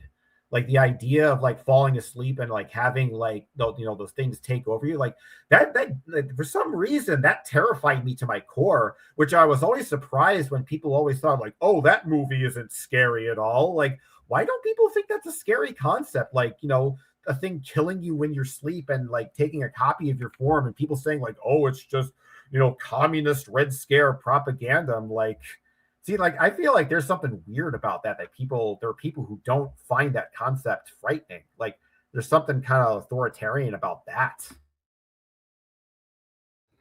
Well, I think that's a beautiful place to leave it. The authoritarian music devices. I noticed we've been going for 4.5 hours. So it's been an absolute honor. I hope you people in the chat got what you came for. Hope you enjoyed the conversation. Thank you for a lovely conversation, and to Toby and to Cosmic and to Indy, and for everybody in the chat sharing your beautiful ideas and your inspiring thoughts. Sending you all so much love, blessings, peace, honor, and respect. Don't forget to smile. Oh, look at Indy there. He's got the cute machine. Indy Sage has got the chick magnet. He brought out the chick magnet. Watch out, ladies. Indy's ready for you. You take that guy on the beach, dude, and you come home with like a trail of like women following you home because they all want to get your little doggy. Anyway. Cutie. Sending you big love. Sending you all. Yeah, Carly. We definitely need to send out prayers for the people in Palestine. Just looking at what they've done to that place from the sky hurts my heart. Talk about narcissism. Wow. What's been done to the Palestinian people is really, it's as sad as it gets. Sending you all big love and big blessings. Have an absolutely great evening. Thank you for joining us. And we'll probably see you on Tuesday or Wednesday. Maybe Tuesday or Wednesday, maybe a little bit later in the day. Maybe like UK time, maybe like 3 p.m. UK time, maybe. We'll see. That might be 8 a.m. I don't know, Indy, if you're going to be around, I will touch base with you. This is what I did the other day, and I think it was a good time. So for those of you, I will make a post here to let you know what the plan is, if it's going to be Tuesday or Wednesday. It's probably going to be Wednesday. It's probably going to be Wednesday at 3 p.m. UK time. But we shall see. We shall get closer to the time. Sending you all much love and much blessings, peace, honor, and respect. Blessed be. Peace out, everybody. Om Shanti.